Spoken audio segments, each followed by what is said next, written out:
Level up your gaming experience with over 8 billion playlists. Only on Spotify, the official audio streaming partner for the 2025 Esports World Cup.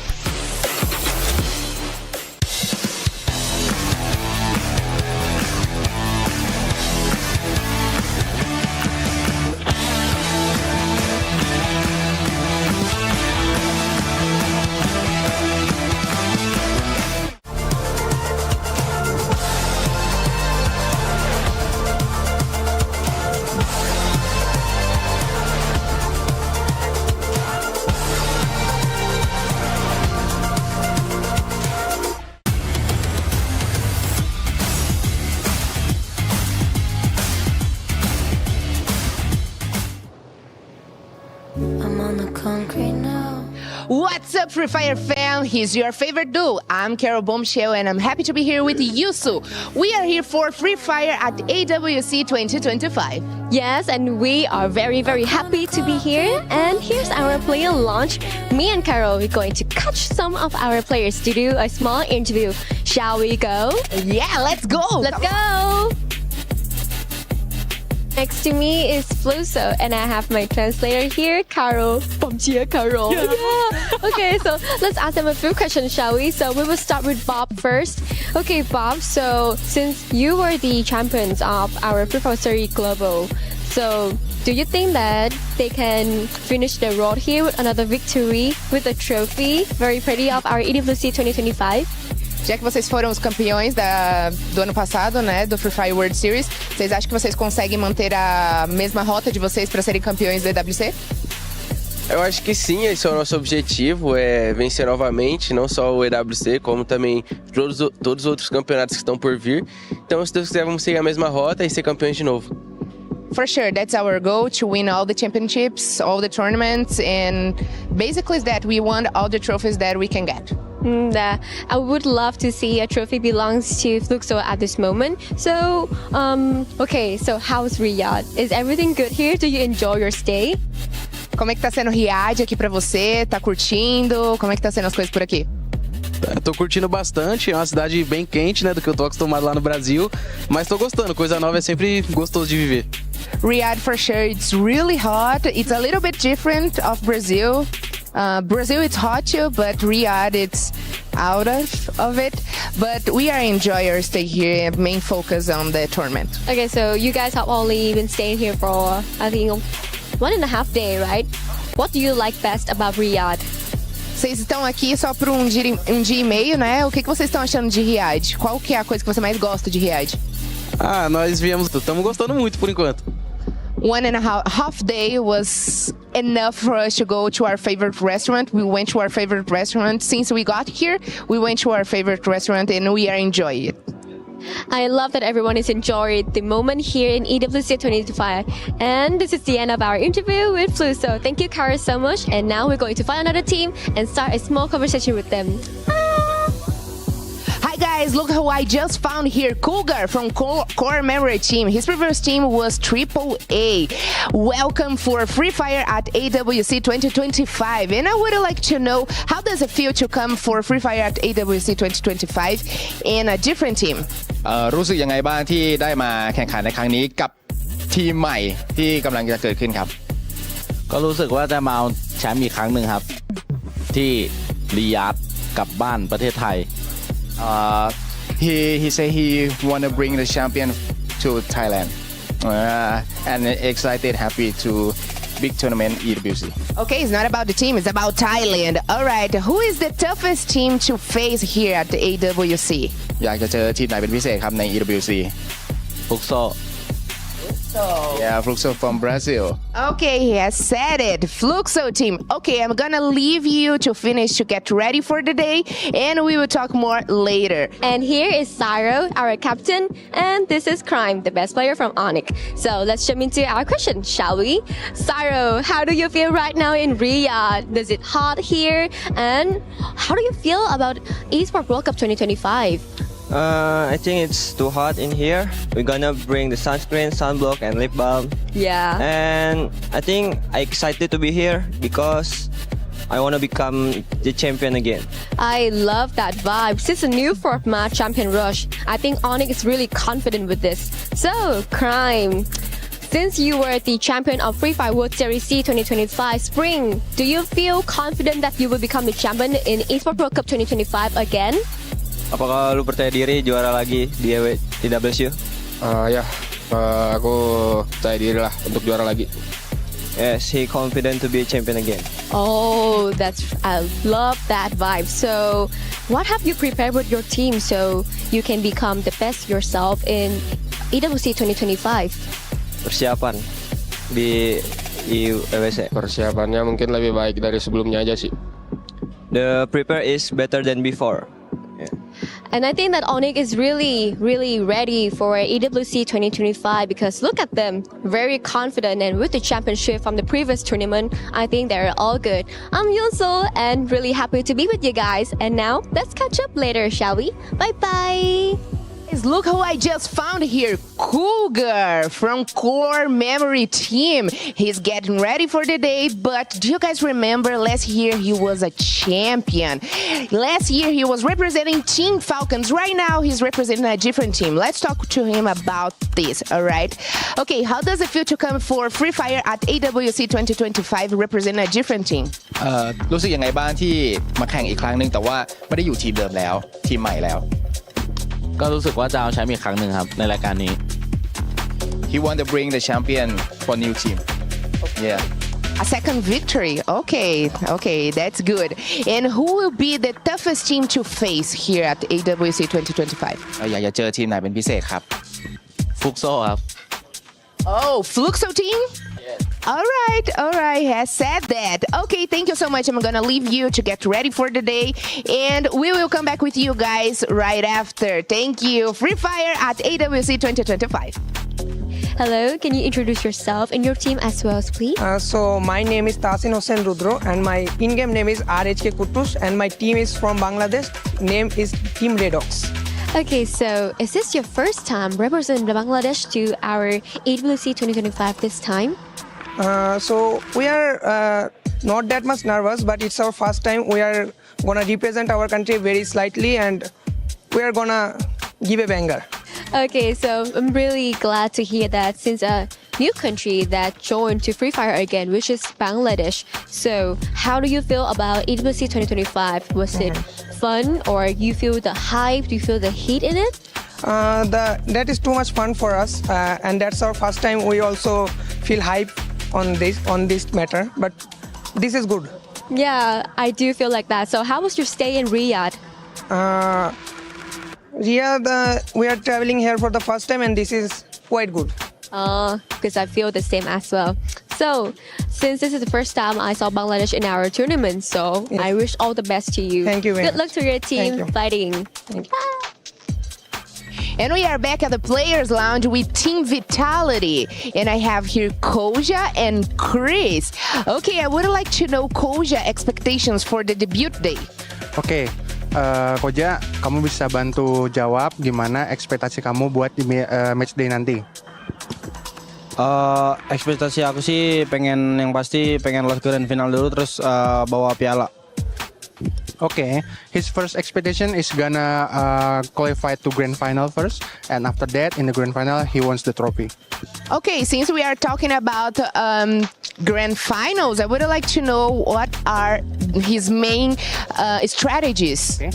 So, Koja, gimana nanti strategi kamu ketika bermain di final? Kalau strategi sih nggak bisa dibocorin, yang pasti kita udah diatur oleh coach, udah itu aja. Okay, for strategy is secret. He cannot spoil it to the camera, and he trusts the coach for the strategy, and the coach is me.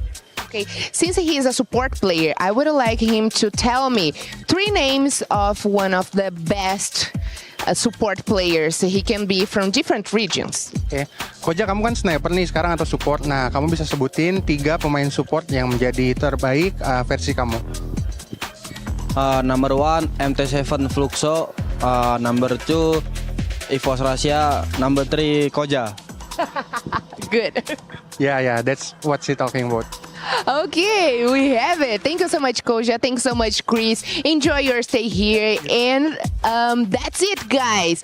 Thank you so much. Good luck for Free Fire at AWC 2025.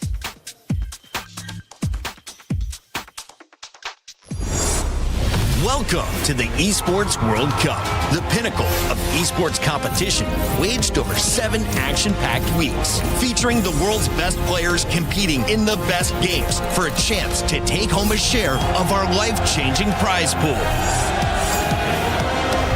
There's a ton of money on the line, so let's break it down. $44 million will be split across game championships, qualifiers, and achievements, with the remaining $27 million reserved for the best performing clubs across all tournaments in the club championship, where we'll crown the best esports club in the world. However, earning that title will be no easy feat.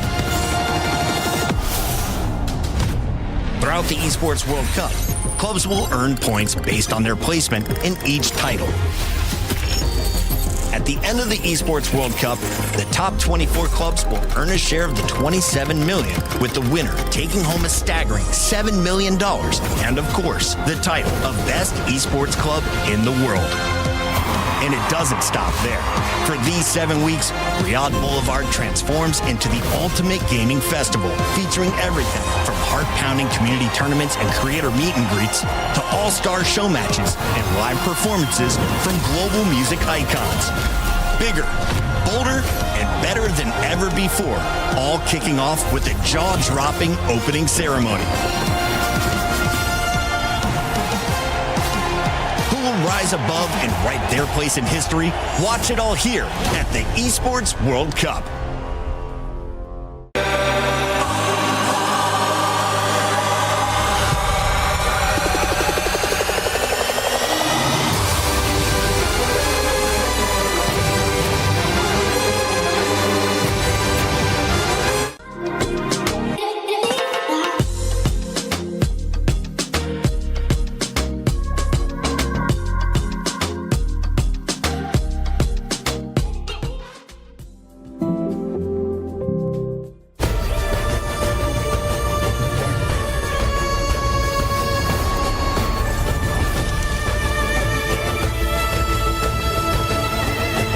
This land is calling.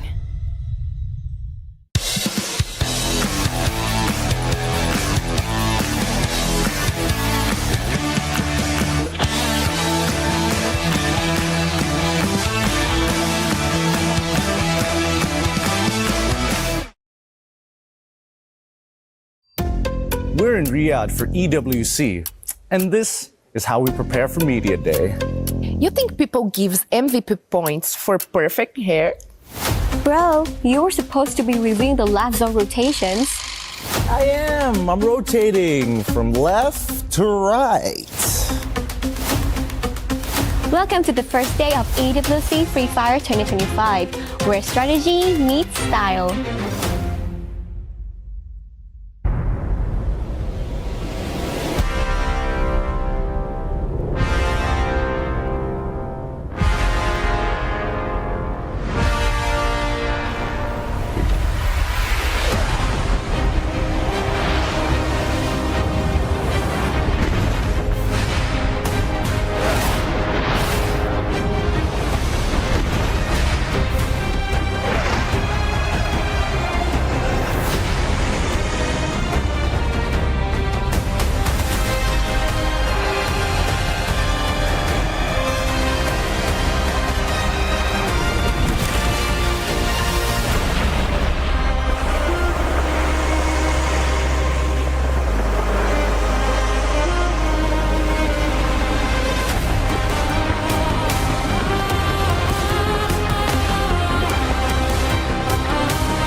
The battle for Booyah begins. This is no ordinary final. 18 elite Free Fire squads enter the knockout stage, but only 12 will advance to the grand final. With $1 million on the line and $300,000 for the champion, every match is do or die. From the knockout stage, where 18 teams battled across 3 days, to the point rush stage, where the top 12 secured head start points for the final fight. Now it's time for the grand finals. Up to 10 matches. To win the championship, a team must reach 80 points and then win a match to seal the title. But there's a twist. 80 points, that's your key. But it doesn't open the door right away. You must hit the threshold before the match begins. Only then, in the next round, can a single booyah make you a champion. Will someone reach the magic number and clutch the final booyah, or will consistency rise above chaos? Get ready for the EWC Free Fire 2025 Grand Finals, July 20th, where champions aren't just made,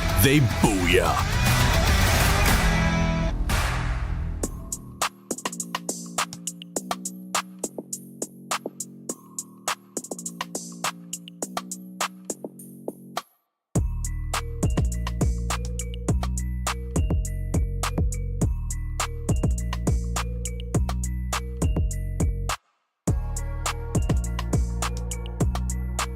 for the underdogs to be able to grab that championship. But we also have point rush before that day, so more chances of them of grabbing points even before reaching that 80. Well, I don't know. Based on what I heard from the VO, that dude sounded like some kind of nerd. It's crazy, but I think for the most part of it, it's interesting to see how this format is going to change the landscape of Free Fire for the most part of it, right? Because again, it's a format that most people are prepared for or might not even be ready. Well, it's way different to me because in Brazil, we usually don't use that type of format. So it will be really surprise for me. And I'm really anxious about what Brazilians can do, knowing that they need to work in this different type of game, you know, like they probably will need to be more aggressive. Lots of homework, I suspect, for the Brazilian teams. But hey, sometimes need a little bit of pressure to perform. Now, speaking of performing, what are these teams aiming for? Well, I'm glad you all asked because we do have a massive prize pool here at EWC. And the major prize pool, first place, $1 million is on the line for our team at the very tippy top. $300,000 for first place. Second place, you nearly get half of it. You only get $180,000, but this is life-changing money for a majority of these players. Yeah, definitely. I mean, everyone on the line, everyone who will be stepping on the stage will have a piece of that prize pool and just have to hustle a little bit more so that they will have more. Exactly. So with so much money on the line, can you really afford to make any mistakes here, folks? I mean, this is the pinnacle of Free Fire. Aside from the World Series at the World Championships, like this is the second best thing, really. So what's on the line here aside from the prize pool? The glory, I think we also kind of have to mention, we do have our champion from last year here, Team Falcons, right? They were the champions of 2024. Is there pressure for this team to actually preserve their title?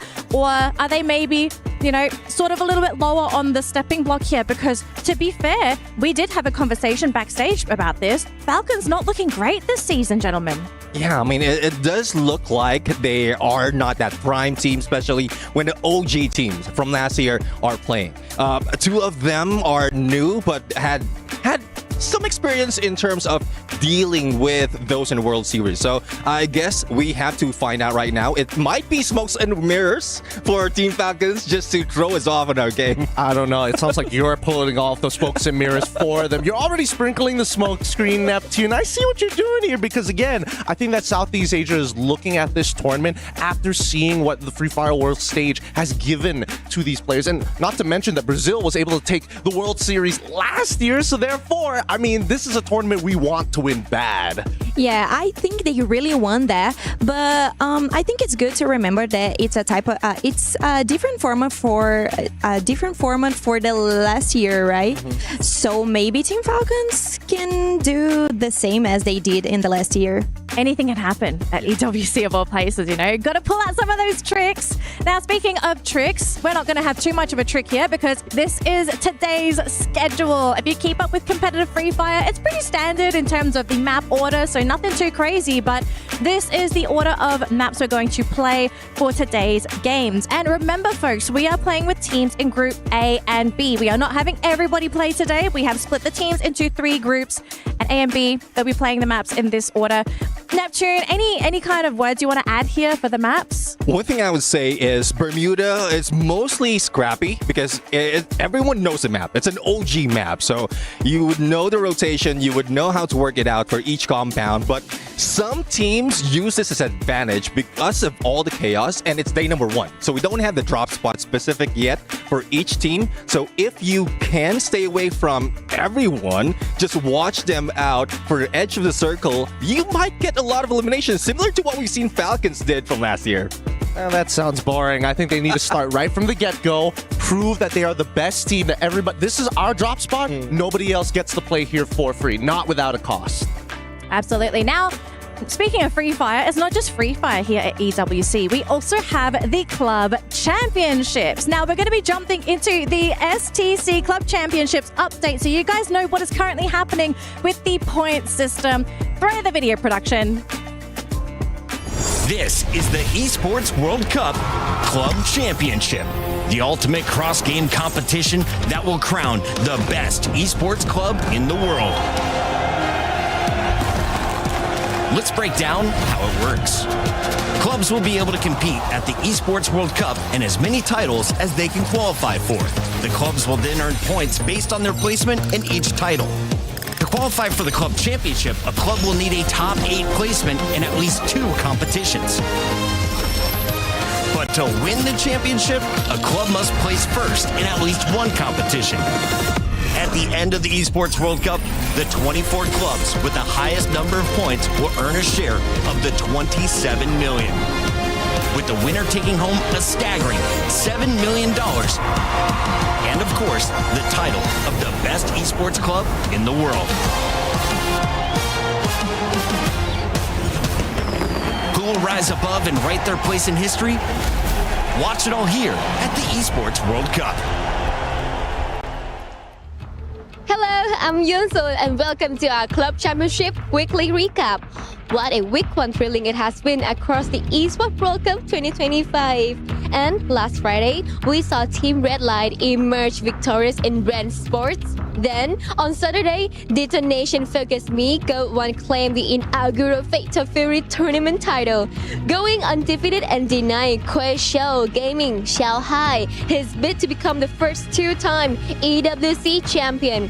Sunday brought us to the conclusions of both Valorant and Apex Legends.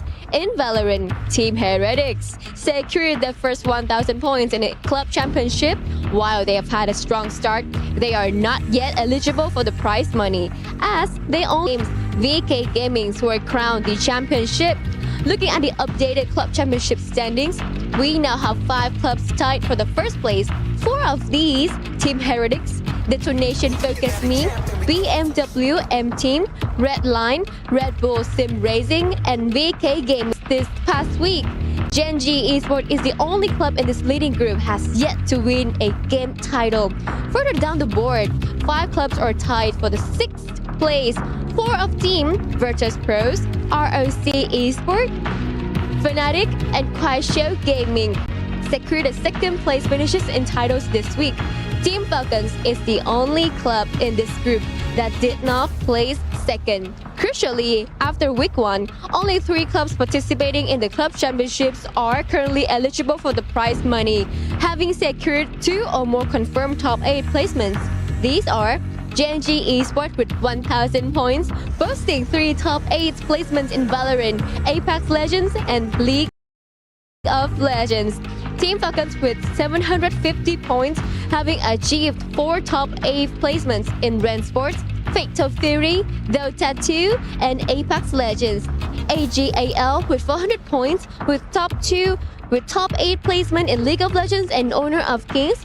These 3 clubs have successfully claimed at least top 8 2 top 8 placements, making them eligible for the Club Championship prize money. What a fantastic start to the EWC Club Championship. Thank you so much, Yunsul, for the STC Club Championship update. We're going to be getting some more updates later this week, so keep an eye out if you do have a club that you are cheering for. Now, we are getting closer and closer to our first match of the day here, ladies and gentlemen. Group A versus Group B. The most important match, really, for both of these groups, because you want a good start. You don't want to be starting on that back foot, and a lot happens in this first match. And it looks like we are getting an update. We're getting the Jamal Motorsports player arrival cam. Players are arriving to the venue. And as you can see here, we are seeing some of the players still at the hotel, boarding their shuttles, getting ready to go. So once the players are here, they're going to be set up and they're going to be ready for this match. But a lot of thinking, a lot of talking, a lot of discussions are going to be had as the players are sort of getting on their way and getting ready for that first match. But Gideon, if you were one of the teams competing at EWC, what would be the first thing that you'd kind of want to talk about on the way to the venue? I think the first things that these teams are going to be talking about is, number one, mental strategy that they're going to be coming on, and most importantly, how much of a statement you want to make on the very first day. Keep in mind, it's not like we have a lot of days of play. It's not in a full entire league. It's a tournament format. So each map, each day really has to count. It's quality over quantity right now. I mean, for me, I had experience being a coach, and one thing I tell a team, or similar to what the team that we have right now in this group, is treat this day as if it is the last day. Treat this day as if it is grand final, so at least you have to give it all. Absolutely. Raja?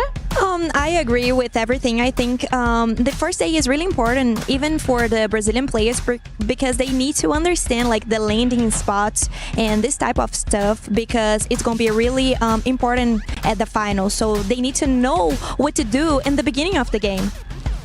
All right, now we do have our power rankings from my panelists as well. I'm so excited to talk about this because you guys, you're going to kick things off for today with your top 3 teams. And I think our viewers are kind of keen to know who you think are going to be our top dogs. So let's have a look at those power rankings, shall we? And see where my analysts have placed our teams from Group A and B. We do have the Club Championship points. Just a quick update in case you guys did previously miss it.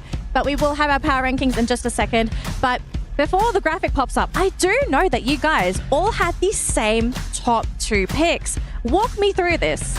How did she know? Who leaked it? Who leaked it already? Okay. I know everything. The third eye. Oh, man. Okay, look. So, no big secret here. Obviously, when we saw the groups earlier, everybody's going to be leaning to the big favorites of Group A and as well as Group B. It's going to be that Fluxo. It's going to be that Falcons, simply put. Yeah, I think we need to agree that Fluxo and Team Falcons, they are really consistent.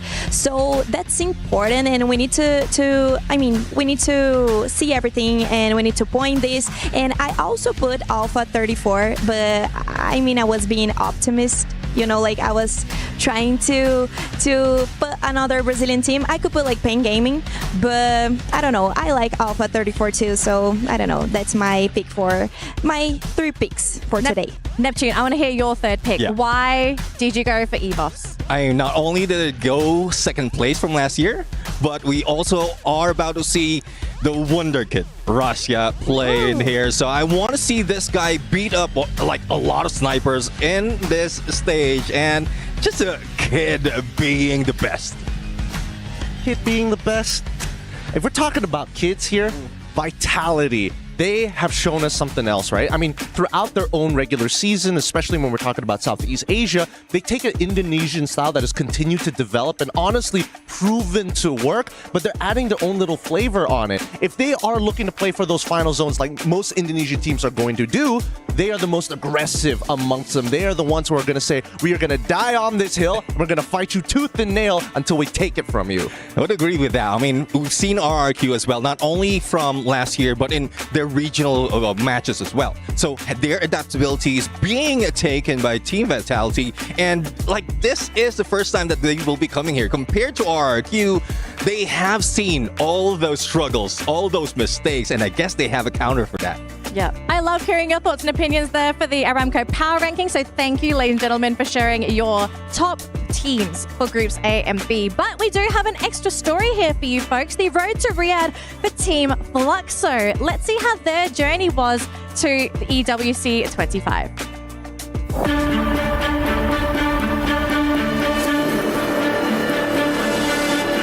Eu acho que foi a gente teve um mau desempenho devido à falta de experiência. EWC, querendo ou não, é pouco período de campeonato, então a gente chegou aqui sem saber o que fazer. Backup shows up and Team 7 under pressure gets taken out. Esports still alive and kicking as Fluxo gets taken out in 7. They completely just collapsed. Mas acabou que esse ano a gente voltou sabendo o que a gente vai fazer, treinamos muito e se habituamos ao campeonato. Assim que acabou a EWC de 2024, a gente parou para conversar, porque justamente pelo mau desempenho que a gente teve, a gente não aceitava, porque nosso time somos um dos melhores do Brasil. Então meio que a gente sentou para conversar todo mundo, conversamos para ver o que a gente ia melhorar, o que a gente ia treinar mais e resolvemos mudar muita coisa para esse ano aí. Oh yeah! For our Brazilians, it is going to be Fluxo! What a great campaign coming from Fluxo! Agradecer a torcida porque vim pra esse ano aí fazer diferente, a gente veio fazer diferente. Sei que ano passado foi um desempenho muito abaixo da gente, só que a gente veio com a cabeça erguida pra esse ano, pra fazer totalmente diferente e sair daqui com o título. Sometimes you need to have those devastating lessons to really push you to that next level. And Raja, I know you're an expert of the Brazilian teams, especially Team Fluxo. Do you think they have what it takes to win EWC this year? I think they have like a good opportunity to show the Brazilian way to play. You know, like I know that Thai teams and Indonesian teams know how Brazilian plays, but I think they can do more and they can be like the champions of this championship, and I'm really excited to see them playing. And I would like to add that MT7, which was the playing that was talking to us, he got into Fluxo when he was like really young, so it's similar to when I got into Fluxo. So we having like such great moments together, and I saw MT7 winning a lot of championships. I'm kind of jealous because you get to experience those wins with him. I mean, yeah, it's really good. I like to support them. You know, I like to cheer for them, and probably I will do it a lot. I don't want to be judged by that. Sorry. You could be the lucky charm. We could be having the X Factor on the panel. And usually I am. Wow. Yeah. Okay. I'm challenging that statement. But let's continue because I'm getting news that we are getting very close to our first matchup, folks. So hang tight because we're almost ready to start game number 1 here. Let's continue our discussion because we do have another update for our Jamal Motorsports player camp because the players are at the venue. They are here. They are stepping and meeting their opponents for game number 1. So as they're sort of making their way to their booths, we got to talk about the underdogs. We've spoken about the top dogs to keep an eye out for, but there are certainly teams that we are currently not giving enough respect to. So starting with Gideon, who's a underdog that you are looking at for Group A and B? Well, I think one of the few underdogs that I'm going to be looking forward to and hoping that they're really going to make that big change is Core Memory. This team, I think, currently positioned in this patch, you're going to be playing around important POIs, or points of interest along the map. And they're one of the few teams that don't mind just kind of sitting down, hunkering down and say, hey, we'll let the points come to us. We ain't chasing for it. Yeah, I mean, for me, I want to see more of RedHawks. I mean, not only are they just like being introduced to international and Free Fire, but the first scene that they will be jumping in is Esports World Cup. So I would like to see how they handle the pressure and if they're up to it, because there's a lot, when we were watching them, there's a lot of cheers coming from the Bangladesh team. Yeah. And changing a little from Brazil, I would like to add R7. I think it's such a great team, and it's from Latam, so I think they can do like such an amazing work, and that's like one of the best teams that Latam ever had in the whole history, like playing Free Fire. So I'm really excited to see how it goes.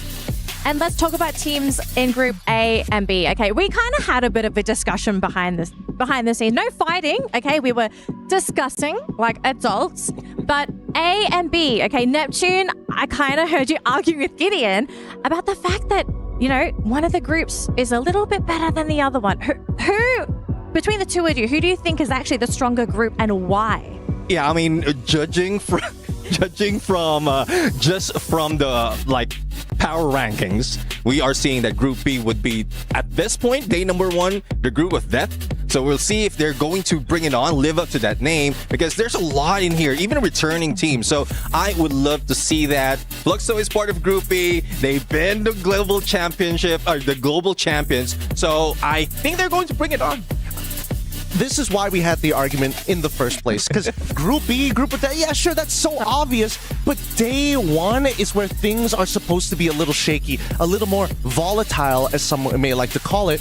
Group A, I think we have some table turners, table flippers that could really change up the space and force every other group to think of the game differently.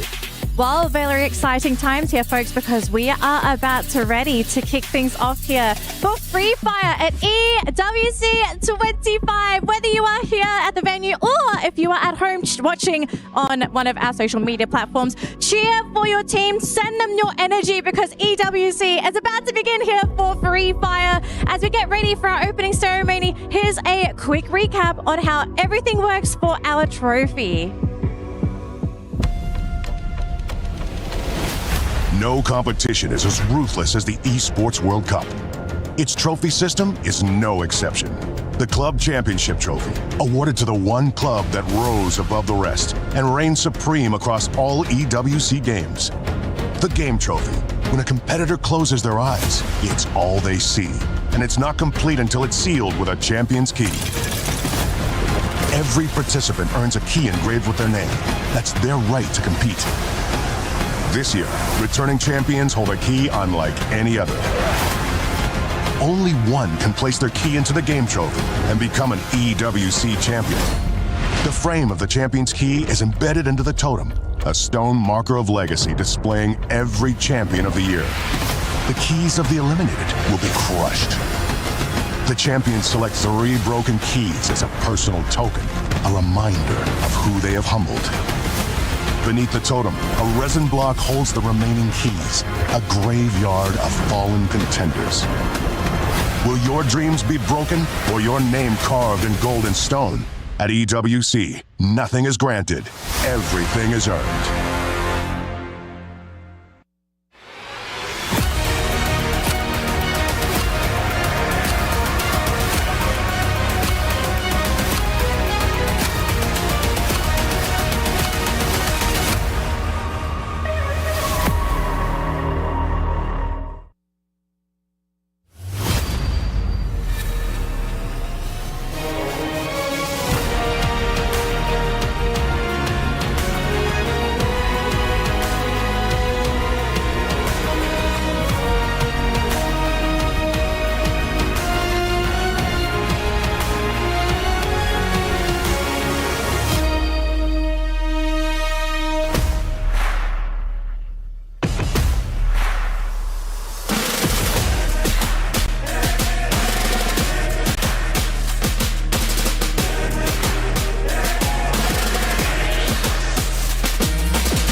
Welcome to Free Fire at Esports World Cup 2025. 18 of the best teams have dropped into Riyadh.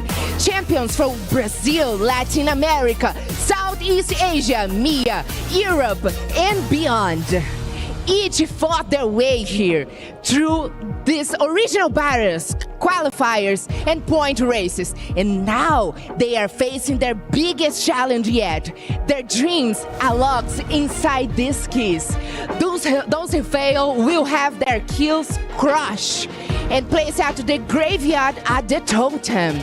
All these teams have chased one dream, the glory, the spotlight, and a share of $1 million prize pool. Over the next 5 days, they will fight, fall, and rise again. 12 squads will advance to the final and the grand finals. But only one will lift the beautiful trophy here, a symbol of resilience, dominance, and the Esports World Cup greatness. This is more than just a survival. This is legacy in the making.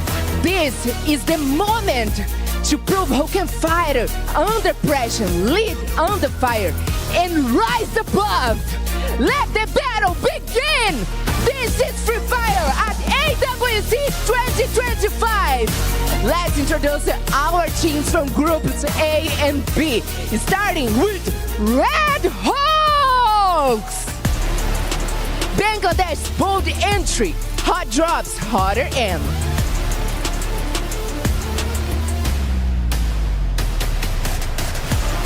Virus Pro! Southeast Asia, fire under a rush banner, fast, fierce, and focus.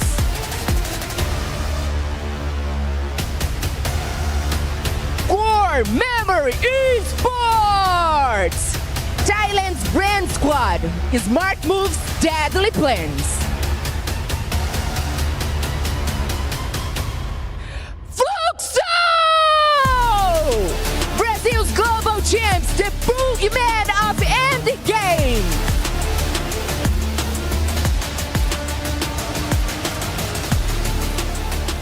Hotshot Esports! Vaxian's pride, sharp aim, big dreams.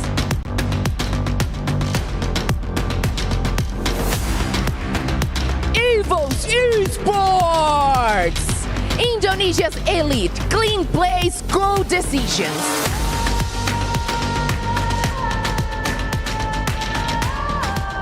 All Gamers Global! Thailand's Gales Masters, fearless in every close fight.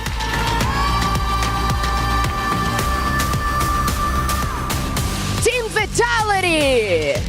Indonesia's elite, clean play, goal decisions.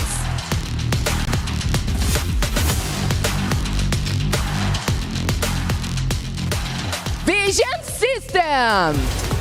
Chile's cold finishers, slow to start, sharp to strike.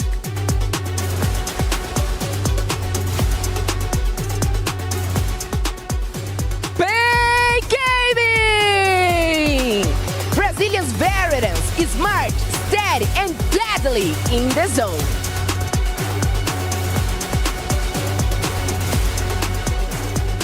Alpha 34! Brazil wild cards, fresh, fearless, and ready to shine.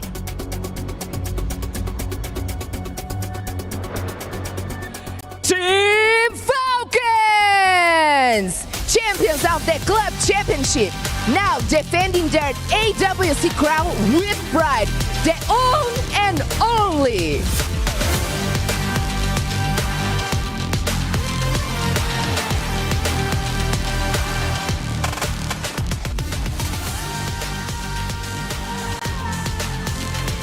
We have just witnessed a great power of every teamer that just dropped into our stage here. I'm Carol Bombshell, and I'm just fine to be here with you all today. And stay tuned for the kickoff of Free Fire at the Esports World Cup 2025. Let's go! One name. Team Falcons! One memory. Team Falcons, the champion of AWC Free Fire 2024! One man still standing. Still on fire. The return of the defending champions. They were unstoppable in 2024. A team that blazed through the battlefield and claimed the booyah that echoed around the world. But in 2025, everything's changed. Team Falcons returned to the EWC stage with only one piece of the original puzzle. On fire. The lone survivor of the championship squad. The last flame still burning. This year, Team Falcons rises with a brand new roster, new names, new chemistry, new doubts from everyone watching. Can they do it again? Is On Fire enough? Are they still the same threat? Ladies and gentlemen, boys and girls, survivors of all ages, you know what time it is, baby. Free Fire at EWC 25, gearing up for our very first game. And we start off at good old Bermuda. You're with your boys, the Mustachio and Husky. We are back to rock it again. Back to rock it again for the second year in a row. And so many things have to be said at the get-go. Worlds have collided, legacies have been renewed, and most importantly, new eras have been forged between 2024 and 2025. Multiple world champions, multiple new players, new faces, the rebranding of the Falcons nest. But one thing remains the same, is the race to the championship. Absolutely, man. And of course, will the experience count in here today? Group A versus Group B. We have got 6 returning teams who have had some experience at the previous EWC 2024. Free Fire rocked it at that point. And of course, Falcons, your reigning champions at this point of time. But after picking up the championship, Husky, they have not been looking so dangerous. Out there, a little bit too comfortable with the prize pool that they got. Yeah, absolutely. We even saw the video just now, the lone survivor of the restructuring of Team Falcons roster, On Fire, back still here with 2025. But interestingly enough, he is one of the few players that wasn't highlighted as much as the other ones, right? Like Peter, Koskyu, and one more. But now he has to take on the mantle. A lot of void needed to be filled in, and that's why they brought in these new faces. Limit, for example, is a very good candidate, but can they do it on this big stage is the next question. From attack all around, right? Because that was one of the biggest faults of Team Falcon. They could get a really, really good close quarters combat done and dusted, but in those long-range engagements, they were just not getting the job done. Bringing Limit in, one of the best snipers in the world, could perhaps get it done this time around for them. But he's not the only sniper that we need to keep our eyes out for. We've got Fluxo in here, baby. We need to see exactly what MT7 has got in store for us. But what I'm afraid of is the fact that even the panelists brought this up, right? Brazil, they're not used to the grand finals format. We've got Champion Rush this time around. Yes, you can pick up those points. Yes, you can get those eliminations. But if you cannot get the booyah when it is most needed, you are not going to be the champion. We've seen plenty of examples. Buriram United Esports is the best case study that we had for Sea Spring, where Onyx Olympus late to the party, late to qualify for the Champion Rush, and still won it all because BRU couldn't close out the game. And when we look at the Brazilian League, interestingly enough, they played with the old format for their spring season. Fluxo came in second, right? Second to loss, who won by just a mere single-digit point. They did practice with Champion Rush after that, and I think at least they've got a little bit of an idea of how it's going to work coming in the EWC. Yeah, absolutely, man. And of course, here at EWC 25, Free Fire has got a very unique format running this time around. One that has not been seen in any of the other leagues that we have had across countries, right? Because we've got Point Rush combined with Champion Rush. Now, this is going to be monumental because, yes, Champion Rush favors the underdogs who have the fight in them. But at the end of the day, you are going to be looking for those extra points on Point Rush. And usually it's the big dogs. It's those teams who can really hit hard, walking away with those extra points. So I guess the table is all evened out now. Yeah, we've had this conversation behind the scenes, and my stance is still the same from it was before. Consistency is key. What we've been talking about for 5 years straight finally comes back full circle. You have to be at the top of your game every single round. Absolutely. And of course, you got to hit that booyah when it is most definitely required. But ladies and gentlemen, boys and girls, we've got some hyped up video for you guys. Enjoy. We'll come back to you in a bit.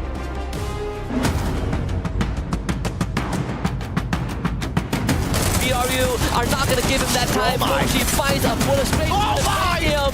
And Mochi with 2 in a row. ผม ผมไม่ได้อยากปกป้องแชมป์ครับดีที่สุดแล้วก็สร้างประวัติศาสตร์ของผมเพิ่มมาอีกก็คือแชมป์ผมจะทำให้ได้แชมป์รอบ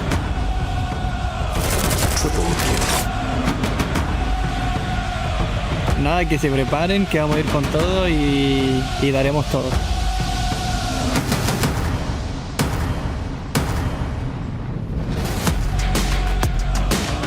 And that is the ADG have reformed their attention and needed. Gonna be wiping out.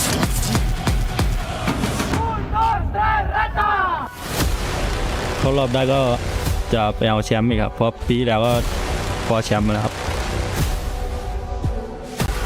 Eu acho que foi a gente teve um mau desempenho devido à falta de experiência, mas acabou que esse ano a gente voltou sabendo o que a gente vai fazer, treinamos muito e se habituamos ao campeonato. เปลี่ยนหลายอย่างครับการเล่นแล้วก็เจอเพื่อนร่วมทีมแบบใหม่เล่นไม่เหมือนกันแต่ก็เคยได้แชมป์ทุกอย่างมาแล้ว E queria deixar recado aí que vai ser bem disputada essa final e a gente vai ganhar. Everybody can talk the big talk, but who can walk when it truly matters? As we head on into Bermuda shortly, we will find out, Husky. The most important thing right now is the slogan. Everyone needs to know this coming into EWC, regardless of what titles you're in. Yeah. Nothing is granted. Everything is earned. Just like On Fire said, if he makes it true, Falcons are going to win another trophy for the Nest. But making it true is the hard part. I've talked to a lot of people, professionals, players, coaches, and even psychologists, sports psychologists behind the scene, how tough it is to win one championship and go on to win the second one the year after. Yeah. It is incredibly tough. Nearly impossible. Yeah, not everyone can be like the Brazilians, right? Not everyone can be like what Fluxo brought to the table. And yes, you are right, Falcons, they were the champions of EWC 24 for Free Fire. But right after that, in order to qualify for this competition, they were ranked 9th in Southeast Asia. And that is not looking good for the brand at all. But of course, we have seen the Falcons do this time and time again. Kind of fly under the radar. And when people suspected the least, they go in for the strike. But of course, they are not the only birds in the air this time. We've got RedHawks. For the first time ever, Bangladesh is going to be joining the fight, and they have got a really good coach behind the scenes as well. We've got Coach Duca, who has got all of the game knowledge you would ever want, you would ever need in the world of Free Fire. But it's all about the application of that knowledge out there on the battlefield. It's going to be nerve-wracking. I can't imagine how the players must be feeling, right? First ever international tournament that they qualify, and it had to be the Esports World Cup. I think coming into 2025, the most important thing when we look at teams like RedHawks and Hotshot Esports is the underdog element that they bring. Hotshot Esports, they finished 15th last year, but who's to say that they don't have a closer shot this year? Especially when you look at teams that are dominating, like Team Falcons, you mentioned it, they finished 9th in spring. And they only got here because they were the defending champions. There was an alternate universe that we wouldn't even have Team Falcons. Yeah, and that's insane, right? But you know, the 9th position is not what it's all about, because we did see Fluxo last year at Free Fire EWC 24. They walked away with the exact same rank, the 9th spot, and then they went on to the global finals to call themselves the world champions. Perhaps not the EWC world champions, but the global finals champions for the world of Free Fire as well. So game after game, competition after competition, it is all about what they go out there and they get done. It's not some sort of consistency that you can expect for them to carry on competition into competition, because yes, they may be good, but others are rising to the occasion as well. And some of them are playing today, like Core Memory Esports, for example. This is one of the, for me, the biggest underdog coming in from the strongest region in the world. Because when we saw them in spring, Core Memory really feels like not a core memory, right? They have been sidelined a lot of times. Their performance have been really up and down. You look at the players and you look at the accolades that they have, it makes you scratch your head what exactly went wrong. But yet they are here at Free Fire EWC 25, you know, overshadowing Team Falcons, and it makes you wonder if they can take it further, or was that just a lucky stroke? Yeah, absolutely, man. And of course, we do see the fact that Falcons actually pulled away Limit from their core, but what they got off of that trade was Cougar, right? Cougar has got that EWC experience. He was in participation. He is actually the world champ in core memory, so he carries carries on some vital memory from last year into this squad. Yes, they're most definitely the underdogs. They were ranked 8th from FFWSC. I don't think that is going to be a testament to how they perform in here today. It's a whole new sheet. It is how they balance the stress out there on that stage. That magnificent stage, by the way. I have not seen a stage that beautiful my whole life, Husky. When they told us they upgraded it, I didn't know what to expect, but this has completely blown all my expectations out the water. Though I would say, for anyone who got overexcited, I think we need to put this caveat out there, right? Cougar, yes, EWC 24 champion, but as a sub. We have to put it out there because we have to manage the expectation that, sure, he's a world champion, you know, but he didn't play on that stage at that point, right? He wasn't the one that brought it home for the Falcons nest. I'm not discrediting his efforts, but I think it's a very different perspective when you're watching on the sidelines compared to actually being on that stage and playing against 17 other best teams from around the world. That's how insane Falcons were last year, because this guy was a monster for sure in FFWSC out of Thailand. He didn't even need to participate, but I understand exactly where you're coming from. Let's see exactly how they get the job done out there. Core Memory Esports XKOG. That's how they are branded this time round. We want to see more from them. But Alpha 34, let's talk about the Brazilian squad a little bit as well. All new squad, aggressive flair, the underdogs out of Brazil, but I think Raja thinks that they're going to be faring pretty well this time around, and I think she has got her mind in the right place. I agree, right? Alpha 34, they finished third. The only team that came behind them was Pain Gaming, and there was a substantial point gap when they qualified. So this underdog team, sure, that's going to be the title for now, but I think in an ever-growing landscape of the Brazilian League, if you can qualify for an international event off of the local tournament, that itself is a statement. Now, we want to see if Alpha 34 can continue to push that envelope, right? Can you start making a statement? Because locally, you can be the strongest, but what really matters the most is if when you clash with the rest of the world, are you still that fearful team? We've got the returning Tigers as well. Hotshot Esports from Pakistan, the finest squad out of the scene. In 2024 EWC, they managed to walk away with the 15th spot. Nothing much to scream about, but it is all about how you come back season after season, time and time again, a little bit better than you were the previous time. I'm expecting a lot from this Pakistani squad. Me too, and I think we have to really give them their flowers because Hotshot Esports roster has been together for as long as you can remember, right? Till as old as time, from a region that has been struggling on the international stage for so many seasons. The fact that they're still willing to stick together for another year and then another year after that is very, very commendable. Do I expect them to go far? I sure hope so. But once more, this is the proving ground. They gotta earn that spot. And if they can finish 15 last year, this year the bar is gonna be set slightly higher. Virtus Pro as well, you see them on the screen. Veteran experience. The players have got a little bit of experience from Free Fire at EWC 24, and the returning trio. You've got Diamond, Nameless, Exposi, along with a couple of new faces on the squad as well, mainly Fuvarak and Boonjaim on the sub. But of course, we have got a video from the Falcons nest awaiting you guys as well as we gear up Bermuda. Enjoy. We'll be back with you in a sec. We are live here at Esports World Cup 2025 Boulevard, and as you guys can see, we are at a very special place. What a vibrant vibe, isn't it? At Falcon Nest, and it is the headquarters of Team Falcons. So into our main course today.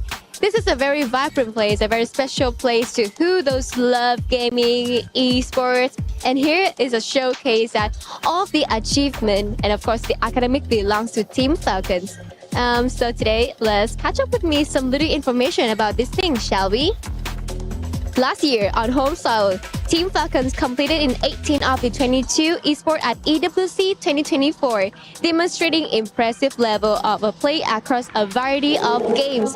Their performance was highlighted by the first place finishes in the Esports World Cup Free Fire, my beloved game, and Esports World Cup Call of Duty Warzone. They also secured the second place finishes in the Mobile Legends Bang Bang, the Mid-Season Cup 2024 Esports World Cup, Esports World Cup Apex Legends, Esports World Cup featuring Rocket League, and Esports World Cup Tekken 8.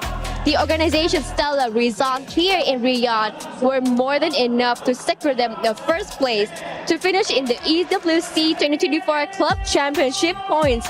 Now, in 2025, Team Falcons are currently holding 750 points and they are competing in 19 games. Of course, they are hungry for more points. Do you guys think that they can secure and defend the previous club championship? I do, they can, because this year is going to be really tough.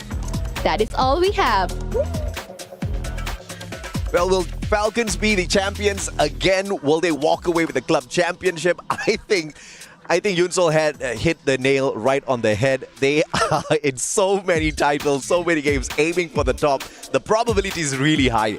If I see a shelf behind the scenes with that much trophy, you bet I will put my money that Team Falcons have a really good shot at winning the club championship again. Free Fire was a contributor to it. Yeah. In fact, when they won Free Fire in 2024, it was the second championship title that they won for EWC at that point of time, and then they follow up with a lot more. But here we go. Without further ado, it's time to head into Bermuda for round number 1 between Group A and Group B. And I gotta say, a lot of these teams gotta start off strong.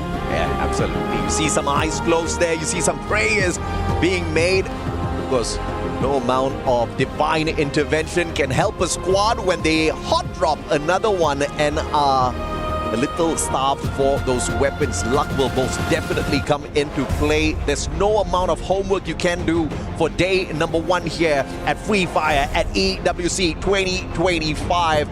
Because another squad might be thinking exactly what you've got in your mind for those drop spots, looking for those weapons early on. Some teams that, you know, it's worth mentioning since we do have some time, hopefully before they start shooting at each other. Vision System, right? One of the few underdogs. Like, we remember some of their names, like Jota, he's been here, but the fight has already broken up. And speaking of the devil, it is going to be Vision System right on the money with core memory KOG. Jota knocked down by Zensi, and that is not really what you want.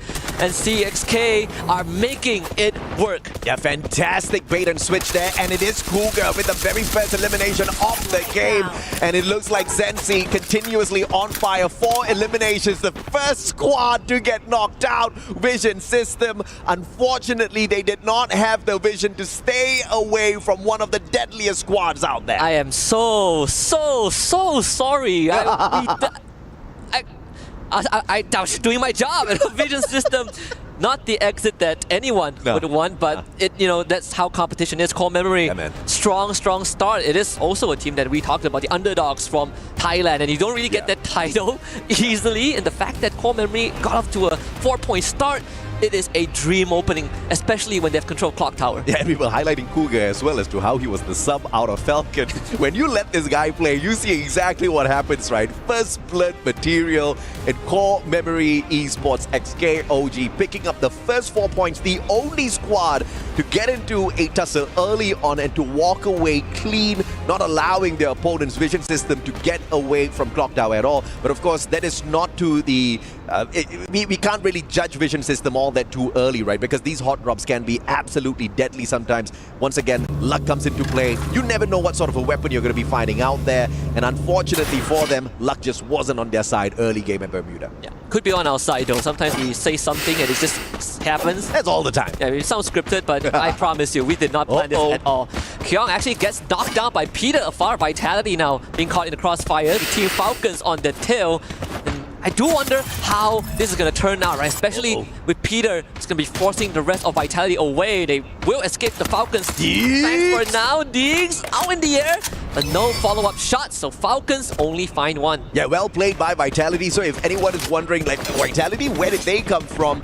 If you know of a squad that used to be known as the Falcon Hunters, Bigatron Esports, they are the brand that was acquired. Vitality, they have got what it takes to really wreck some of the hopes of these other squads out there. But early game, being caught in a tussle, not faring them all that too well. Thankfully, they had their jump pad in hand, managing to quickly reposition. Cougar and squad now, Core Memory continuing their prowl, compound to compound, looking for those vending machines because you know you want those helmets, you want those level 3 Wests out there as well. Yeah, get the revive if there is a need for that. We see Oscar equipped by Cougar. A good time to talk about the very recent update, July 1st. Thank Bye-bye God, Tatsuya. bye-bye Tatsuya. Good riddance. To a certain degree, I know the whole world hated Tatsuya. Well, not the whole world, but most people didn't like how the direction that Tatsuya is heading towards. Yeah. We get Oscar back. We get some decent buffs, you know, Skylar, Homer, Cassie got buff. So gets me excited every single time. And here it is, Falcons catching up to Vitality and finds 2 more bodies to add onto the list. Yep, absolutely. And this is the kind of pacing you gotta fear if you're the opponents of Falcons. You don't want to be coming across a squad that is desperate to go back-to-back in terms of championship. They are, once again, the champions of Free Fire at EWC 24. They want to pull in 25 as well to their side. And obviously, Club Championship is waiting for the brand. Koja flies away. Peter has got the right gun and knocks him out of the air, putting Vitality down onto the ground. One final survivor quest. Oh, that was the final last one guy. goes out as well. Bye-bye Vitality. Too early. Really, really too early. So far, the points have been skewed towards 2 Thai teams, Core Memory and Team Falcons. We saw the earlier video talking that On Fire is the only quote-unquote survivor from last year, but we also saw Peter, right? And it's time to do Peter justice because he also won with the team. And it's good to see that Peter is still got it. And we know Koskyu is behind the scenes as the analyst, and you know, one more departure is definitely a bit heartbreaking, but another fight breaks out. Couple of Riptide Rhythms right towards Alpha 34, and Liz has no chance. Yeah, not even the time turner could save this guy, Lins. They pulled out the time turner right over the jump pad. Brilliant in terms of execution, but unfortunately, as they try to fly away, EVOS Esports just way too good with those long shots, especially when you've got this Wonder Kid Rasya on your squad. VSK in hand, he's playing on meta right now, walking in with the Skylar, Riptide Rhythm on the buff, but here comes RedHawks, and they are looking for the birds in the sky. Falcons dropping Kororo, the rest of their players a little bit too far away for the hunt. But RedHawks with 3 eliminations already, I think they are off to a fantastic start. We know the psychology behind fear, and most people fear the unknown, and I think RedHawks are the unknown right now. This Bangladeshi team out of nowhere, no one really knows who they are and what they can bring.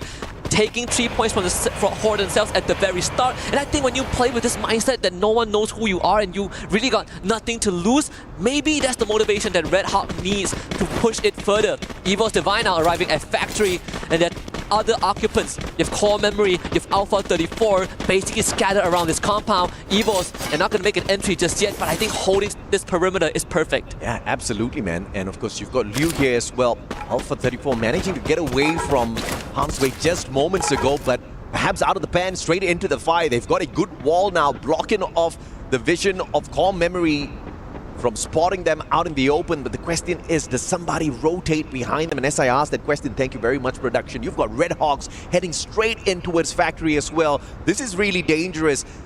Alpha, they need to quickly reposition if they want to live another circle. Question is, where is this next circle going to bring us though, Husky? Yeah, I hope we go towards Factory. That would be crazy. That would be a deviation that you don't see often, but I think we might be heading towards Factory, right? We saw the Dinoculus being used earlier on by RedHawks. That's why they are so confident going to the compound. The earlier takedown on Team Falcons forced them to reset. That's why, look at this rotation. It is so late. They are scanning Shipyard as the circle closes in towards Factory. And Falcons just playing the game of revival outside the circle. Now, this zone is not going to hurt you all that too much for the time being. They're looking for those coin machines. They're looking for the extra cash in their pockets to get those upgrades before getting involved in yet another tussle. And obviously, with all of these coins, purchasing a jump pad, going in for the very quick reposition is not going to be too difficult at all for Falcons. The veterans playing this really smart.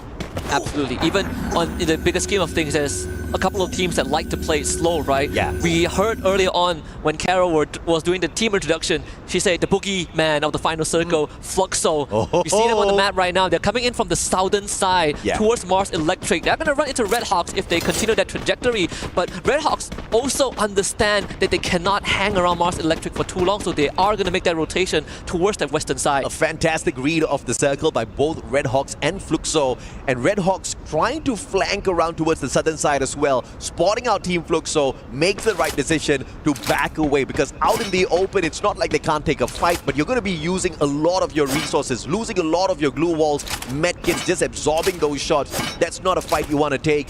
Very smart play from the Bangladeshi squad. Yeah, we even see them use another Dinoculus to scan out the same area that they came from. And Core Memory, they just got spotted out. Shots were fired, and this could cascade into a full-blown fight between at least 5 different squads at Factory. Oh yeah. AGAL, one of the returning squads as well. Hailing from Thailand, we want to see more from them. And obviously, the bigger question is whether or not Dew is going to be in his top performance today, because we've seen time and time again, whenever Dew is not hitting those long shots, you just don't see AGAL walking away with a lot of points. One of the few players that has experienced the lowest of point in his career, right? The biggest heartbreak, and still stuck around. Through thick or thin, he came close to a World Championship title 2-3 years ago, and then he never got the same achievement after that. Look at that. Something so rare, man. The portal goal being used after so many seasons. That is an expensive investment, but it did put Core Memory in a decent position. Yeah. But I do feel if this circle closes down to the southern side, Core Memory are going to have to jump. I think this is a brilliant play from Core Memory, using that portal go to get on top of the silo. They've got that bird's eye vision. They've got the long-range weapons in their hands as well. You've got the Woodpecker on their side. You've got the AC-80 that is spotted out as well. I will not be surprised if one of them got to that airdrop to pull out an AWM. But we have to catch up with them in a little bit. AGAL, as they rotate around, the bigger question is, will they be able to find the players of hot shots before they find them? Because this next circle is going to be really important, and quite a number of teams are betting on the fact that it's going to be at Factory, and that is where we go. So AGAL is most definitely going to be pulled straight towards Team Hot Shots, and this is just not good for business. Fluxo on the way into that circle as well. There's a potential 3-way outside the circle, because neither one of these 3 squads can sneak in towards that next zone undetected. This is such a Fluxo thing to do, right? Playing it slow. We know that they like Mars Electric, and there's a good chance that that's where they're looking to take over. But with this circle moving closer to the western side of the map, I think Fluxo might just think about booking it straight into Evo's Divine and RedHawks, and maybe giving AGAL a free pass towards Pochinok, where they will meet up with Hot Shot. Finally, the southern side of Clock Tower is where Team Falcons have perched their birds for now. Pain Gaming, a team that we haven't highlighted all that too much just yet. Qualifying in here from the 4th spot out of Brazil. Built for the big stage for sure, despite being overshadowed by Fluxo pretty much all the time. This is a squad that has got consistency built into them. You want to see a little bit out of that as well. Recent top 6 in the global finish as well. So this is a team that brings in a lot of promise to the ZWC stage.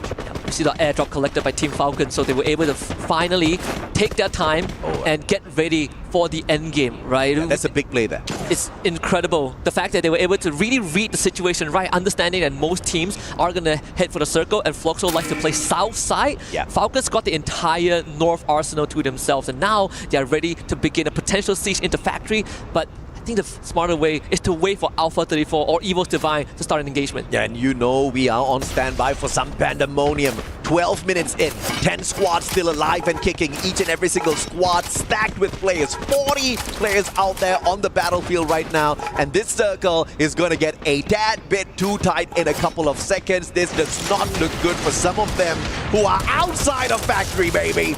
And I can't believe AGAL ran into Fluxo. MT7 needs to go, but at least they found Horace Dew with the backup of the rest of his team, and the play zone knocking down MT7.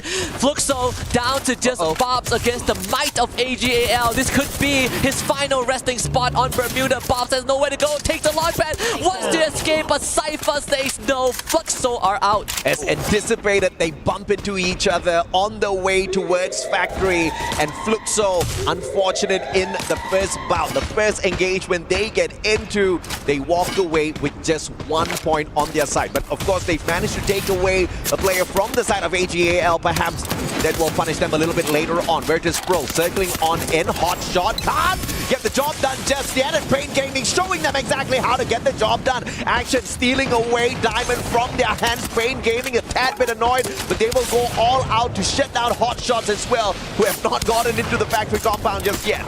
Virtus Pro, a desperate move to beeline into Factory, did not pay off at all. Completely sandwiched by 2 different squads. And because of that Hot Shot, they now get some room to breathe. They have ended up alerting Pain Gaming of their position, but it is still a far gap to close. We see even on the kill feed, RedHawks, they are starting to make their presence known. Okay, Exposy now needs to start to move. He's got the VSK in hand. Good rate of fire off of that sniper. But the question is, if you bump into too many players, what can you do? RedHawks took out AGAL. That is impressive. Very. And here comes the siege. Next on the list going to be Evo's Divine. Not an easy one, but Flicker, you see the smile on his face. They're feeling really confident about this. Yeah, man, this is not the kind of zone you want to be flirting with. And RedHawks circling on in. And this time it's going to be up against EVOS Esports. But Nate from afar. Razia wants a piece of this and he finds Scooters. Coach Hill with the God Nate. Ray with the M590 looking for one for himself as well. They won't find the glue walls first. And quickly repositioning. Smart play out of the Indonesians. Flicker, the final one standing here for the side of RedHawks. Impressive, this perfect frag from Kochu to set the team up for success. RedHawks runs in game 1 ends right here. Virtus Pro also out of the equation. And now we're down to just 6 teams. Evo's Divine now having to come into factory from the perimeter. They gotta deal with Falcons. Yeah, as expected, back-to-back eliminations here, just way too crowded. But surprisingly, the action hasn't gotten out of hand just yet. And look at Falcons, man, from being close to wiped out, they are now one of the top 6 squads, and they are all geared up for victory here. Peter and squad, they've got the loot needed, they've got the weapons needed as well to find dominance in this final circle.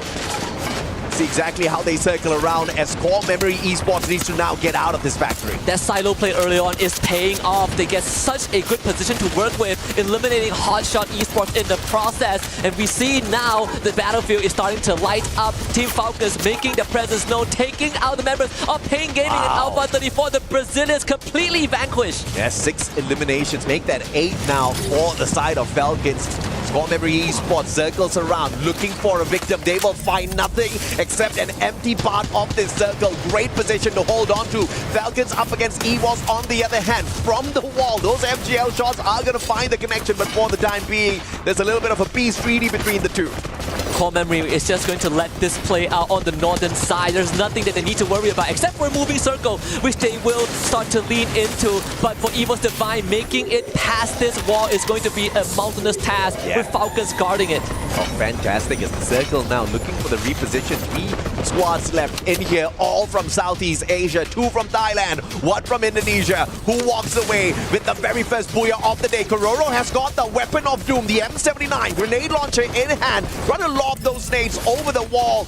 And immediately as the Indonesians hear that, they back away from that wall, wanting nothing to do with his weapon. But the question is, can they play this circle without putting themselves in danger? The first team to rotate around usually is the first team to get punished. And the Riptide Rhythm breaking down the defenses of Core Memory. Ray wants a piece of this. Rosa in hand. Cougar just not the right weapon for a CQC and runs straight in with the Oscar. The Valiant Dash drops the players. And it is EVOS that crushes Core Memory. A Valiant Dash in vain.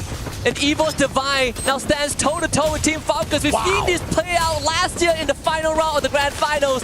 Deja vu for both teams, but both teams with a new face overall. And now Evo's Divine, they sort of know where Falcons are coming from. Razia is going to be the key.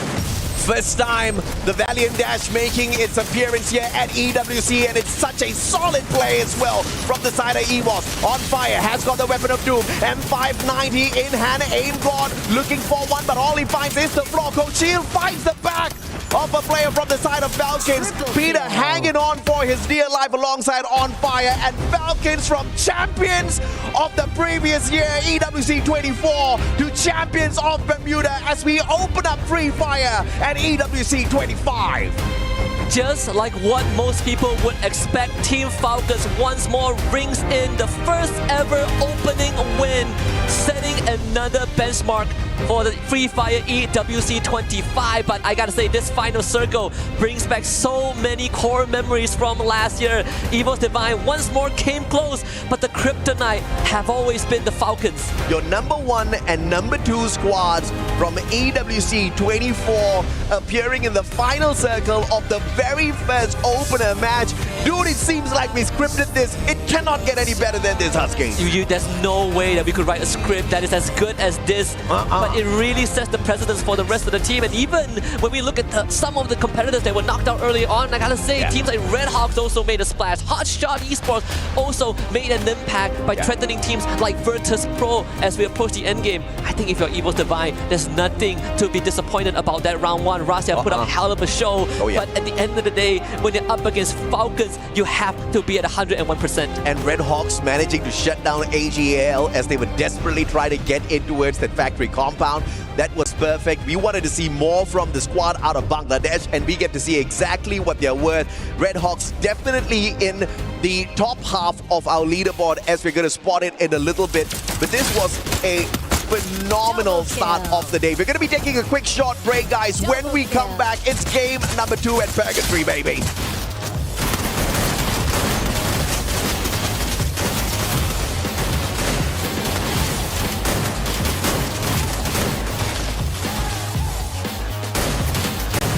Triple kill.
มาดิเล่นได้กดซ้ายไปไล่ซ้ายตีแล้วไปดิไปเขียนไล่ซ้ายนะสกัดเลยนะร้อยกันแล้วตีเป็นโดนใบอยู่นะเว้ยโดนใบอยู่ไม่ต้องรีบบอกขวามาบนหน้านี่นะM7จะหมดเหรอเพื่อนเก็บปืน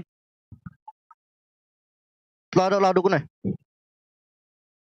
หน้ากูเต็มเลยมึงรีบได้ปะได้อยู่4ได้ต่อยวอลได้ปะรถระเบิด100ข้างในเนี่ยชิดกูมีออสการ์ด้วยขวาเนี่ยกูมีเหมือนกันที่ตรงนั้นหรอขวาเนี่ยตัวเดียวเจนกดตัวนี้ไว้ปัดกูเฮียโดนดาว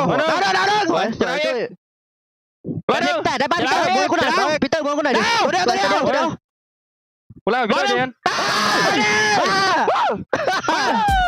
เฮ้ย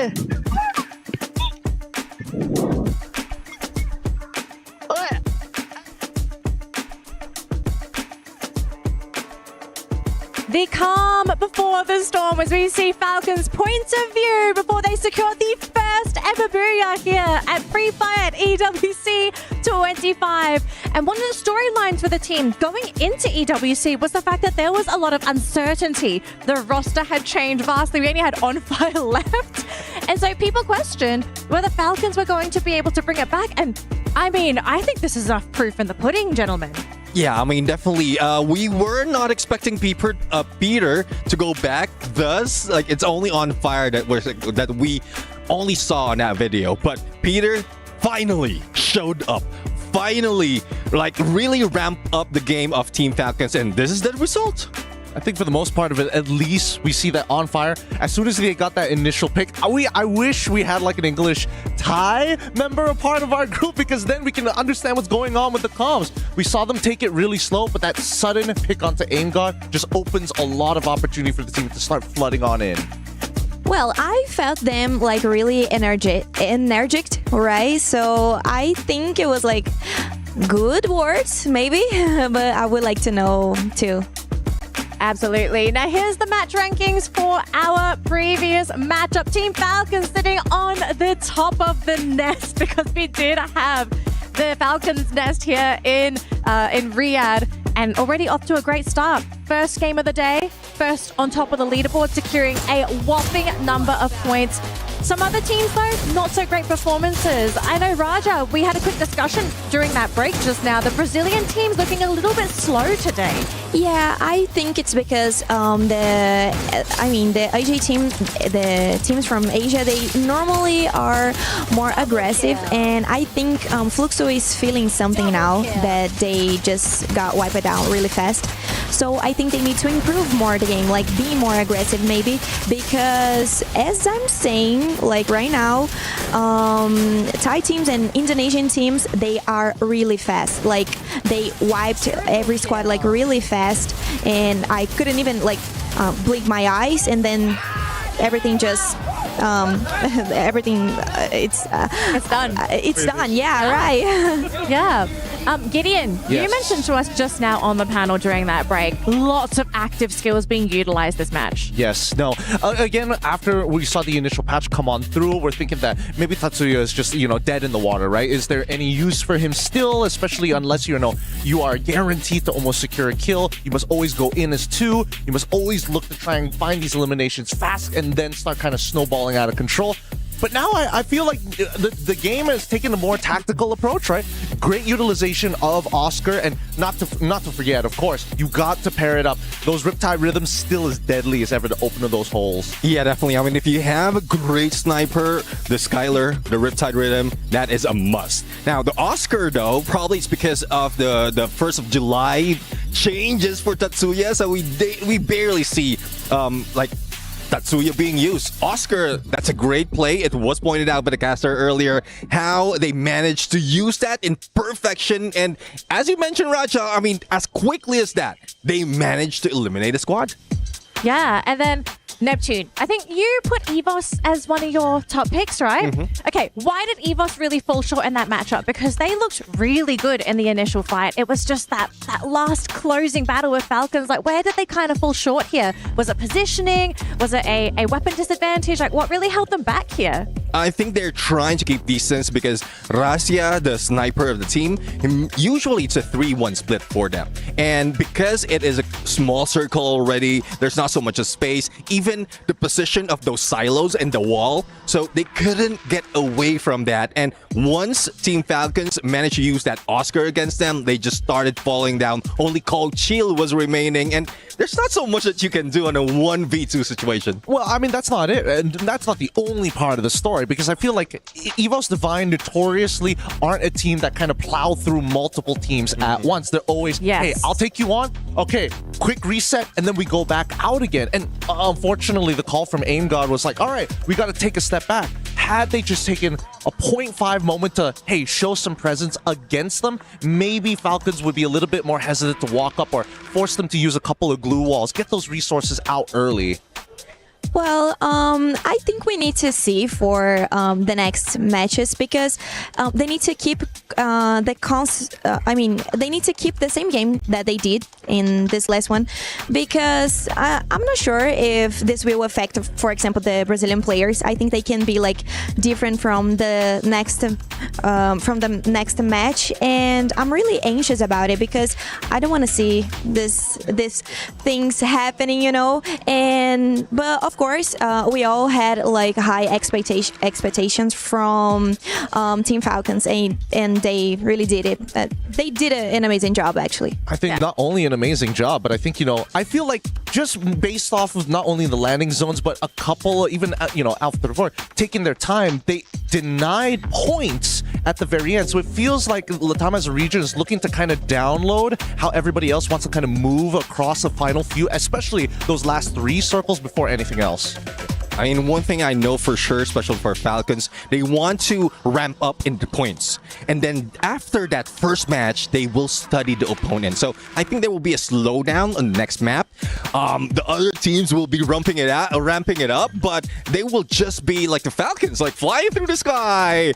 Like the eyes are on them, studying where they will be rotating, and then later on, we'll see more elimination. Yeah, and it's good to add that they did like a bunch of eliminations. I think it was like 15 maybe. 15? Yeah, something like that. But it counts a lot. Like talking about points right now, it's really important to them. So they can be like slow in the next match. I think it's safe for them to do it. Yeah, I think I have to agree with you there, because we see some teams. I think this is historically a Free Fire thing. Anybody that does well during the knockout stage never wins the tournament. Ooh. So, do you really want to do well during the knockout stage? Because you might be giving away too much information to your opponents, right? There's a lot of mind games that happen with Free Fire, and you need to be very careful to play good enough to make it through to the next stage, but not too good in that people figure out where you like to drop, how you like to play. It's a very scary time to be a Free Fire player, but we're looking at the best of the best here. So they're clearly confident in their skills. Raja, we are definitely going to have to keep an eye on the Brazilian teams, right? They're not happy with everything on Bermuda, but we're going on to Purgatory next. Is this a map that is a little bit more suited for the Brazilian teams? I think Brazilian teams appreciate this type of, the classic ones. So in my opinion, Bermuda and Purgatory, they are the most classic that we have in our Free Fire. So I think they can be really safe. And the landing spots of the Brazilian teams are really good. But we just need to pray that no one try to get into our landing spots, since the Brazilian teams really didn't like a really good job in the last match. So I think it's good to consider, but it's difficult to say something about if they will be good or bad. But well, I actually heard a lot about teams from Asia is studying our game, so that's actually true. So probably Brazilian teams, they are like studying to the games of the Asian players. I can actually confirm on this, right? I think that, even from last year's EWC, a lot of Southeast Asian teams were looking at how Brazil was ended up playing, because a lot of them were pretty shocked that most held their ground against them, and therefore now coming into the second year of EWC, they're like, no, this cannot happen again. Well, survivors, it looks like we are ready to jump into game number 2. Purgatory is our next map here for Free Fire at EWC 25. Going over to our casters, Husky and AJ. Take it away for game number 2. Thank you very much, panel, and I am in absolute agreement with Haja. Consistency is key, but I am worried for the Brazilians a tad bit here, because we see with our little eye what you guys do not see just yet, but we will keep the surprise for you in a little bit. You're back with your boys, the Mustachio and Husky. What a fantastic Bermuda showdown that was, but of course in game number 2, Husky, at Purgatory, neither heaven nor hell, these boys are about to be tested. Hell have now Fury like a team that is hungry for the win, and I gotta say, coming into game number 2, especially when we look at Purgatory as a map, one of the classic like Raja mentioned, but also one of the biggest that we have. Yeah. And usually it would instill the habit of teams playing slower, making bigger rotations, right? And it might benefit teams like Fluxo, AGAL, Team Falcons who have adopted that. As we hop into the map, we see the teams start to parachute out. VP is a team that loves Mode House, but for this map, Mode House is not a point of consideration, because the flight path is pretty unforgiving. Deadly, brother. We are going south side, close to Central Fire Brigade and Lumber Mill. You know who's happy? Yeah. Team Falcons. Yeah, Falcons. They love it. Absolutely. Fluxo, on the other hand, usually their drop spot at Mount Villa, they're going to try to potentially get there. Question is, because of this skewed flight path, do they get some uninvited visitors here as well? Because we do see Pain Gaming heading in roughly that same direction alongside Core Memory KOG as well. Fluxo, once again, going to be trying to play the edges of the circle. We'll catch up with them in a little bit, because for the time being, look at how spread out Falcons is out there. This is insane. Falcons did their homeworks. Most of the time, if you take Lumber Mill, you take Lumber Mill. Yeah. But spreading out like this, means that Team Falcons, they know exactly who they're going up against. Absolutely. Yeah. Virtus Pro, they are still booking it close to the Moat House area because that's where they feel comfortable with. We see Force being taken by Vitality. Usually they might make a rotation to Ski Lodge. At least that's how they've been doing it for most of the time. Earlier conflict at Brasilia, we see RedHawks, we see Alpha 34, and we also see Evo's Divine coming out on top in this earlier engagement. AF only getting one, but one is not enough. Kochio actually throws his body at 1-7. He needs to cluster this out, but Main got around him. It's not going to be easy, and he will be cleaned up. Evo's Divine off to a great start. And Alpha 34, unfortunate for them. They only pick up 2 points after shutting down a couple of players from the side of Evo's Esports. But of course, that doesn't continue. Hot shots though, hearing all of those gunshots slowly circling in towards the compound of EVOS. Question is, do they survive? In the meantime, we also have Vision System. They got taken out a tad bit too earlier on in Bermuda. Can they survive long enough up against RedHawks? Kudush says no. The Mag 7 to the chest. Joda out of the equation already, and just like that, we see Vision System down in the dumps once again. RedHawks once more. An explosive start to the round. 3 points. Vision System completely crippled, bruised, and battered. They have to somehow recover. Good news is that unlike round number 1, they still have one survivor. But when you look at this replay from RedHawks and Najat, really just right on the money with the trigger finger. Every single shot just coming through. Evo's Divine as well. Even off screen, we see Bobs taking a number for himself. Yeah, and you know, a little bit unfortunate here for Vision System because we did see Shix getting aimed a tad bit earlier on. So RedHawks know exactly where their opponents are. And the Bangladeshi squad is making a conscious choice to not go in here for the chase. Vitality, on the other hand, in a little bit of a pickle. They fly straight into AGAL. Those grenades doing heavy, massive damage alongside the FGL, but Koja stepping in at the wrong time, facing the M590 down onto the ground. Instant pickup thanks to the Tiva, but Kyom now put down onto the ground, and Vitality losing too many players back to back. Yeah, Cypher is low, but not low enough to be knocked down. Vitality wants revenge, but AGAL is not going to make it easy. They gotta work for it every step of the way. Koja getting knocked down once more by Chinoy as the numbers of Vitality dwindle. Diggs is number 4, and AGAL deny a revenge. Oh, fantastic play by AGAL. They were the receivers in that battle. It was Vitality that came flying up straight against them, and a great opener from Cypher with that M590. But now Hotshot up against EVOS, and unfortunately for EVOS, they are meeting their end very, very quickly because it was a double player reset earlier on. Hotshot just got 3 points off of them. Good stuff from Hotshot. Taking out stragglers first in the long run will benefit you. And I think teams who are more experienced, right? We talk about the SEA and the Brazilian teams, they are willing to give away bodies for info because they will get that revive afterwards. But for teams like Hotshot, like RedHawks, these points matter a lot. Oh yeah. We see Pain Gaming and Alpha 34 at each other's throat. Noda X gets knocked down but instantly gets brought back up to his feet. Revive for Evo's Divine once more. Unfortunately for Goose, is a bit isolated. Yeah, Pain Gaming has got the advantage here up against Vision System. Can they get away? Pain Gaming, their debut at EWC alongside a couple of boys from the side of Vision System. Some of them do have a little bit of experience here at EWC 24. And because of the lack of numbers here, they are going to be in a little bit of a downside. Good time to pull down in the nick of time, but Gus steps out on the wrong side of it, gets nailed down to the ground. Peter, wrong gun for the situation, but thankfully they've got the numbers for backup. Maxi gets taken out, brought right back in. Pain Gaming with 3 points, and they have finally quelled the aggression from Vision System, and Jakes unfortunately will just have to stay hidden. But early on, we saw a kill order put out on him by Virtus Pro, and they are hunting for that elimination. And they're just right behind him. Unfortunately, I don't think Jakes is going to be surviving for any longer now. They'll have to catch up with him in a little bit. Fluxo, 2 points early game, flirting with the edge of the circle, heading straight in towards Maxi. They spot him out, butches in alongside MT7. That AWM, you ain't gonna get away that easy. Maxi gets snuffed out. And once again, Vision System on the back foot.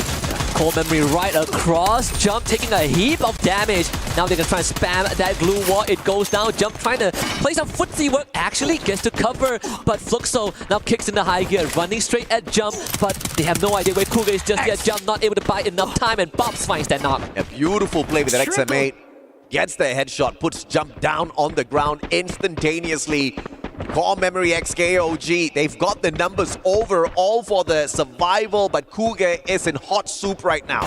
Surrounded by the players of Fluxo, he's about to beat his end in a little bit. EVOS continuing their onslaught up against Hotshots, down in numbers. Razia, does he have the snipe in hand? Has got the plasma gun, but nothing up against Action Squad. Has got the rate of fire, and Razia gets knocked down as well. EVOS again on the back foot. 2 more survivors left out there. There can only be 1 out of 2 Tigers on the top of the mountain, and so far the Pakistani Tigers is reigning supreme. Evil's Divine still in it with 2 members.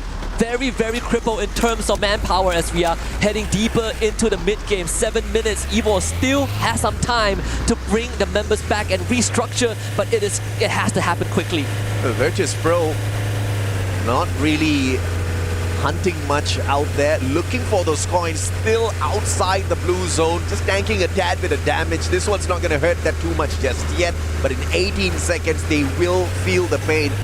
But getting into the circle and a double Arbonne scan right in front of them as well. Those Dinoculars used well to find the rotation, but unfortunate for them, yeah, Dinoculars didn't scan anyone, but players are rotating in towards their compound a tad bit later.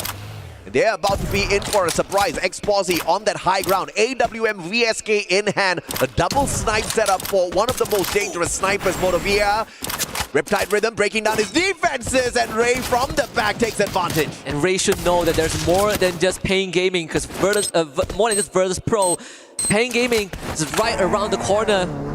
This rotation for Team Falcons also coming in from the southern side as we get a bit of a ceasefire on the northern part of the map. Airdrop collected once more, 8 minutes into the game. Sitting speed up, Ray. Can he navigate this? 3 different teams, 3 different players. Diamond going in here for the hunt. A124 pop. Ray stood no chance. Woodpecker around the corner. Barely needed to use his M590, wasn't in shooting range, and no problem whatsoever. This is one of the deadliest tactics that the Thai squads bring onto the table. Everyone's a flex player. They've got the range for shot all along. I think Aim God is Evil's Divine's last chance because Kochu, he really wants to book it for the vending machine, but he's about to get surrounded by AGAL and Virtus Pro. We're going to check in on them in a little bit because Fluxo now with 6 points are already doing so much better compared to Game 1 as they start to make that deep rotation towards the circle, but they're going to cut through the southern island. I'm actually surprised nobody chose to hot drop Fluxo at Mount Villa, even though the flight path was leading everyone right there. Team's kind of playing it safe, and it is to the benefit of the Brazilian champions. They are most definitely looking to dominate out there once again.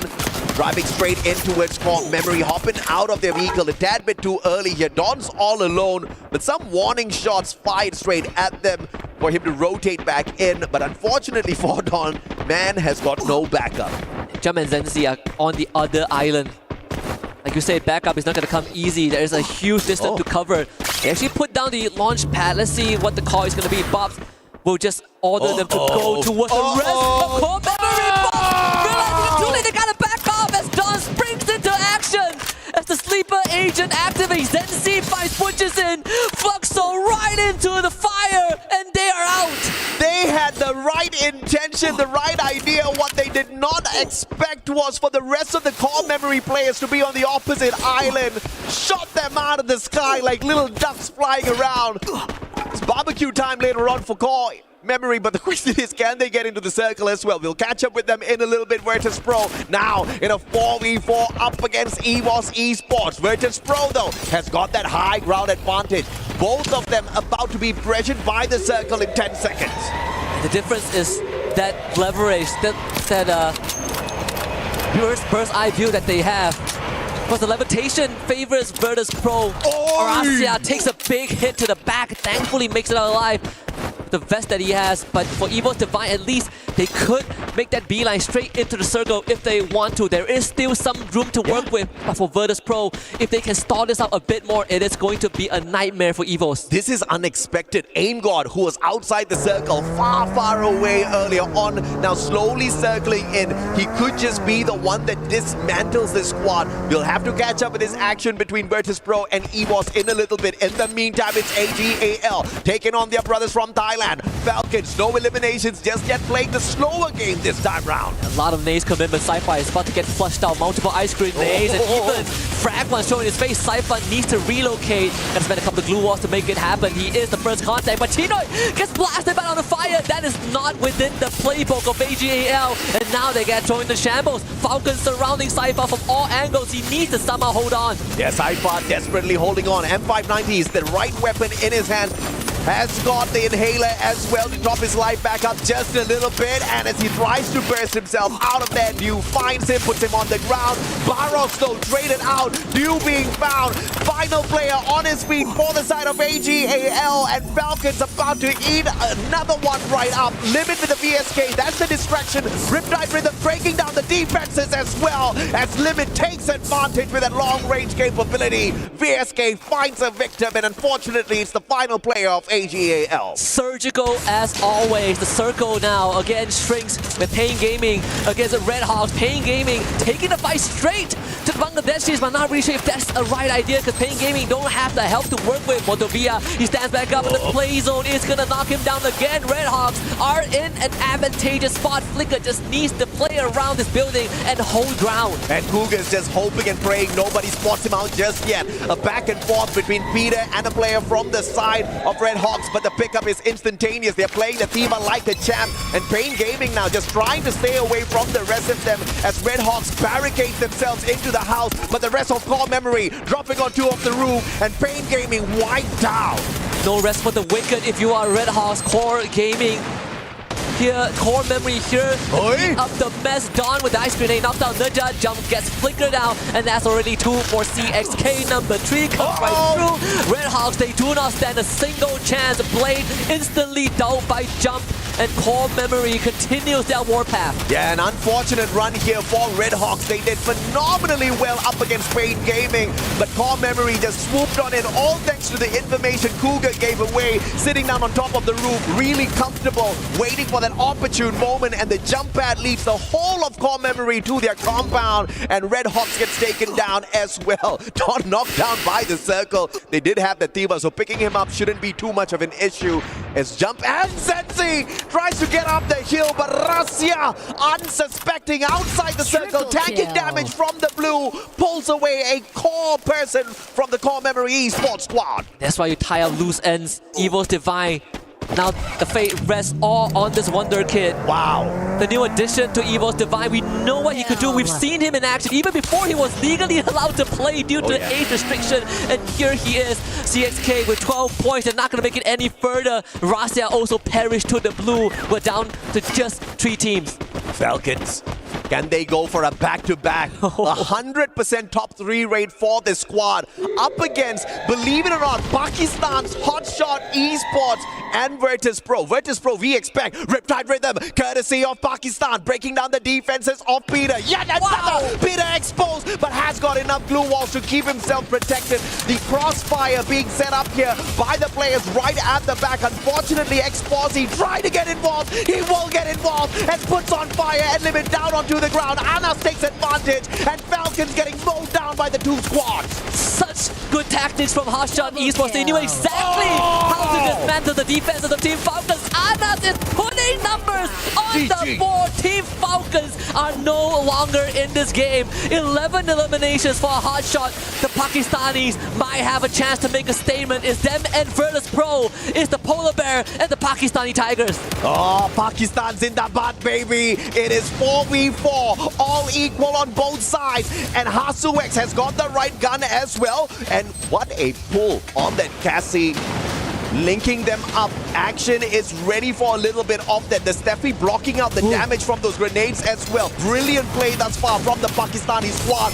Waiting to cut down the distance. Oscar breaking down a couple of defenses, but the super defense with those glue walls erected once again. And Action missteps being put down to the ground. Yeah, they take the fight straight to VP, but VP more than ready. And Ana's exposed. Virtus Pro locks in. Booyah.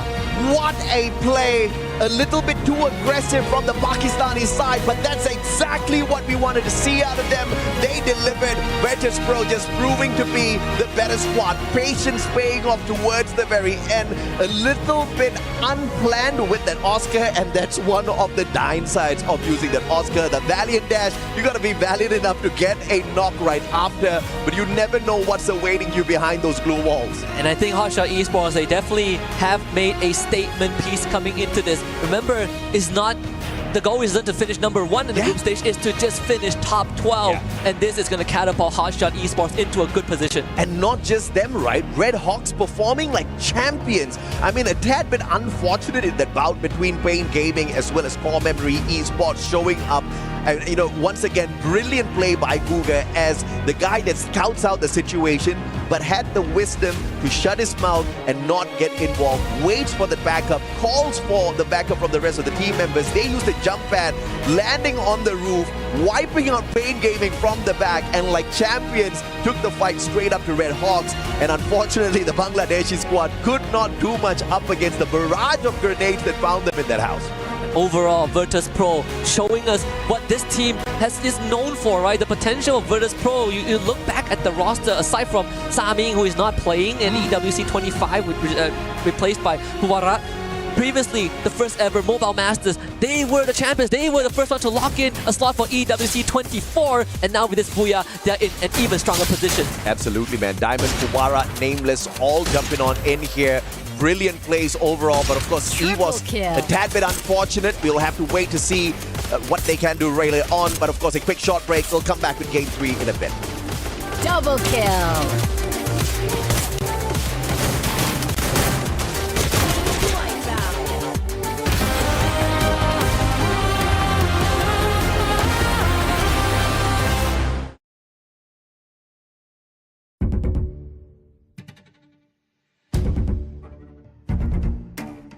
ก็จะปรับการเล่นให้เข้ากับทีมมากครับไม่ได้อยากเล่นให้ตัวเองโดดเด่นครับแค่ทีมได้แชมป์ก็ดีใจมากแล้วก็ปีนี้เพิ่มผมมาในรับก็อยากได้แชมป์อีกรอบนึงครับรักษาแชมป์ตำแหน่งผมจะเป็นตำแหน่งสไนเปอร์ครับตำแหน่งที่โคฟอยู่หลังที่สุดและก็เป็นตำแหน่งที่สำคัญที่สุดด้วย This is amazing. You cannot catch the man. In fact, he just wiped out a whole squad alone. เป็นแชมป์อีกรอบนึงครับในวันใจของผมก็คือน่าจะการที่ยังไม่เคยได้แชมป์โลกครับแต่ก็เคยได้แชมป์ทุกอย่างมาแล้วเหลือแค่แชมป์โลกแชมป์เดียวครับที่ผมยังไม่เคยได้ก็เลยอยากได้แชมป์นี้มากๆครับผมแค่อยากจะทำให้แรปนี้เป็นแรปที่ดีที่สุดแล้วก็สร้างประวัติศาสตร์ของผมเพิ่มมาอีกก็คือแชมป์ผมจะทำให้ได้แชมป์อีกรอบ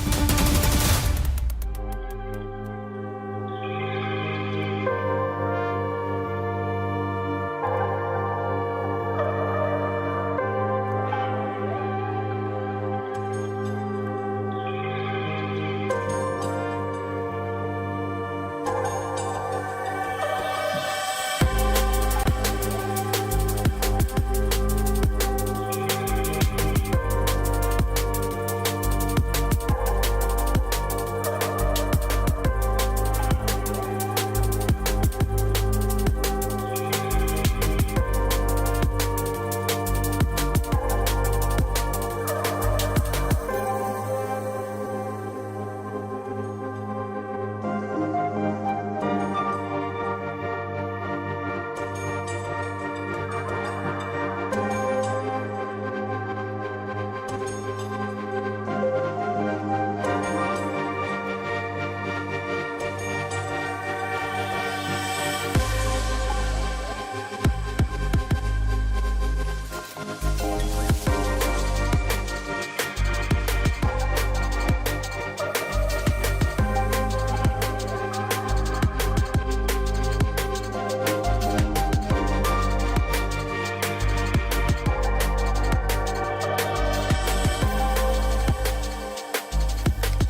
นายไม่เหมือนใครนายพลาดนายคือบุญญาตัวจริงใจเย็นหน่อยเพื่อนนี่มันแค่สกิมนะเว้ยไม่รู้มันมีเปล่ามันจะกลับมารับนะเว้ยก็ไม่น่ามีทั้งเงี้ยไม่น่ามีแล้วหน้าเรามีทั้ง2ตัวไหนละ3เลยมันเปิดเต็มแล้วลงไปซ้ายเฮ้ยออสการ์ชนเฮ้ยโหลเฮ้ย70มันเล่นนะเว้ยมาหน่อยเอาการดังสวยใบแล้วชิกู100โลดาวเล่นต่อนะเว้ย100ดาวขวากูลากเป็นไปสวย10 คิวเดือดสวยละเดี๋ยวละเพื่อน Welcome back to the panel, survivors. We've just wrapped up game number 2 on Purgatory, and things are just starting to heat up here at Free Fire at EWC 25. Gentlemen, ladies, my panelists, we are starting to get a better picture of how these teams are performing here at EWC, and so far there are a couple of things we're actually starting to notice. Raja, 2 things for you. Fluxo, not looking so hot, but you also have a team that you're kind of impressed by. Well, Fluxo, it was for me. I think they are like kind of slowy. Well, they start getting some eliminations, but then they can just get inside of the safe zone. So this was like a huge problem for them. And Pain Gaming, it's like probably the same. They are kind of slowy, so that's not good for them because they need some points. They need to do elimination. So I'm hoping they can do it in the next match. And it's good to see Pakistan teams like doing that well. You know, we can see like Hot Shot. They got some eliminations and points, and it's really good to see because we are not expecting this, right, guys? No, we went, and remember actually last year, Hot Shots almost made it through to the second stage. I think, Neptune, you would remember this. We were cheering for Hot Shots. We were on the panel saying, go Hot Shots, you're so close. And they might have fallen short last year, but it looks like they might be getting a little bit closer to actually making it to that second stage, Neptune. But Neptune, you don't actually look at Hot Shots. You are looking at RedHawks. Tell us, like, what is it about RedHawks today that's actually making them stand out? Yeah, I mean, looking at RedHawks right now, it doesn't look like a team that has been introduced recently to the international scene. Like how they play, how they move. I think they studied their opponents, especially from those in Southeast Asia, because judging from the movements, those are Southeast Asia teams' movement. Well, I want to say that it's Southeast Asian, but I want to see them prove themselves one more time, right? One more map. If they can get another second place, if not find a booyah, then I'll have to agree with you. No choice. But I'm just sad that because teams like this, you're expecting them, oh, when they hot trap, when they start getting into fight, RedHawks also included in this conversation, they're actually winning out their drops. Unlike Vitality, Team Vitality, please, we can't be botching up these engages like that, right? You see them get into that corridor, AG play it well, take their time, and unfortunately, the hot-blooded Indonesians, this time around, it costed them. Yeah, I mean, Team Vitality, what we call the Falcon Hunters, it doesn't work here. I mean, they're close to their nest, they have their strength, and it's tough, really. But another team that I want to look into is the Booyah Takers in that second match versus Pro. They played it slow, not so much of elimination compared to other teams, but we just saw the match ranking and they're number 1, even ahead of Hot Shot. So Hot Shots was the elimination leader at that point, and it's just that Booyah moment that made that lead.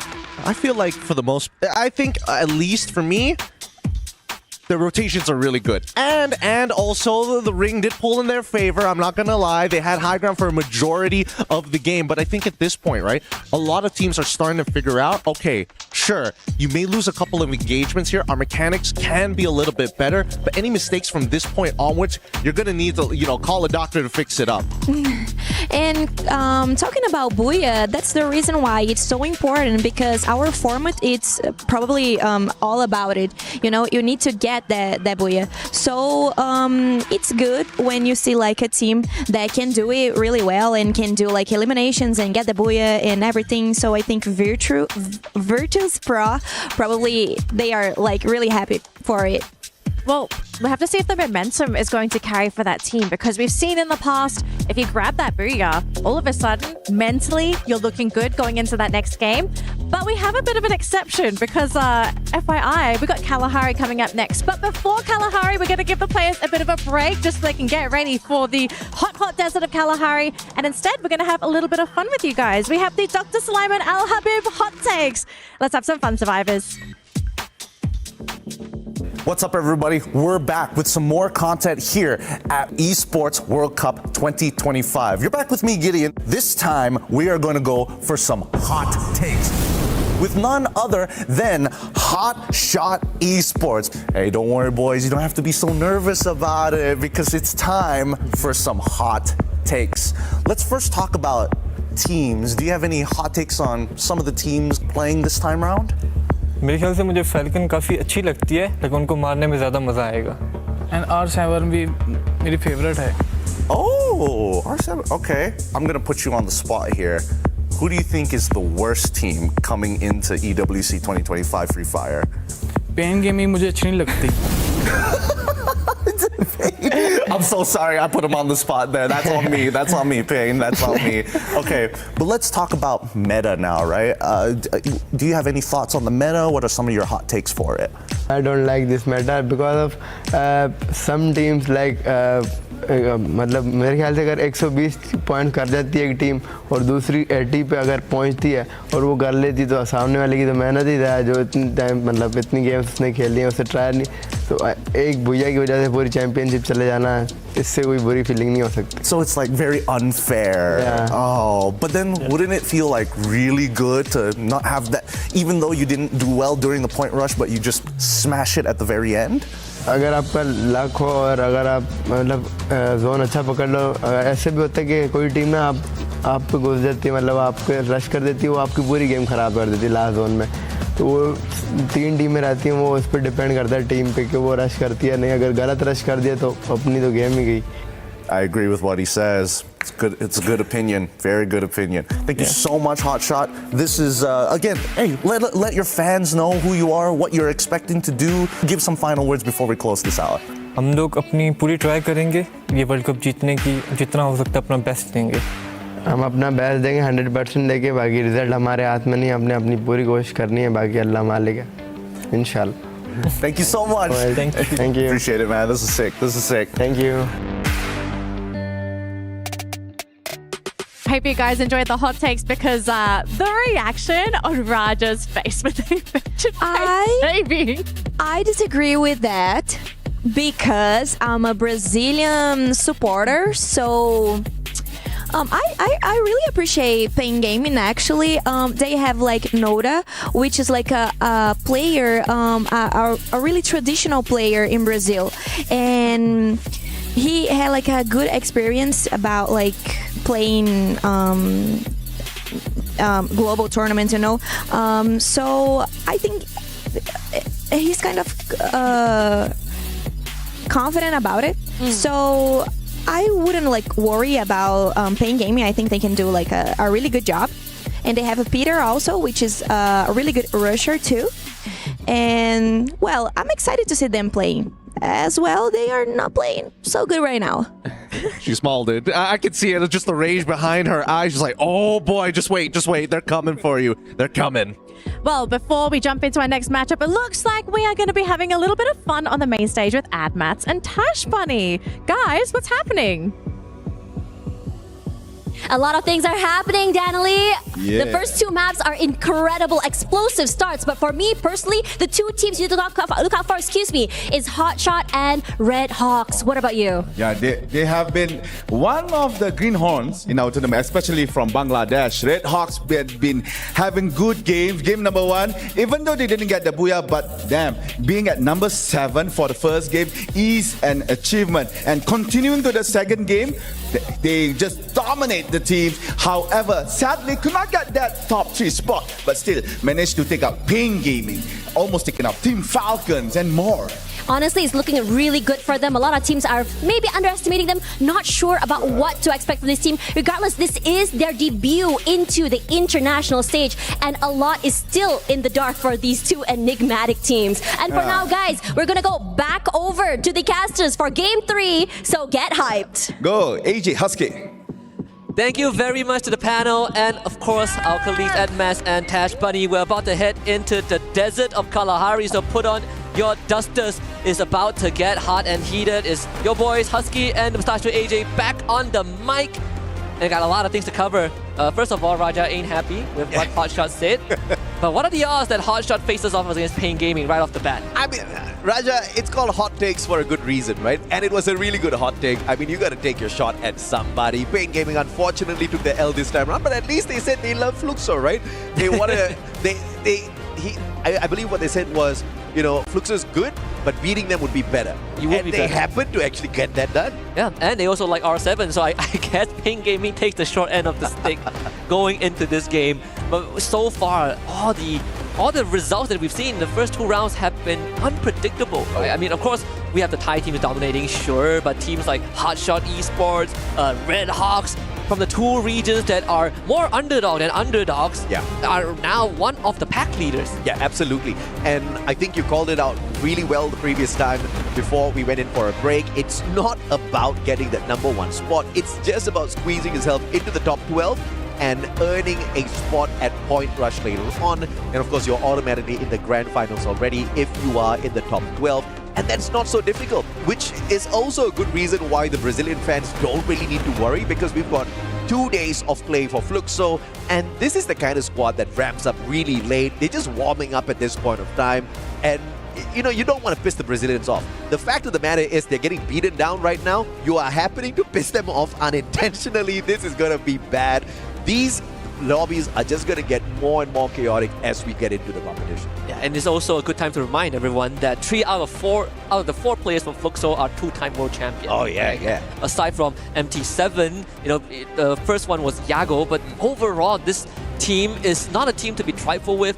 Sure, they've had heartbreaking losses. They came in second multiple times, be it in local regional tournaments or even, you know, tier 2, tier 3 community tournaments, but it is still a brand that has resonated with Brazilian Free Fire ever since the first gen, the year 0 when Corinthians won the first ever world championship. Fluxo is a very good successor to that era.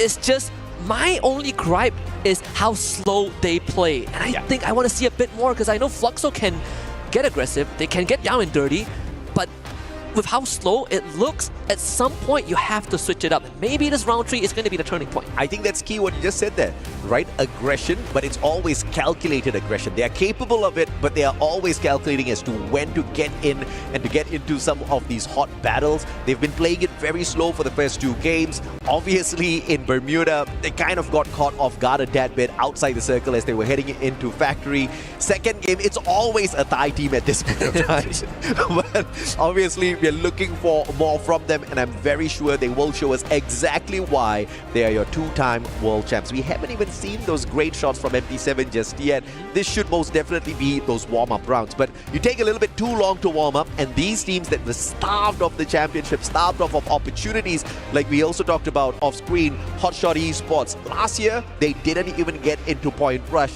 This year, if they can keep this up, they sure as hell are getting there. And obviously, another team's got to pay the price by giving away their spot. Yeah, it's like a very fun game, right? I literally told you about what we kind of had fun with yesterday during our study. Yeah. I said that there are 4 Brazilian representatives, yes, 9 from Southeast Asia. That's 13 teams. That's 1 extra team that can qualify to Point Rush. And if we have to slot Hotshot in, we have to get rid of 2 teams. And now, after round 2, it makes you wonder a little bit which team it's going to be, right? Which team is Hotshot going to be able to do just enough to overtake?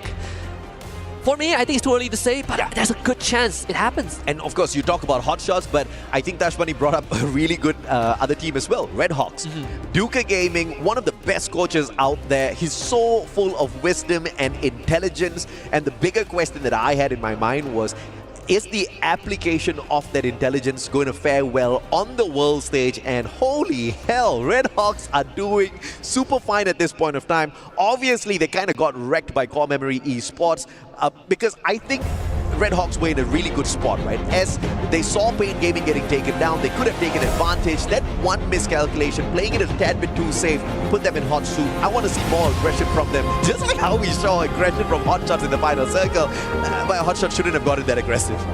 But it's okay. I think at least we kind of see what Hotshot is capable. Oh yeah. Right? Do I want them to keep it up?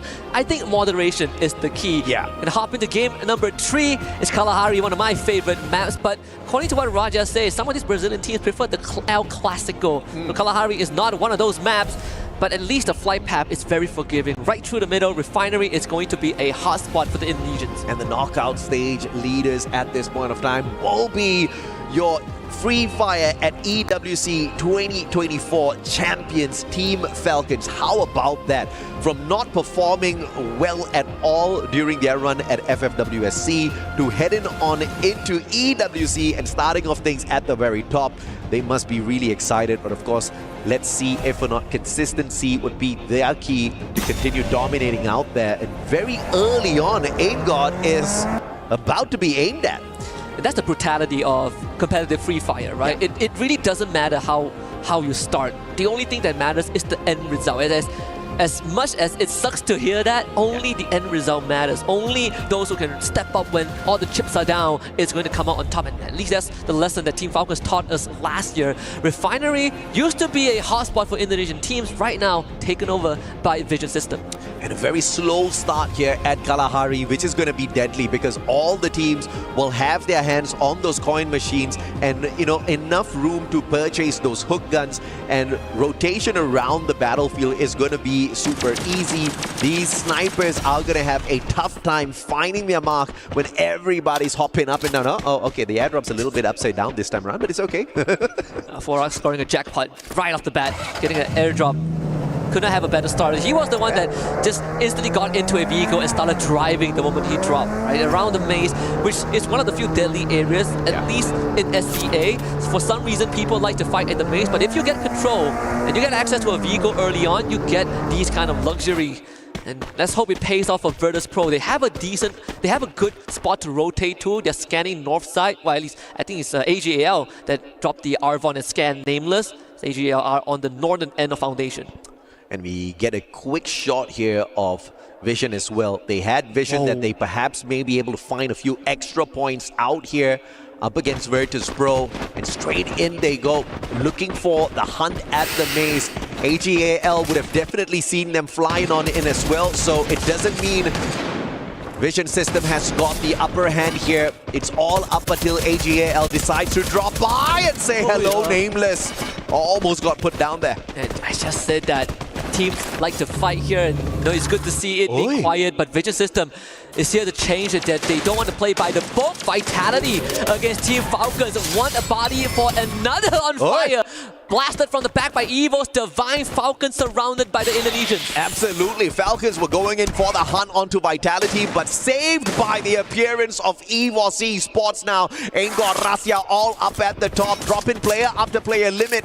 Question is, did he hit that revival before running on out? The team survives for a little bit longer. Limit getting the deep done, purchasing an insurance policy for the squad, keeping Falcons in. We saw this in Bermuda, almost on the wipeout list, and then they made a comeback for the Booyah, so we can't count them out just yet. Of course not, but on Kalahari, so much harder, right? So much more open ground that you need to be careful about. Jump getting knocked by GU as CXK now have to deal with Fluxo. That's the Reptile Rhythm. It breaks wall faster now in this new update, and Don will have to back off. Cougar being able to sidestep and take cover. Fluxo down to just GU and MT7. And the plasma gun, one that we have not seen in a long time in meta, is finally back with a bang. GU spots out Zenzi. Down you go, baby. AWM not quick enough. And GU will instantly pick up that elimination for himself. But here's the problem though, core memory, they are outnumbering the players of Fluxo. Butch is in as well as Bobs. Down on the ground. Eliminated too early. No vending machine in the area for a quick revival as well. Great rotation from GU. Does have the hook gun to facilitate that, but Don does not want to let him get away. Actually sees the jump, the timing a bit off for Don. Couldn't really take ground to get a couple of shots off, so GU once more gets into cover, but Don wants the chase. He has backup coming in, and GU now will have a 1v2 on his hands. Doesn't pull out the sniper just yet. But look at this, Dawn chasing GU straight into the hands of Limit, perhaps, who's actually on a revival spree, bringing back the rest of his team members. GU caught in a really tough spot here.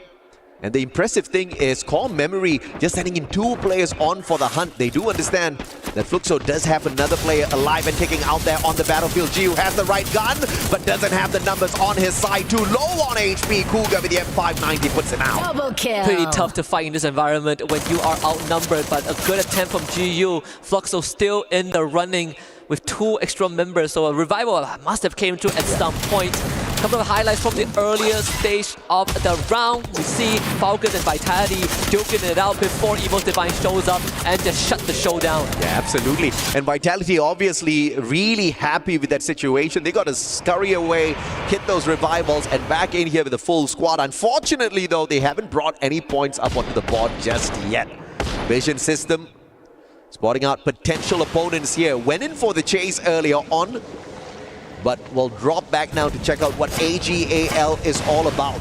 Jota with the Tatsuya and the Oscar has got a double dash there in hand, so he's going to be pretty deadly. They're probably going to give him a little bit of extra confidence as well, but instantly that confidence taken away by Cypher and his headshot.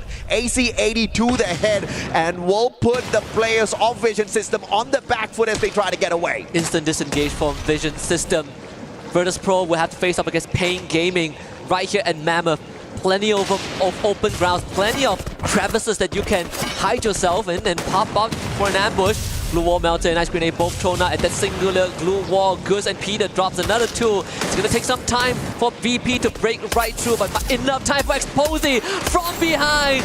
Finds the penetration, and VP are looking for a cleanup, but NodaX and Motovia are fighting back valiantly. Pain Gaming not willing to go down without dealing a couple of blows on their own, but Peter goes right down. Fuarang is in the red zone, and Pain Gaming prevails. And that Riptide rhythm breaking down anything that they had to defend themselves up against the shots of Pain Gaming. They sure as hell brought the pain down onto Virtus Pro. Instantly snuffing out their hopes very early on here. This may just be that comeback map for the Brazilian squad. Danny hit the nail on the head on the panel, right? Yeah. Teams that get Booyah finds confidence and then they blow out the next round. VP being cursed by that, but Pain Gaming really stepping it up. You might have heard what Hotshot said during the clip. Cypher finds a freebie on the Maxi, and that's the last vestige of Vision System out in 11th. Well, thank God Hotshot didn't take the Booyah then. They still have an opportunity to pick up a few more points out there. AGL on the hunt. Vision System, they were the aggressive ones initially. AGL didn't even play the third party. They just bided their time, waiting for that opportunity. And it all started off with that AC-80 by Cypher. Vision System out early once again. I know we have a lot of disagreements about Kalahari, but I think one thing we can agree on is that a slow Kalahari game is the scariest game of all. Oh yeah. With so much open area. We're seeing Dinocleus being pulled out. Couple of knocks on the kill feed. Ray finding Cypher. Rotation from Team Falcons, finding some safe haven. Here comes Evo's Divine, who have recollected their footstep and retraced it straight to AGAL and finds 6 points. But they're on the hunt for more. Deal in the red has a revival point, but there's no time for any static movement. So Evo's Divine will keep on chasing. Oh, but Evo's in trouble though. Pain Gaming rotating towards their compound at the very same time. And Evo's a tad bit too busy on the hunt here, looking for the final player on the side of AGAL. Gochil will be able to spot him, misses the first shot, and the jump pad allows him to survive a little bit longer, just a slightly bit. And Pain Gaming, on the other hand, pulling the brakes instantaneously, not wanting to drop by this compound too early. And Evo's Divine finding Chinoy. But the revival for AGAL was pretty phenomenal at that vending machine, so he got his job done. Pain Gaming found a better bounty than dealing with Evo's Divine. It's the revived member, the freshly returned members of AGAL. And that's free pickings for Pain Gaming if they can find them around Mammoth. Core Memory going for an extremely late rotation, just passing through Stone Race to the southern side of the map. They're going to reach the sub in just a little bit where Fluxo is holding ground, but you can see that Pain Gaming, they've already found a couple of numbers on AGAL. Yep. Core Memory in the fastest vehicle they can find out there on the deserts of Kalahari. Probably won't give them much. It will protect them from some of the elevation as the drop off of these cliffs. And Pain Gaming, on the other hand, 6 eliminations strong. A beautiful start for this Brazilian squad this time round, with Motovia and Gus finally finding that high-octane action on their side, and they are not on the losing end for the time being. And I think chaos is about to befall all of us here, Husky. Only 2 teams out of the equation so far, and this is not a huge map at all. No, it's like a volcano about to erupt, right? You can see, you can already feel the tectonic plates, you know, the friction. They're about to slide off each other's equilibrium, and when that happens, the eruption is going to be uncontrollable. We are seeing Core Memory, AGAL, and Fluxo collide at the sub. That could kind of narrow down some of the numbers on this map. Bob's finding Chinoy. So Fluxo getting a couple of eliminations under their belt as well. Bob's with the first grenade elimination on this map. Well, Core Memory has got the advantage here. Fluxo out in the open. Cougar spotted him out already. But as they take damage from the circle, question is when they go in for that strike. Good double glue wall erected instantaneously. Bob saving the squad with the defense, and now the grenades laid off. And what a god name by Bobs! And that instantaneously dismantles the squad of Core Memory. They can't get away just yet. What a 3-pointer from this man. 2 back-to-back grenades, the triple jump, and MT7 finds a Zensi. Core Memory stood no chance in this fight where they should have had the advantage, and now the rest of Core Memory are gonna get dispatched one by one. Butchers it, and Bobs comes in. That's a double for Fluxo, 6 points. And that's the snipe shot I was looking for, MT7. He delivers, looking for Don now from afar. Finally, Fluxo are the aggressors, 6 eliminations strong. What a stand-up performance here at the sub. But now, dealing with the circle, making it into the next save zone is going to be a little bit of a problem, because they're heading straight in towards the confines of Refinery. High ground action once again might just put them out of the count. They need to depend on those jump pads as well as a couple of scans out of those binoculars. RedHawks are about to engage with Hotshot Esports as Hotshot started firing at Flicker. He did take the jump pad to rotate from Refinery towards the southern end of the compound. AGAL doing the same thing, about to land right on top of Falcons too. Gotta be ready, and he absolutely is, but Vitality is behind him. Gotta pick a poison. Oh, what a rotation here by Dew. But he's gonna get shot at by 3 squads at the same time, and it is the Pakistani players that get the shot in action with the card of all guns bumped in the season and performing really well in the hands of the Asian squads. We see a binocular scan as well. 5 players being scanned out. I think it should be courtesy of RedHawks as Core Memory gets eliminated in 10th place. 9 teams remain. Here comes Evo's Divine about to fight the compatriots from Indonesia. Vitality right on their radar, and Evo's Divine on the hunt. Evo's Divine, one of the leaders at this day 1, looking to continue their prowl into the next circle, but Alpha showing up out of nowhere. Let's see if or not they can get away from this one, because Evos knows exactly what they need to knock down. Vitality standing right in front of Alpha 34. R7 rotating around. Hook gun to get him out of trouble, but they all get sprayed down. By who? By the players of Hot Shots of everyone. At the high ground, they take advantage. Alpha 34 with that rotation. What was that? They signed their death sentence just with that move without enough information. Evo's Divine now gets to move on forward. They got to bring Ray back up, and they do just that. Ray back up to full. Vitality holding behind this container. Azure 25 has a huge job to do. Sees Kochu, tags him a little bit, forcing Evo's Divine back into this factory area, this garage, this warehouse. And that's going to slow them down for a bit, but Pain Gaming now arrives. Hotshot versus RedHawks. That's a battle that we are about to see. And Falcons, yet another bird hopping on into the mix as well. Then some hot action about to kick off on the opposite side of the battlefield. And we get there in time. AGAL, the jar takes him down. VSS time, baby. Sajid finds one for the squad as well, but the container, all the Falcons have for in terms of defense. RedHawks is playing on the low ground as well as Fluxo now receives some fire, not just from Hotshot, but also from Team Falcons. Limit with the Riptide Rhythm is going to make it even tougher for Fluxo. They're putting up the glue wall, and it's just enough, but a second one comes through. Fluxo could not catch a break at all, but a couple of containers is going to keep them safe for now. Pain Gaming out. using the terrain to their advantage. Great play from Fluxo to not waste their glue walls, and they are on the very edge of the next zone as well. So not a lot of space to rotate around. Therefore, Fluxo should be in that final circle. The rest of the chaos about to go down now, but Hot Shots with that high ground advantage. Falcons wants to call their shot here, meeting them halfway. Yeah, Peter has already found Anas, and this is already not a good start for Hot Shot. Can they hold on? Sajin gonna get knocked out by Kororo. The blue wall secures his demise. It's down to just 3 for Hot Shot. They need to hold this ground. Falcons knows that. The takeover is one step to completion. Kororo from the flank couldn't find an entry in, but Hot Shot, they got a lot coming their way. Yeah, the Steffi was pulled out a tad bit too late, but it does defend them from a couple of grenades. Now Hot Shots barricaded by their own glue walls. Falcons finally making their way around, but yet another defensive glue wall pulled out. But that one falls like a paper wall. Final survivor left here on the side of Hot Shots, and Falcons are not slowing down just yet.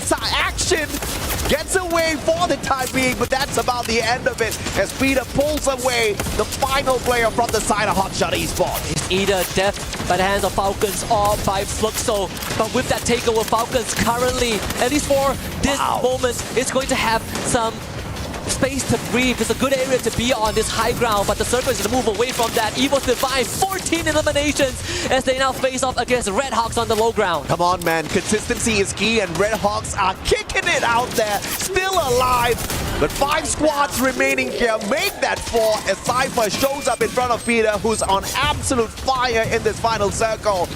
Circles moving on. Fluxo doesn't really need to rotate all that too far. Limit with the smart plays, with the glue wall melters before those defenses can even be erected. This is going to be a tough rotation. RedHawks wants to make the first move, but AimGod finds Blade, and there's not really much time to bring him back up. The glue wall is desperately being thrown to protect him, but Kuntush ends up being a victim of that as the rest of Evil's Divine are going to show up to clean up what they started. Blade takes out Ray with the trip mine, but that's pretty much it. RedHawks out in 4th. Out in 4th, Fluxo down by 1 man. They've got a little bit too little in their tank bombs with the rotation. Jump pad now right in front of EVOS. Fluxo, I don't know if or not they are calling the gods of shot straight towards them, but now Falcons at the very top. They wanted double booyah at the start of this day, and they may just as well pull this one off. Again, they took over where Hot Shot was, and it gave them the best position to work with. High ground leverage, and on top of that, good rotation into this moving circle. Evil's Divine getting dispatched left, right, and center. Falcons with 9 eliminations under their belt. Ball's about to run into Peter. This is a good angle for them to go for the swing. And now, with EVOS kind of slowing things down a tad bit, Falcons are in trouble. Fluxo knows exactly the kind of danger that awaits them from up above. Those grenades could come raining down on them, but everybody's waiting for that circle to close on down. This one is now turning out to be a troublesome situation. Do we depend on those medkits, or do we depend on some final second pandemonium as Butches in fights AimGod, puts him down 6 feet under as well. EVOS has no chance to pull the booyah. That is good for Fluxo. They got 3 members left. They just have to hold this ground. Starts by taking out EVOS Esports, because that is the contender. That is going to be the team that is challenging them for space. But if they can hold this, they are going to force Fluxo to play level. Yeah, it ain't over till it's over. Fluxo, a slow start indeed, but Peter, M592 the ahead, puts down bombs. Your MVP from the global stage, and without him, this one gets a tad bit more difficult. Pushes him down as well. Gio, the final survivor, taken out of the equation, and the one and only Falcons, your champions of Free Fire EWC 24, showing that they can rise up to the top when they want to.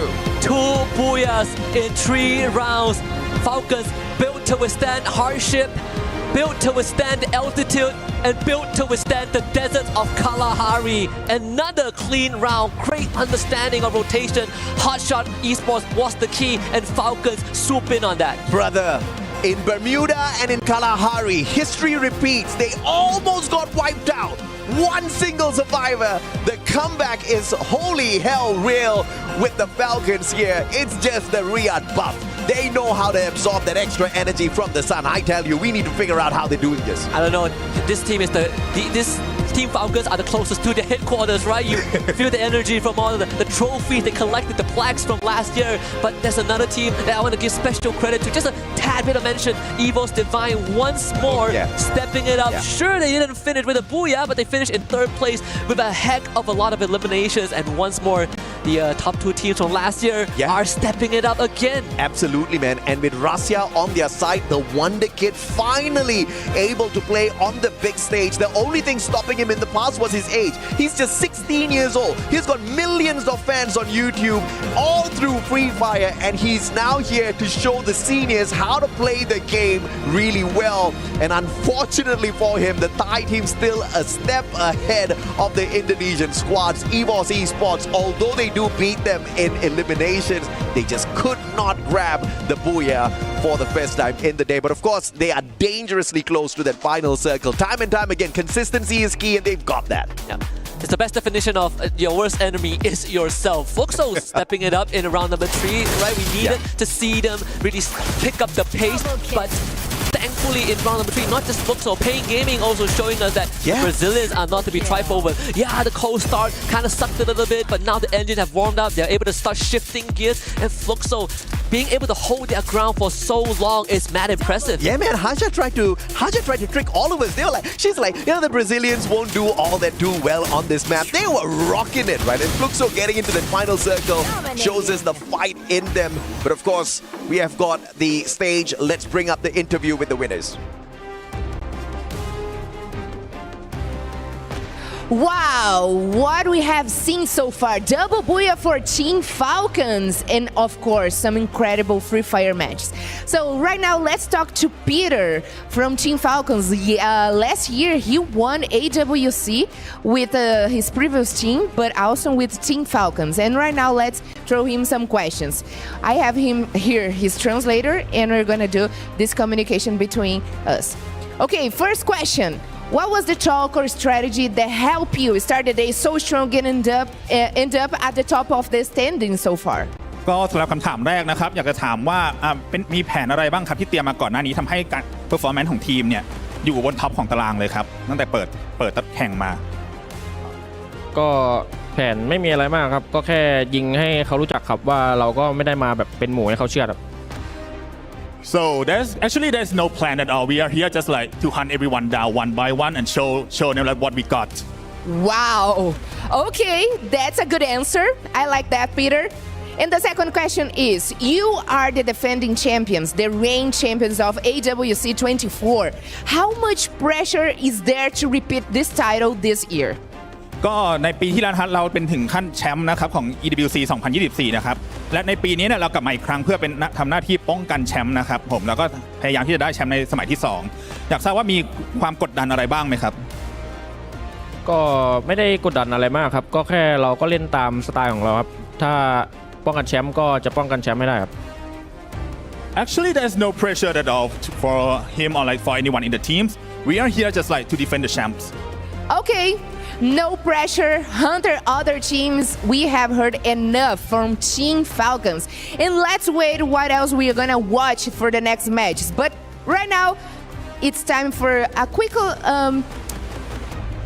break. So let's watch more Free Fire actions in a couple minutes.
3นี่ มาเดินแล้วเฮ้ยกูฉีกไปเล่นไกลๆได้ป่าวะฝั่งนู้นนะจุ้ยฉีกได้นะกูฉีกขอตัวนึงได้จุ้ยล่างนี้หมดเลยมาบนตัวนึงเอาตายแล้วสวยมาเล่นเหลือ4-3เช่มากูมาละเดินล่างได้ปะล่างได้กูลงนะกูลงฝั่งนี้ให้หน้ากูตัวนึงไอ้หน้ากูจะดาวช่วยกันต่อตัวเพื่อนหลังไป80 120ไปโอ้กูชิวสัตว์แค่นั้นแหละกูไม่ได้ยิงเลย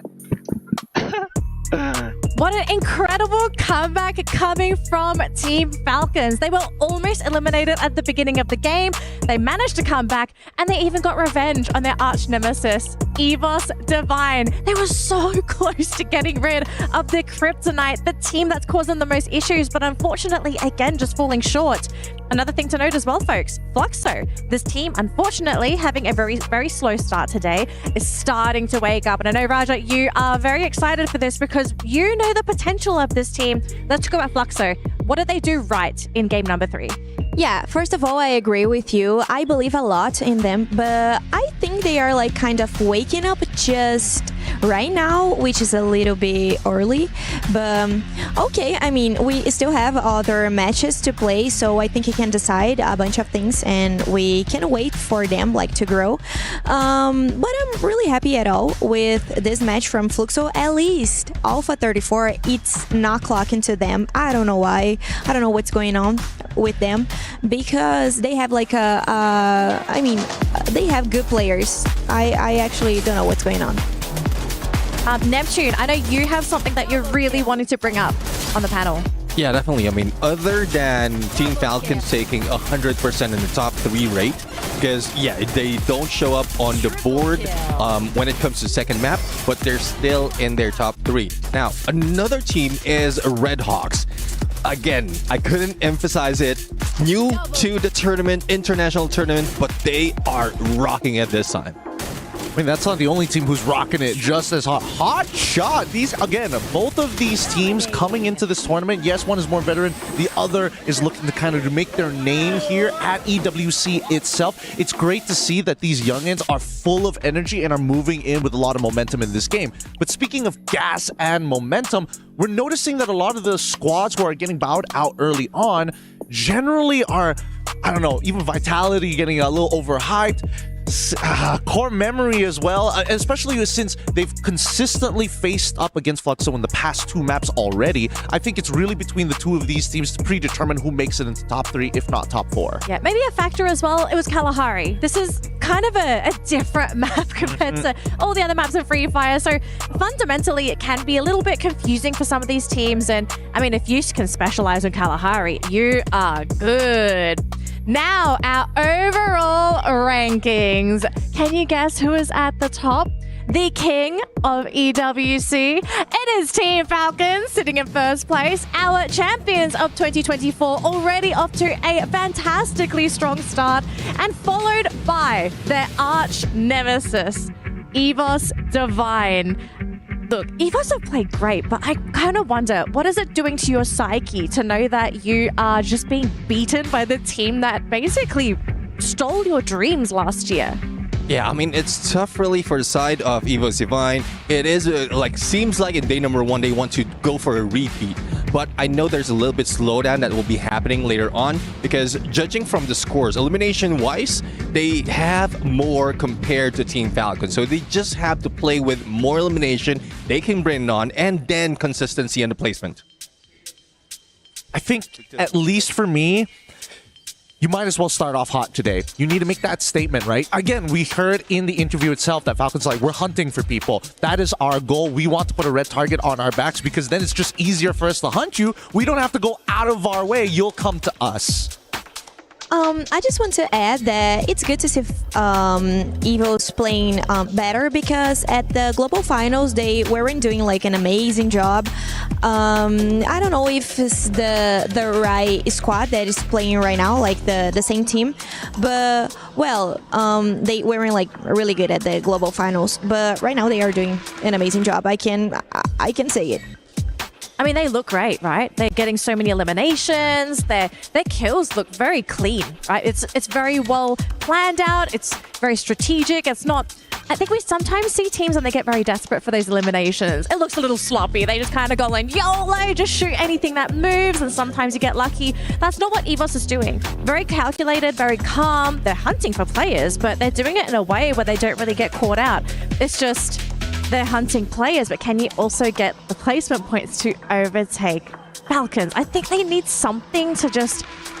What's the issue? Like, what do we feel like is holding EVOS back from beating Falcons? Do we think maybe Falcons, they're just strategically better? I think that AimGod he is smart. He's extremely smart with the way that he coordinates with the rest of his team, but you can't have all the factors in play. That very last map in Kalahari, I think it could have been possibly for them to have a 4v4 as squad v squad, just start clash squadding with Falcons if they didn't get picked off by Fluxo, right? So that's one of those key factors here every single time you go into that top 3 end circle scenario. Yeah, and seems like EVOS Divine plays well on a 3-1 split, especially with Russia under play. I did mention that earlier on Bermuda. That is one of their downfall. If they focus more on Russia, like the distance gameplay that they have, then they might be losing up on the 4v4s. Well, we do have another opportunity for EVOS to potentially beat Falcons and grab themselves a booyah, because game number 4 is ready to go, folks. So throwing it back to Husky and AJ, take it away for game number 4 here at Free Fire at EWC 2025. Wow, I didn't know I was called AJ and Husky. You know what? But that's okay. Are we not welcome here? Anyways, a lot to be expected here, especially from EVOS. They had a great start today, but haven't really been able to clinch their games, getting that booyah yet. But Falcons look strong. Falcons looks very strong. They managed to get 2 booyahs in 3 games. That is a very good opener for day number 1 for the Thailand team. And another point I would like to say is towards one of the Indonesian team, Team Vitality. They have yet to shine. They had a very terrible game number 1, alongside a game on game number 2. A slight improvement on game number 3, but sadly not strong enough for them to gain points to be in that top 12 for the point rush stage. Yeah, I think Gideon brought this up on desk as well. I mean, this is a shorter format. You don't really have that luxury, that time to really warm up, find your momentum. It's go hard, go big, or go home, hit the ground running. And Falcons is showing us that with that new roster, that's coming in this year. There's a lot to be expected from them, given the fact that there's only 2 players left from the last season, with 2, brand new players, and they want to be able to live up to their name. There you go, 63 points for Falcons with 31 eliminations. We are now on game number 4 here in Alpine. Players has dropped from their plane, and it's quite scattered in our map right here. A very good sunny day in Alpine, one of my favorite maps in Free Fire. And it looks like Team Falcon will choose Fusion as their drop spot in this map. And apparently they are not surrounded by any team. As you can see here, they are safe to loot. However, on other sides of the maps, you can see that Team Fluxo is going to go Vantage. That is one of the safe point of interest in Alpine. Quite far from the other point of interests, but still a good place to start.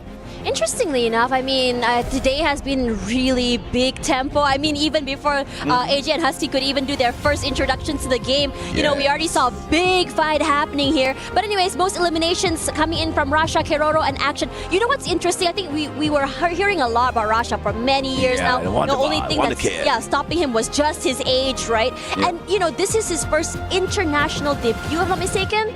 Not the first international debut. He did debut this year, yeah? Yeah, for EWC, yes. For EWC, yes. And what's really interesting about him is the fact that he is fearless. I mean, first EWC doesn't matter. I hit the ground running, I shoot heads, and I completely eliminate everyone. Yeah, when we were 16, we were just focusing on school.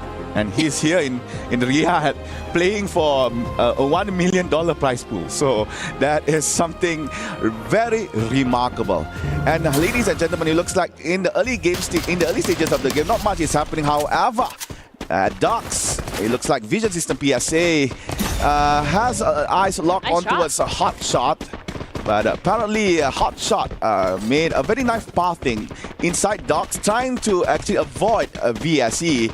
And as you know, early elimination, early fights, it's not something that you would like to face on, especially if you're on the end of the other end of the stick. Yeah, I think some of these teams like VSC, Vitality were struggling in the beginning of today as well. But now RedHawks are going super aggressive. They're just going ham right now. They're just trying to find that space, just go into this area, trying their best to break these blue walls, finds nothing quite yet. But Flicker should fall next as the rest of the team just hunker down forward, tries to collapse. But no one's really baiting it. Oh, Core Memo is actually... Puga already getting that one pick off here, and for the rest of the team, they're saying, okay, we are done. One knockout is enough, and I don't think we should actually pursue this. They don't want to rush the issue. Yeah, the reason why they are falling back is because Core Memory KOG is actually right behind their tail.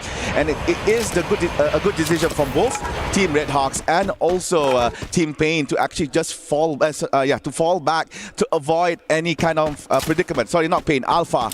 However, you can see that CRM pushing forward towards the Brazilian. That is painful! And Linz, nice shots, taking down Cougar. Time to go for a second one, but trying to secure the point first. However, Linz could not fight, but jump! Has been jumped by Motovea. That was a nice woodpecker shot from the Brazilian.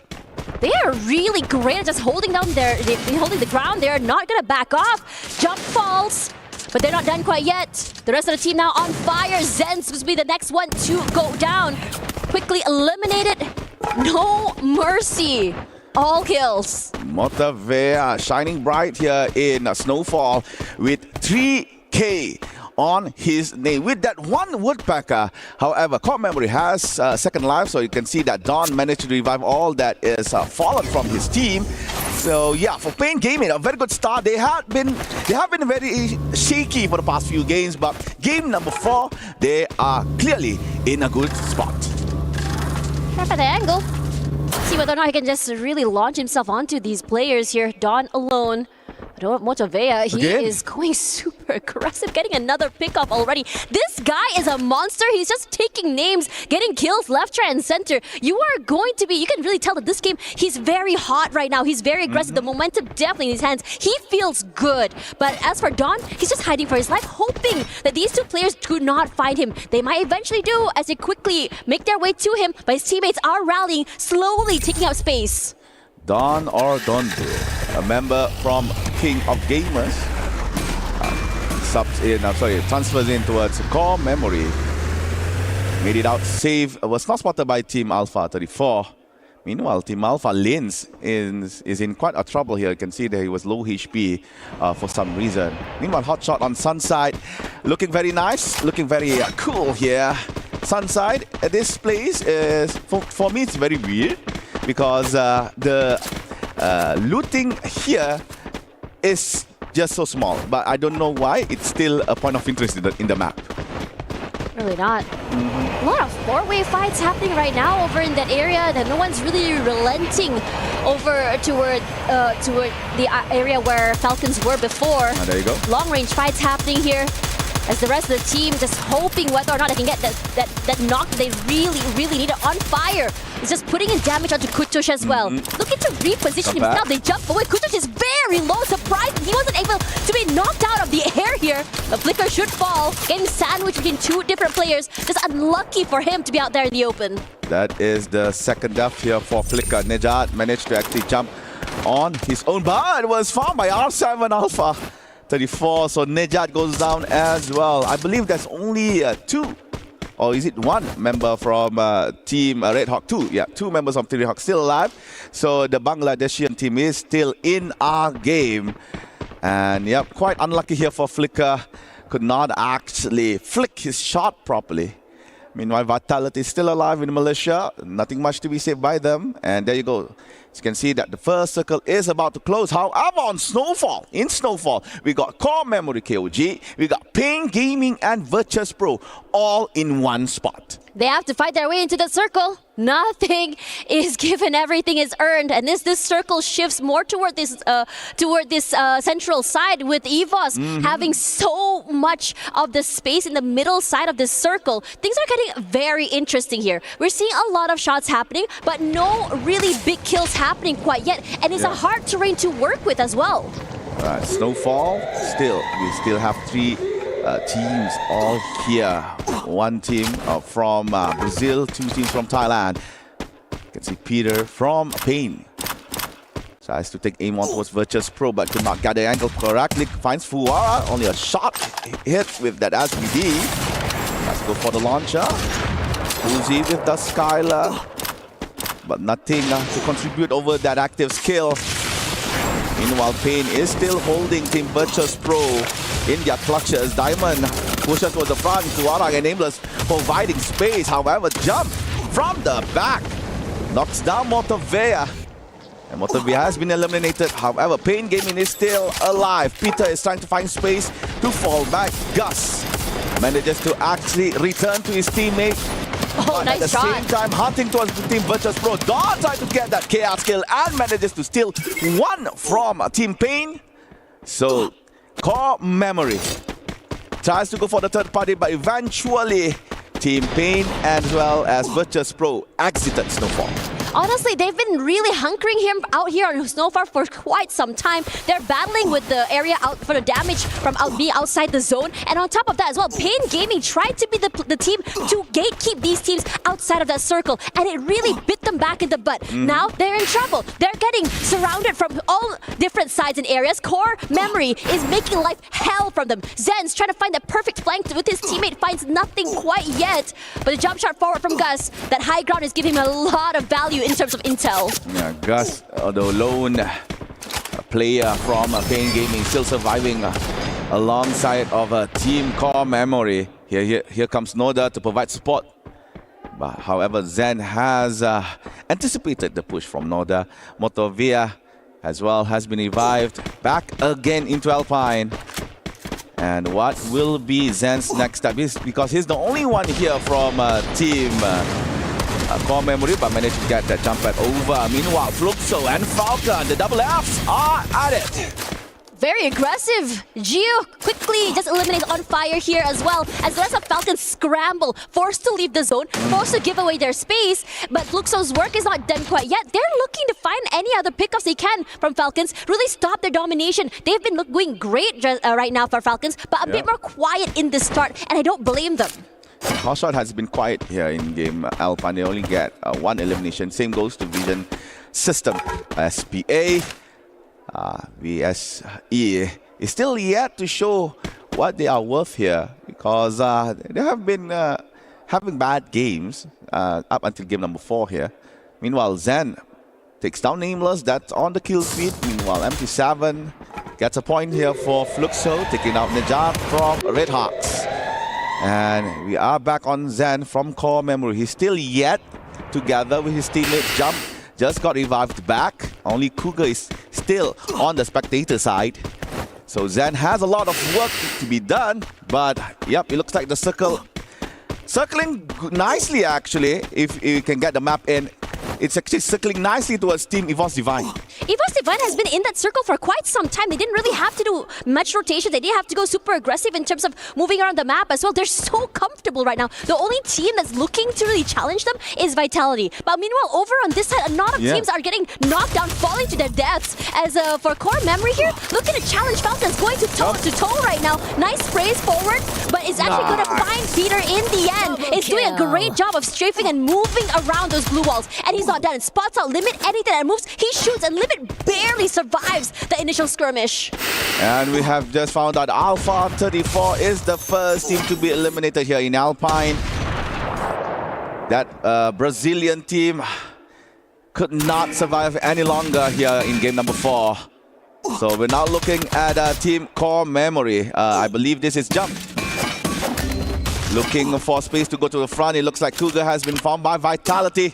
So the lone player here for Core Memory has to face Limit. Limit is one of the best snipers in Thailand, I say as well, maybe in Free Fire. However, Limit knows where his limit is, has to fall back, does not want to play with the circle, and at the same time, RedHawks is no more at number 11. Unfortunate for RedHawks, they had such a great streak earlier, not able to hold on right now as well. This circle, I would say, is quite complicated to work with. I mean, for a while now, it did favor EVOS, and now it's pulling toward Vitality. If anything, right now, I saw Core Memory, a team that I think did quite a significant impact, also knocked down as well. But for the Keroro, he's running for his life. For Pain Gaming, they're on the hunt right now. Where the heck is this Keroro Frog here? He falls. Forak is the one to steal him away, but Rasha will be the one to steal that point. Pain, yeah, they have 7 eliminations, and they're going on the map like just knocking on death's door. Fluxo somehow on the other edge is going bonkers. What the heck happened there? The interaction with AGAL finally ends in a good green light. Fluxo takes down AGAL. Now we're looking at Vision System SPA.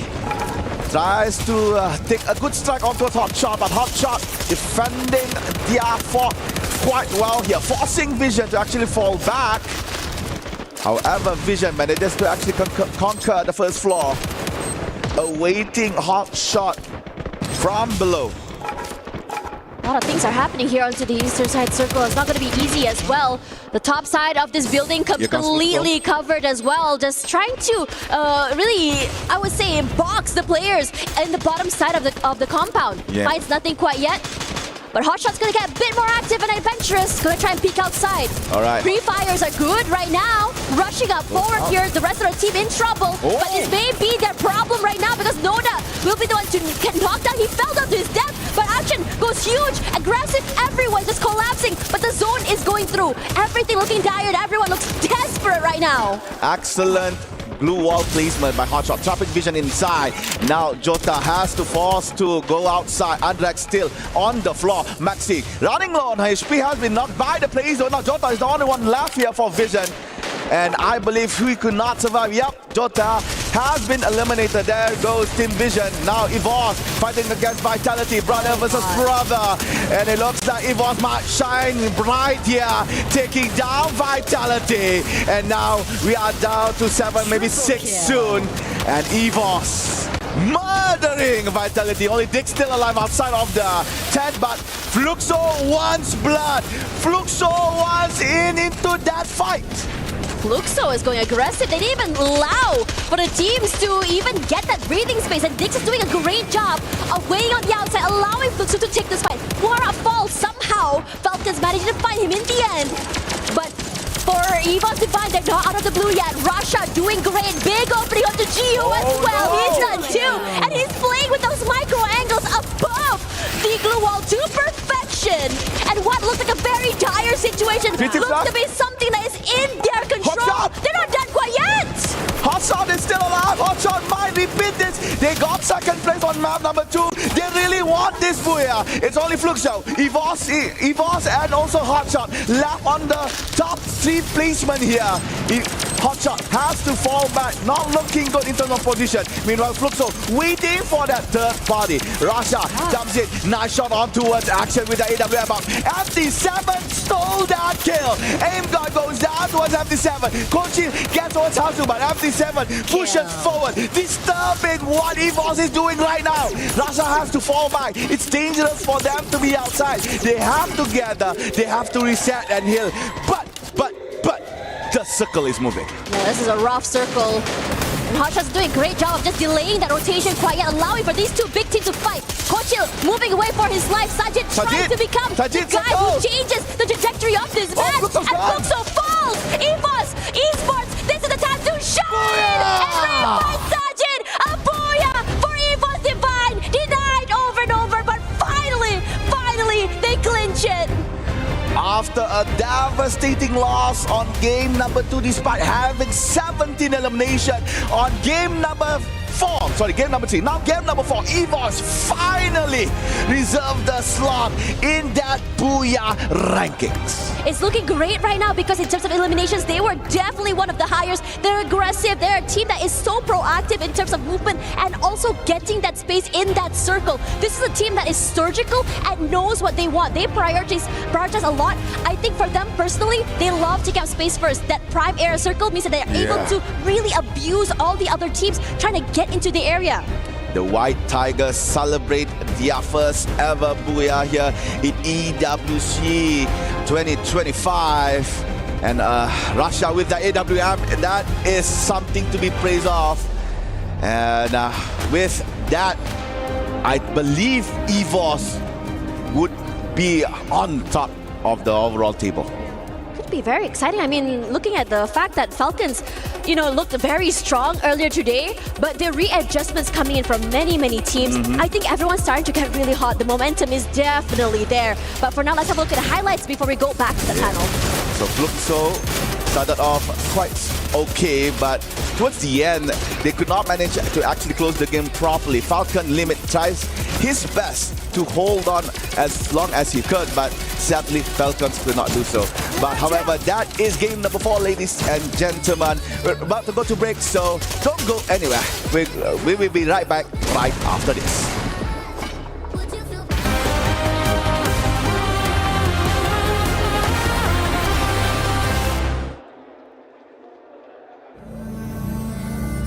We're about to enter one of the habitat, the hibernation area of one of the pro players for Free Fire Esports World Cup. Let's go in.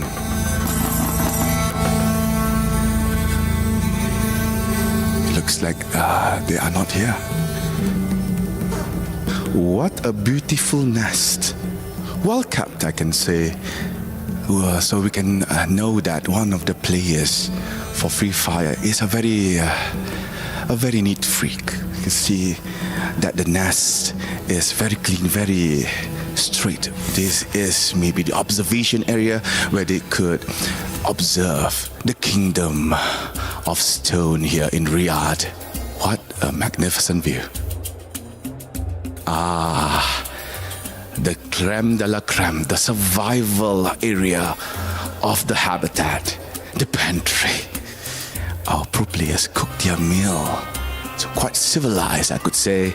And a fridge, I do not dare to open. We might not know what unknown beholds behind this fridge. We're gonna move over into the player lounge to see the players truly take a break in their natural habitat. Come on. We gotta be very careful to not distract the players from truly taking a long break. Keep in mind, competition is always going to be tough, mentally taxing. So therefore, with only the best that can be provided for them, they won't take anything lower than suboptimal. Coffee, caffeine, everything a player needs to keep them energized, tough, and most importantly, mentally sharp, especially when they're in the game. Here, we're by the snack station. We've got our workers hard at work making sure that they are filling it up every moment. If it's empty, how are these players going to refuel themselves to keep themselves at the top of their game? The Esports World Cup ain't skipping out on nothing. Come on over. They're not around. At least we know that players, especially at the peak of their competition, when they're done with the games that they want to play, they still are challenging themselves mentally. One of the most important sides, whether you're a mobile gamer, a PC gamer, or even a console player, everything is provided here for the player lounge for all of their needs to make sure that the competitive level always stays at its highest peak. Look over here, we've got our PC segments, 2 rows of PCs. We've also got one of our hosts over there trying to be part of this, trying to be part of the player habitat. It's crazy.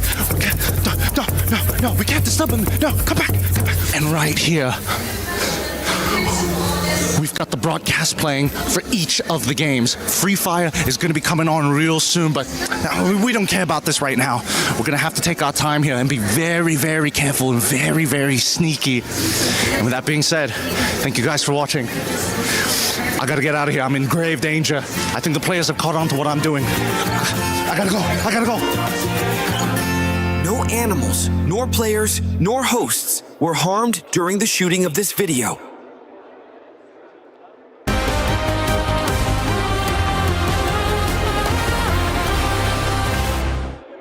Nice, thank you. Kalama. 7 orang. Belakang aja. Kita kanan kanan aja ke sini. 100. Ini gas yang dekat. Sekarat banget.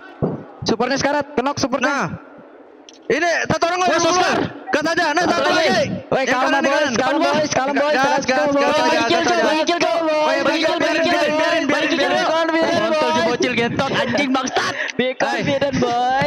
Let's go boy. Evos Divine are tired. They don't want second place. They want first place. And what did they get? They score their very first booyah. Team looking really happy, especially through their player cams, as well as their communication. They knew they were very, very close. And obviously the hard work, it did finally pay off. But is it going to be enough to keep the mentality for this team? We've got a lot of things to talk about here, folks, because that game, it wasn't just a simple case of Evos going crazy, getting all the eliminations and just winning the game. There were a lot of other things that we had to talk about. Firstly, Neptune, I want to start with you because we had an interesting conversation whilst watching that game about Falcons. We've noticed a trend, which we are now going to be calling the Falcons exit strategy. Explain to the viewers what this actually is. Yeah, I mean, for Falcons, every time they lose a player, if two, they have an exit strategy. One pulls away real quick. Like Launchpad is available, you will be able to pull away, and one deals with this as the distraction. So there's plenty of time for them to go for the revive, and then they recuperate and come back stronger. And it happens, if it happens in the early part, then they'll be able to get like to the final 3, or if not, get the booyah like what we've seen in game 1 and 3. But unfortunately, in that final match, they were just taken out a little bit too late twice, and they couldn't just come back. And for Raja, you want to talk about Hotshots. This was a team that you are very interested in. And of course, our wonderful guest over here, as you can see, unfortunately does not have a microphone, so we won't be able to converse with our guest. But talk to us about Hotshots, because this team has impressed us today. Yeah, I wasn't expecting this. Actually, I think none of us was expecting this, but it's a really good surprise. But I'm a little bit worried about, because it's one more team to, be worried about. I don't know, thinking that I'm cheering for Brazilian teams, but well, they are doing a really an amazing job. They are catching pretty good eliminations, and they keep getting up into this format. I don't know how to explain this actually. The consistency. I think that's the word you're looking for. The consistency for this team is actually really starting to stand out. Yeah, so we keep looking at them in the end of the match, and they are still alive, and they could eliminate one player from Fluxo, which it was more comfortable, because he was in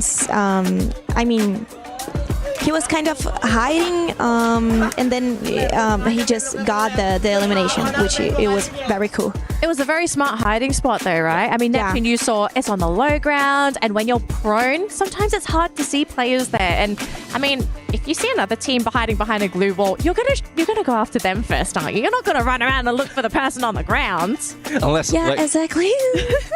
Unless you're the only ones, the only player remaining. Yes, exactly. That's when other teams. But with the distraction that Fluxo really did in there, so I guess that gave Hotshots that opportunity to hide out and then just grab the second place. But one thing I would say as well for Evos Divine, I guess their strategy is working this time around.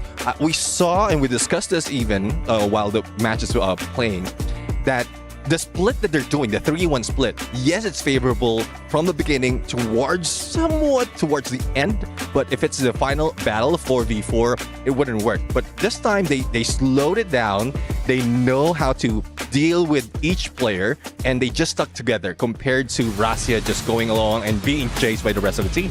Yeah, and Raja, I think we also talked about this a little bit behind the scenes, where Evos, they played slower this game, right? They started the day very fast, lots of eliminations in the early game and even into the mid game. But for this round, they didn't look for eliminations until the 4th or 5th circle, which is really late for Evos, but it worked out for them. Yeah, they kept in the top 3. Yeah, so I don't know. They have kind of different strategies, but it keeps working for them for some reason. They are having a really good day. In my opinion, it's one of the best teams. Of course, we can we can see this at the overall ranking. So Evos appears in the first place. They deserve to be up there. They worked incredibly hard. They've secured basically top points almost for the entire day. The only reason Falcons fell down was because this was the one round they kind of fumbled the ball, Neptune. Yeah, I mean, we also talked after the previous match wherein Team Falcons is leading because of placement point, but Yes. elimination-wise, it's Evo's Divine. And now, since they were surviving a little bit longer, Team Falcons was struggling, so they can still continue on and getting all those elimination and sticking together. 4-man strong, definitely a booyah would help them. That jump up to number 1. Well, I mean, do Falcons really care as well? I mean, you don't really need to sit in number 1 because it's just the knockout stage. Yeah. So, moving on, because we are getting ready for our next game, ladies and gentlemen. We're going to give the players a bit of a quick break, but we do have, I believe, the SNB head-to-head, because that's where Gideon is. That's why he's not here. Hey, Gideon, show us the head-to-head. Thanks, Denelli. Of course, the head-to-head, the rivalry has already become something that most people wouldn't have expected. 2 Southeast Asian teams are battling out to look for first spot, especially between Group A and as well as Group B. I'm talking about the rivalry that you guys have been talking about. It's EVOS Divine as well as Team Falcons. Now, it's a hefty battle, of course, but it's really a battle of the mind.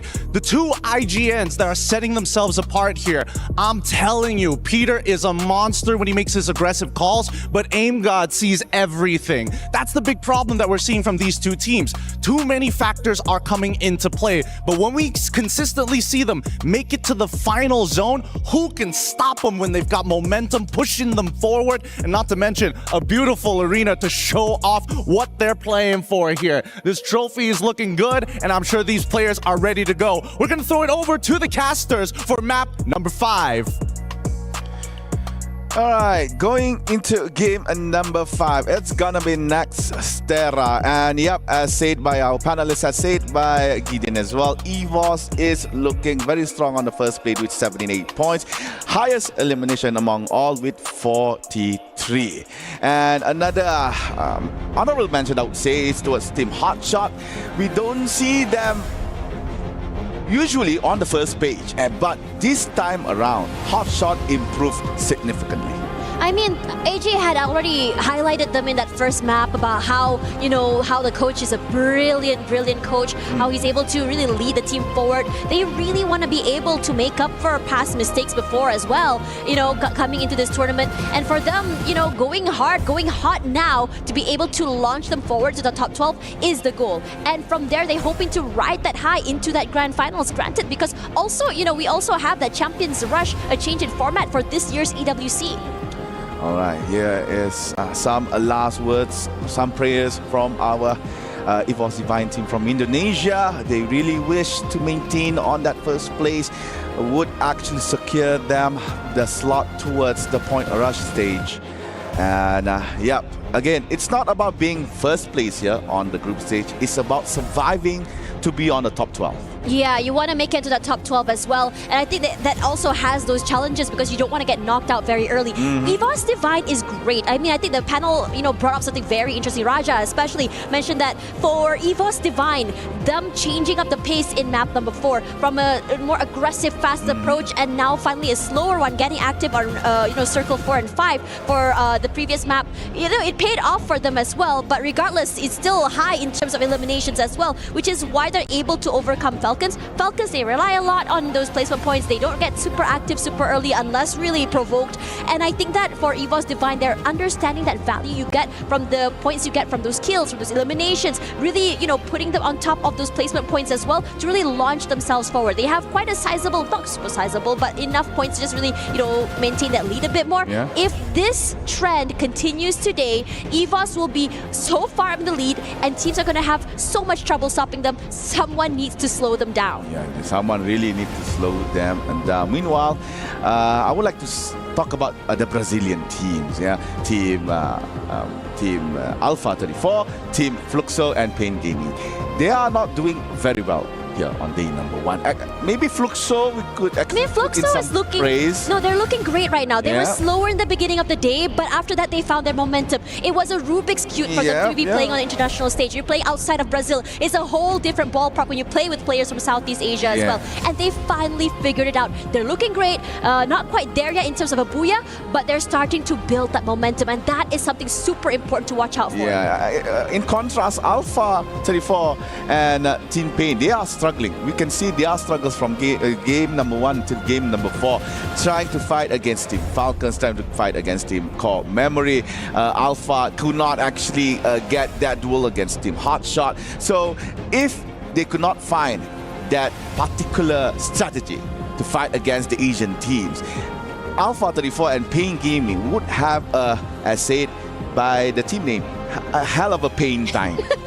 Yeah, I mean, Pain Gaming, they did have a few, I think, neat ideas in the bag just now. I mean, they wanted to become gatekeepers, keep those teams outside of that circle itself, but what they didn't expect was that all the teams just really rallied to them. When you are cornering a beast, the beast is going to bite back. They're going to fight back. And they were expecting them, a lot of these teams to go that aggressive, and they were overcome in that particular moment, I think in the last map or so. Now, I think what's really important about Alpha 34 here is that I think Raja mentioned that for this team, they are the underdogs. They're a team that were not expecting to be here. They were shocked to be here, in fact. And, you know, for them to get this far, I think they need to remember that they deserve to be here. You know, maybe it'll take some time for them to figure out the styles of play from LATAM, from Southeast Asia. But after all, if you're here at EWC, you definitely have what it takes to be at the top. So I am really excited to see what Alpha 34 can present to us as a team who are not expecting to be here on the big stage. Another thing that was not expected to be here is actually RedHawks. They didn't see much from RedHawks on game number 4. I think they were got caught off guard way too many times, up to point it's hard for them to actually gain points on Alpine. But still, coming into the game from Bangladesh, fighting against teams and players that have years of experience playing on an international stage, it's something that, to me, might overwhelm them in a sense, but holding their ground very well, especially on game number 1 and game number 2. RedHawks, I could see them be in the top 12 later on in our group stage. Oh, I completely agree with you. RedHawks look really good right now. They started off strong, I think, in day number 1. I'm really hoping that they're not a day 1 wonder here, because that's usually the case, right? You get chalked off guard on day number 1. You see all these teams really shine, then suddenly you get outstratted, outshot on day 2 as more teams start to get into that momentum, get into that groove as well. But RedHawks look good. They've been, like you said, they've been able to hold their ground. But right now, the problem is whether or not they can hold on to that momentum, because they're getting knocked. I wouldn't say they're getting knocked early. It's toward the middle of the pack. I wouldn't say it's terrible per se, but you did make a big point here. This is a team that is debuting on the international stage. This is a team that, you know, barely has played with in the international level. This must be very, very new to them. The different pacing, the different styles of play. They need to adapt, and so far they've been doing great at doing that. Yes, that is true. Meanwhile, for the other team, especially for the Malata teams, I'm yet to see them shine, especially Vision System SPA. We've seen time and time again, they try to go for that early game fights. They try to go try to take early game points, but apparently it's way too many times Vision System could not fight the opposing team, be it from Asia, be it from Brazil itself. They still struggle in all 4 games. Meanwhile, for the other Thailand teams, Core Memory has shown us a few moments where they are looking very strong. But however, once the game turns or goes into a mid-game, they fall off real bad. I mean, the mid-game can be quite chaotic. It's a situation where a lot of rotations are happening. They need to be able to win these fights. But regardless out of all of that, EVOS Divine has been doing really good when it comes to their fights. You know, we saw them box into a tent, and you would have thought other teams would just collapse into them. What do? They counter back with their own blue walls, playing those micro angles, finding a nice low ground angle to just really shoot on top of the terrain as well. And then quickly the team just breaks out and just collapses. And I think it's great communication coming from this team, and they know exactly how these executions are going to go. All right, we are still getting ready into our game. Okay, what's your take for Team Vitality. Vitality? Yeah. Oh, they are. After game number 4. I mean, Vitality, you could tell they're really struggling on day one today. They haven't found their momentum. They couldn't really win those really crucial fights. I mean, AGA and Husky did mention in the first game that Vitality were supposed to be the Falcon Hunters, and they ended up being the team that's being hunted here. I feel like, in the beginning of the early game, they got a bit too aggressive, too greedy. They tried to change up the way they played. In the previous map, they were one of the earliest teams to get into that circle as well. Correct. And still, they were eliminated. I think one of the words I remember from a Malaysian caster, Abi, told me, if you're going to be holding into that middle of the circle, you have to be really strong. You have to be anticipating teams coming in from left, right, and center that are going to be just collapsing onto you. And unfortunately for Vitality, perhaps that is not the move because they weren't able to really maintain their position. Perhaps the later rotation, perhaps making playing toward the sides of the circle might be the way for them, but I'm not sure. We had a bit of a break. I'm really hoping that Vitality did figure out what exactly has been the biggest problem that they're facing today. The reason I'm pointing this out because Vitality is not a new team here.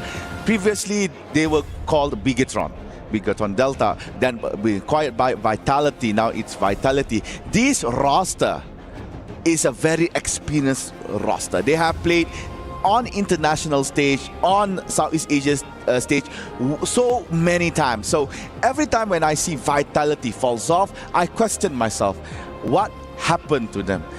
Because I assume that due to the existence of EVOS in their bout, they might want to, step up their game. We got EVOS here. We don't want to be in their shadow. Vitality, let's go up. But apparently, for all the 4 games that they have played, nothing can be said about them. Just maybe one good game on number 7 on the 3rd game, but after that, Vitality struggles to get points. I believe they are currently on number 10 with 18 points, and that is not something you see from Vitality actually. I mean, the great thing about Free Fire is that anything can happen. You can have one really good game and just immediately get launched all the way to the top side of the scoreboard. Granted that the lead has not been super huge, and that's fine. I think this is a day one problem. Day one is a day that I feel and I still believe is the icebreaker day. A lot of teams are still struggling to get to know each other, understanding what the drop spots are, understanding how rotations are going to go, and understanding the different metas that are coming into this game. I know that, with the conversation with Daniel, right, about how the metas are, through so many different regions. Correct. Not many can adapt real quick. Some of the teams that have been adapting today has been EVOS, Core Memory to an extent as well. And Falcons are doing really good at that as well. But, for the rest of the teams that are still struggling, honestly, day one is where I would say that's fine. I mean, you can really take your time to really figure things out. And, after the day ends, you can go back, VOD review, figure out what went wrong. Was it a breakdown in a miscommunication? Was it the comps that were just not working out? Did we have to work on how our execution is? Was it our rotations? That is where things you have to really talk to each other to figure out. Regardless, I think while we wait for the teams to ready themselves, let's go back to the studio to have a chat with the panel. Let's go. Thank you so much, Tash and Admas. Yes, folks, thank you so much for being patient. We are still trying to get into that game, but bear with us because you can have a little bit of fun with us on the panel. Gideon, welcome back. You were looking a little cute before, just... Oh, thanks. A little yellow maybe, but... Of course, only natural is my favorite color. But we are getting ready to jump into this next game, but we do have things that we can still kind of address, right? I think we still have that top race for top 2. We have EVOS and Falcons fighting up there. We have Fluxo still trying to make their comeback as well. We have Hot Shots started to come in, guns blazing, and really being a dark horse. Are there any other teams that we kind of want to highlight that have the potential to maybe sneak on through towards the upper end of that rankings here? Neptune? Yeah, I mean, Hot Shots, I'm pretty sure Hot Shots want to be overtaken by Pain. They're very, very close, and Raja would approve of that, especially with that statement that has been thrown earlier, so I'm looking forward to that. Well, I need to translate to the Brazilian players because I'm not really sure if they can understand what the player from Hot Shot just said, but I will translate to them and then maybe we can start a real fight. Oh, so they don't know they got insulted. Okay. I don't know if they will approve it because I know some of the players and they are not that kind of... Sometimes sometimes they are kind of angry, you know. Oh, okay. So they need a little bit of heat. I mean, Gideon, you were telling us just now in the casters area that the stage is freezing. Yes, it is very, very cold. But at least from the players' perspectives, as the breaks were going by, you can see that the players are going in and out. Some of them are wearing jackets. They are prepared. But then you can tell those who are really eager, those who are like sitting, playing with their chair a little bit, sometimes playing with their fan, no jacket, no nothing, and you can see it in their eyes. There's heat there. There's fuel behind them. There's a lot of gas as well. These teams are extremely motivated to try and outperform themselves throughout each of the individual maps. But I think, you know, I feel bad because I feel like I've started a controversy and I was in the center of it all. Like, what have I done? What have I done here?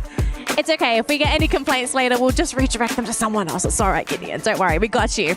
But Neptune, though, as we jump into game number 5, what are we kind of up? Because we do see this sometimes. Teams just not having a great morning, but it's like after 4 games, it's like, all right, we're ready to go. I mean, that's the usual pattern that we see in the other teams. It's only a few teams that really take advantage of the chaos in the beginning, especially in day number 1, like what we've seen Falcons do. They just know that they can bring in a lot of elimination and then grab those booyah. But for the other teams, they need that time to study their rotation. They need that time to study their opponent. And I guess Fluxo as well is one of those teams. Now, going into the overall rankings right now, and Hotshots currently on 2nd place, or 3rd place rather, and Core Memory was able to catch up earlier. So let's see if that is something that they can turn around towards the latter part. Can we talk a bit about Core Memory? Because I feel like we just are not seeing them on the screen, but look at them on the leaderboard. What is going on with Core Memory? I think it's because they are not being like that consistent, you know. Sometimes they really do a great match, and sometimes they, I don't know, they just can like clock, and so maybe it's like a hard time for them, but not that much because they can appear at the top 5, which is really cool. But we need to see if they can keep inside of the top 5. I think a lot of their strategy revolves around the map, right? Because initially I thought maybe they had something against some of the Brazilian teams that kept meeting up in map 1, 2, and arguably even 3, but then ended up losing that fight specifically against Fluxo. So that's 3 maps and 3 times that they've clashed with each other to predetermine whether they make it into the top 3 in the first place. But then we see map number 4 that we see a bit of a divergence, right? We see them drop on the complete opposite side, completely avoiding majority of the team. So I do think that it boils down to, yes, consistency, but at the same time, map presence, right? Yeah. Which begs the question, what will happen during map 6, especially since it's the brand new one? Yeah, I mean, that's something that has been thrown in the mix, and starting that when Solara has been introduced, everyone is in chaos. But going back to Core Memory, I think the Cougar knowledge, the knowledge that Cougar has from Team Falcons is something that's helping the team to really maintain this momentum, but not so much at the top. So, do you think, I mean, we're game 5. We're going to leave game 5 because I do want to continue this map 6 discussion, because I'm so keen to see what's going to be happening when we have inter-regional teams playing on the new map. Raja, I want to hear your thoughts. Do you think the Brazilian teams are ready to play Solara? I mean, I think they probably are like studying other teams, because we are not that into this map. So it's even hard when you need to start a fight with like Asian teams, which they are really aggressive. So it's even worse, you know. But I'm actually not a huge fan of Solara. Oh wow! Okay, no. How come? I don't like that map. Oh, you just don't like the map. So if they don't do like a great job in this match, I will forgive them for sure. I think I understand like the standpoint of Raja, because the players doesn't like the map as well. So she just puts herself in that position of players because of how close she is with other players. Right? I also don't like to play. I mean, even in rank. No, I don't like that funny. I prefer like Bermuda, Nexterra. Nexterra or like Purgatory, this type of maps. Okay, Neptune, what's the consensus for Solara? Like, what is it that makes the map so difficult to play? Is it just because it's so brand new and everyone hasn't really mastered all the mechanics yet? I would say it's the slide rails that has been spread across the map. So it throws up the strategy, especially if you're just going in for rotations. But I guess it's something that they need to adapt to. All right, well, folks, thank you so much for being patient. It looks like we are ready to jump into game number 5. I'm so sorry, Gideon. We're going to bring you back in later. But we're going to throw it over to Tash, Bunny, and Admat for game number 5 here at Free Fire at EWC 2025. Thanks very much, Danilee, as well as the panel. They remembered our names this time. Great. Yay. Love that for them. Now, coming into this particular map is where a lot of people are hoping for teams such as Vitality or even Fluxo to just wake up, show us what they have to offer. But for now, it's EVOS Divine in the lead. Yeah, let's get into game. It's gonna be Nexterra. The only thing I like about this map is that you can jump as high as a mountain, and that will be at Grav Labs. And here you go. So game number 5, as said by Tash Bunny, it's about time for everyone to wake up. No more wallygagging, no more early morning grumpiness. It's all now right here in game number 5. Right now, currently on the knockout stage leaderboard, it is EVOS Divine Esports from Indonesia, acquiring 78 points. Would they continue their dominance here in Nexterra, or will there be a new contender in that Booyah slot? Looking over at Fluxo, who's dropping at the same spot as another team over at Intellect Center. It might be super aggressive. Even Vitality is there right now. It's a 3-way hit there really quickly as Dix will be the one to get knocked down. Gio waiting for the right time, but he decides to push forward. But unfortunately for the rest of Vitality, they are not able to hold. The first eliminations happening quickly for Fluxo, and they were very decisive about taking this fight. A very bad start here for Vitality. Koja as well is caught up by fire from Team Fluxo. So Koja has to fall back. He is retreating from Intellect Center. Now left in this compound, it's gonna be Fluxo and Core Memory. Meanwhile, we are hearing a knock by one of the players in our map. I assume that is the brawl in Grav Labs, as EVOS is interacting with Pain Gaming. Yep, I was right. So Gus manages to actually get 1 point from Team EVOS Divine, and EVOS Divine, I believe they are knocked out very early. They're gone. Yeah, I don't see any white tigers in the map. I don't think so. This is... Yeah, they are. This is unfortunate. They had really put a big target on their heads. But the fight's not over quite yet here. As Core Memory looking to get aggressive, as Fluxo as well going for that reset. Dawn falls, Bobs to get that big kill onto a player there on the other side. But the rest of Fluxo not down and out quite yet. Bunsin just waiting on the backlines there. Gio trying to see if anyone's rotating over forward. But Dawn quickly brought back into this game. And the other teams are just quickly leaving away. They don't want to take these early fights, and for a good cause. They are falling back, but they are falling back towards Core Memory KOG. Unless Core Memory moves, Fluxo can actually intersect with them. However, you can see that VSC Vision System SPA moving quite aggressively towards Team Fluxo, entering Intellect Center. And talking about EVOS Divine, we were talking about Booyah Curse backstage, and apparently that is implemented onto EVOS Divine. They had Booyah on game number 4, but they were the first to be eliminated in game number 5. So Booyah Curse is real here for EVOS Divine. Now, looking back on how they play against Pain Gaming, they had that nice ground where they could play inside, but due to the fact that Grav Labs could put you off guard, especially if you jump, causes them to actually just not playing very well in that particular place. This is aggressive coming from Fluxo, rushing up forward here. They're just completely overcoming the other team here. Woodson falls, Nejad as well here. And they're taking fights left, right, and center. Overcoming so many other teams. Gio needs to be picked up quite yet. They're not done. The jump shots are really good. Strays forward, and his teammates decides to go a bit more forward to give some space for his teammates to bring his teammate back into the game. Run, Maxi! Run! You cannot fight this. You don't have any medkit. Bob's hunting towards Max, and Maxi goes down. And then there's only one member of VSE left. He managed to actually fall back away from Team Fluxo. And game number 5, Nexterra, Fluxo is on fire. Yeah, they really needed that. Just really wake themselves up. And for VSE, this is so unfortunate. They haven't had the hottest of starts. And it looks like this trend is not stopping anytime soon here. And it's looking really insane because Hotshots, this is a great high angle they can play with as well. Korja, they have access to this crate. They can pick up whatever weapons they need. And interestingly enough, everything has started to slow down. Airdrop collected. Yeah, has to wait inside the circle to unlock the lock on that drop. Meanwhile, Hasu actually has a very good vantage point.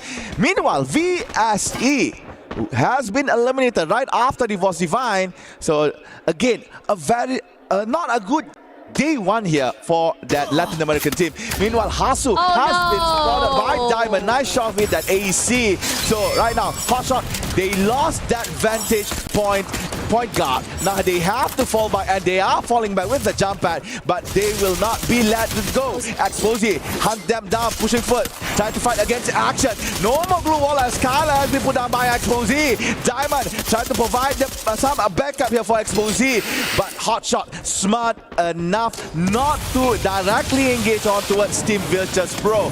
And now Virtus Pro getting towards Team Hotshot. They're trying to go for the second floor. Diamond's on second floor, but action, and Anas now on the ground. Anas, red color as his HP transform as well as action. Hotshot hunted down for so long, and VP managed to only get 3. And Sergeant is still surviving. They are falling back. They want Sergeant now. Chase him down if you could. Hotshots are now already back into the game. They had the idea, they had the high ground, they had the position. It's just that they just overstayed their wild gamer. Sergeant all alone, he's so low right now, running for his life, zigzagging forward, barely alive. Gets time to go for the reset for the time being, and he's gonna prep that nade, hoping it's actually gonna hit onto someone at all, but his teammates are not close enough to fight him. He's gonna have to go for this 1v4, and this is a great play for him to be able to isolate these fights all alone. But the amount of bodies thrown at him were just too much, and Virtus Pro finally get the last piece of that puzzle. Yeah, Sajid was lucky enough to revive all 3 other members that was hunted by Team Virtus Pro, but sadly Sajid could not survive. Meanwhile, RedHawks is now no more in Nexterra, placed at number 10. We were praising RedHawks quite heavily here on day number 1, but sadly coming to game number 5, players are realizing how RedHawks are playing. They are realizing how Bangladeshi Free Fire is being played. So they are slowly getting a little bit down here as we go progress in day number 1. And we are showing here, ladies and gentlemen, the top players here for highest damage. Rasha, the Wonder Kid, is there. And as you can see on the right side, Circle has completed for the first one. Second one will be right around Boxing Gym Deka Square Mud side. So this is a favorable Circle, especially towards Alpha 34.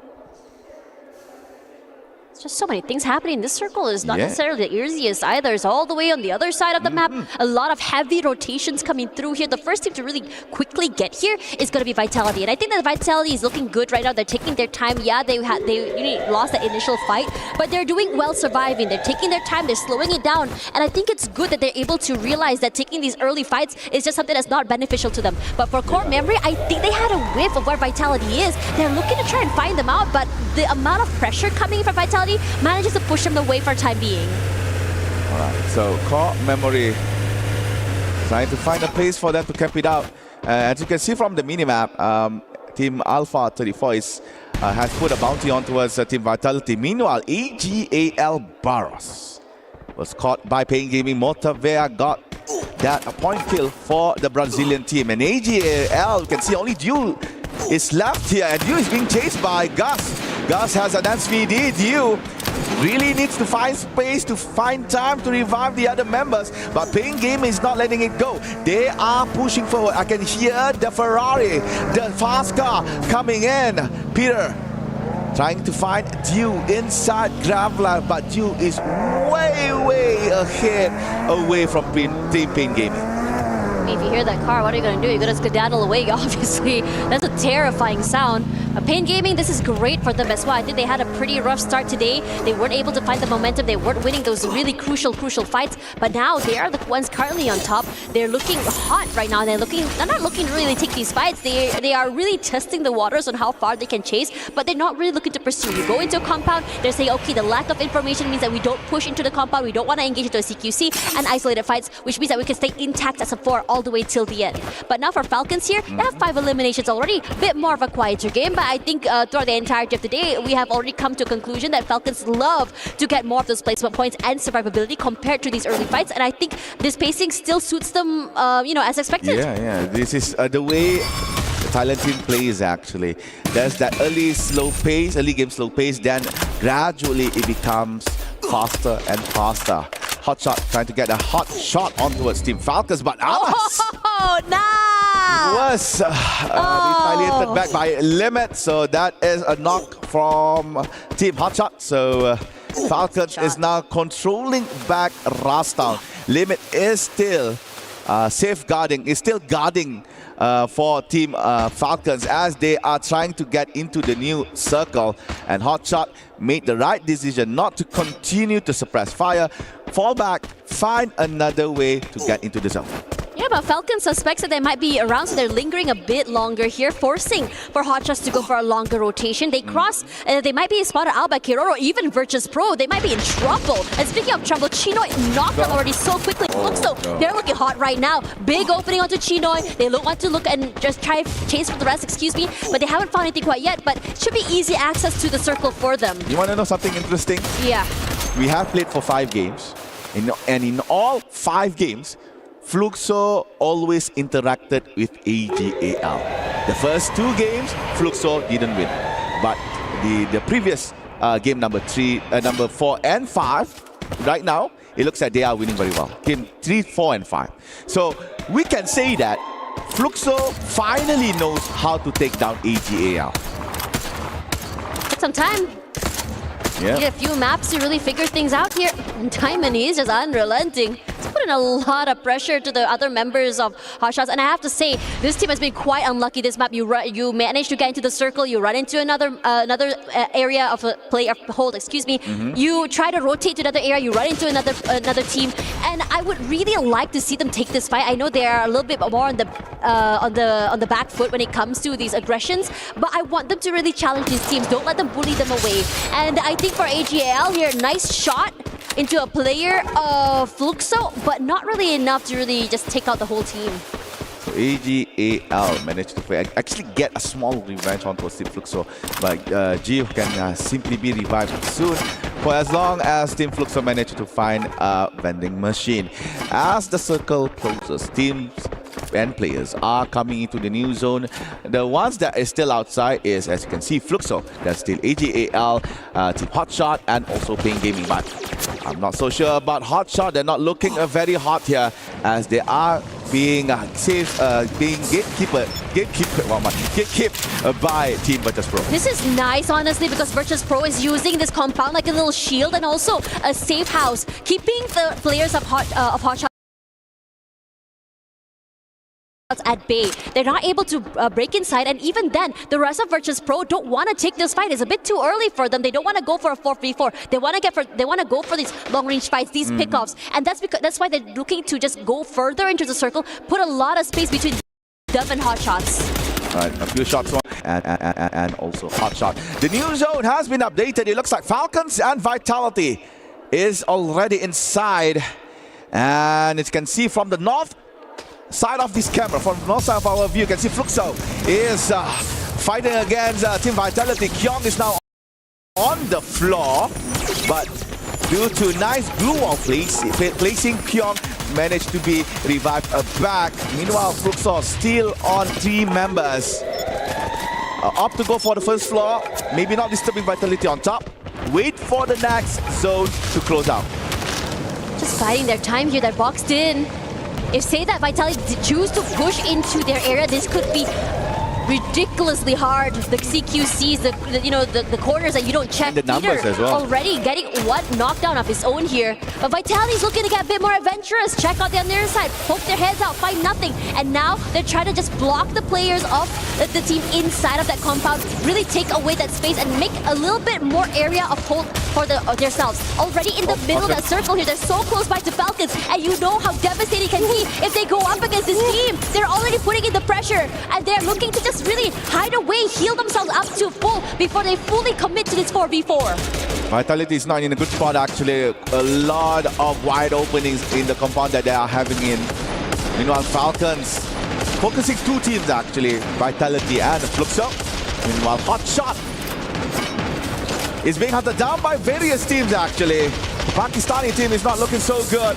Only Hasu left. Meanwhile, AGAL is actually facing the same fate here. Could not make any move. Meanwhile, Pain Gaming jumped in. They are now aggressively pushing towards Team Falcons. Peter has to come back into the compound. Virtus Pro has been eliminated on 9th place. Noda eliminated all of the glue walls here from Team Falcons. Still outside. Finally, Noda is in. Sasuke the shot, but could not do so. Could not find members of Team Falcons. But Kiroro is down by Motovea. And Gus looking very low here. Has to stop for a while to find time for medkits. Meanwhile, Alpha 34 is coming in to join the party here between Pain and also Team Falcons. Limit is cornered in this compound. Could not go anywhere. Falcon is looking desperate right now to still survive in this chaotic space. There's not a lot of space to work with right now, but Vitality somehow gets theirs. And now AGL eliminated already at 7th. And now Vitality as well is going to be coming up on top here. We were waiting for this team to wake up. We were waiting for this team to get a bit more aggressive, to be a bit more, to show a bit more of what they have to offer here. As Falcons stuck in a corner, Peter left alone. Not the easiest thing for him to do to bring his team back into the game. Inhalers up, yeah, but it's only a matter of time before the glue walls fall, before he gets completely chunked down by Pain Gaming. And Pain Gaming, even Mosabea is the last man standing here. He's alone, but here comes Core Memory. Cougar knocked down already, trying to steal away. This means away from Vitality, but Vitality gets his. Peter falls, Don steals away the kill, and Falcons this time around, they're not able to clinch that booyah. 5th place for them, but the fight, this compound, hotly contested. Finally, we see Vitality shine. Right after my comment, which is very good. So Vitality finally open their eyes. All right, this time around, let's do our best. Let's show them that Vitality is still alive in EWC. But right now, we are left with only 4 teams. Core Memory KOG guarding outside the vicinity of Vitality, but at the same time, being careful of Team Fluxo, which is right behind that white bus. Core Memory trying to widen their position. Meanwhile, Vitality still waiting for that moment to come up from their compound, waiting outside for Memory and also Fluxo. Meanwhile, Motovea for Pain Gaming is just watching all of this happening slowly. So good that Core Memory is managed to actually widen their plane of view so they could catch anyone that is coming outside. Yeah, Core Memory is doing great. They're out there in the open, gives them a lot more space to work with as well. But they're looking at challenge. They want these points because the players of Vitality cannot move. They have the glue walls, they have the space, but Don has other things in mind. He's trying to be very sneaky right now. He shows himself out there. He throws in the nade. It hits 2. Motovea falls. Koja's looking great right now, but Don's been spotted. He's all alone, but somehow his movements are just too much to deal with. And now Core Memory looking to chop them down. No, they're falling because Vitality is looking to change trajectory. Fluxo falls. Vice putting in all that pressure onto Bunsen, and Bunsen gets taken away. Fluxo with only 1 player left. Koja is now down. Vitality bringing the pride of Indonesia. Push it towards Team Core Memory KOG. Zed gets by, but Dix goes down to Prox. Oh no! Core Memory Zed is now on the floor. Holds the line, denied by Koja. Now Koja has time to revive both Dix and Far East. It's gonna be 3v1. Will it be Fluxo for the 1v3 clash, or will it be Vitality redemption arc after 4 devastating games? Right now pushing forward towards Prox. Prox is down by against Diva. Koja from behind, and they got Prox. Booyah for Vitality!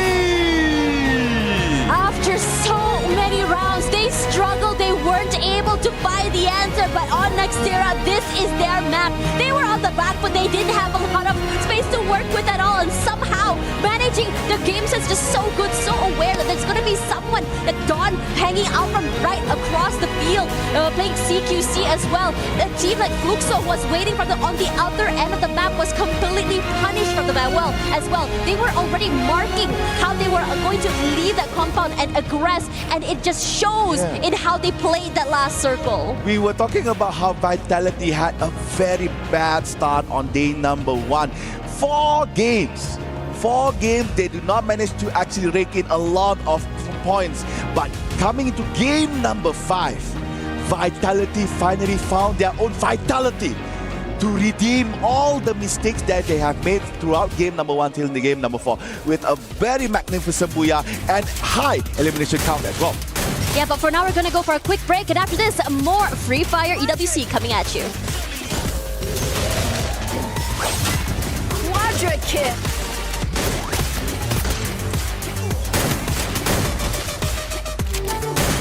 Triple kill.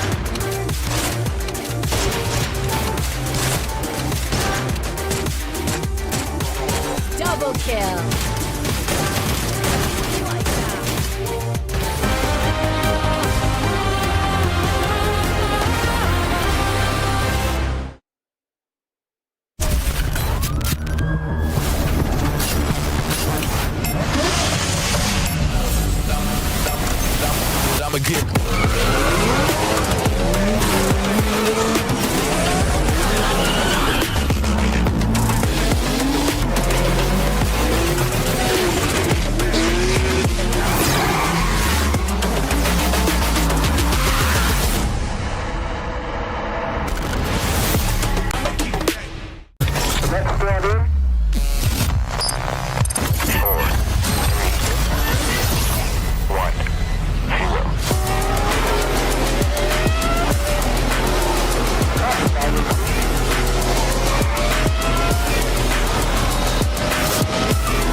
Não trava, por favor.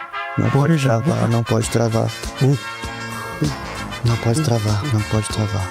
Nossa, vocês são muito estranhos. Mas se isso for trazer o buia, tudo bem.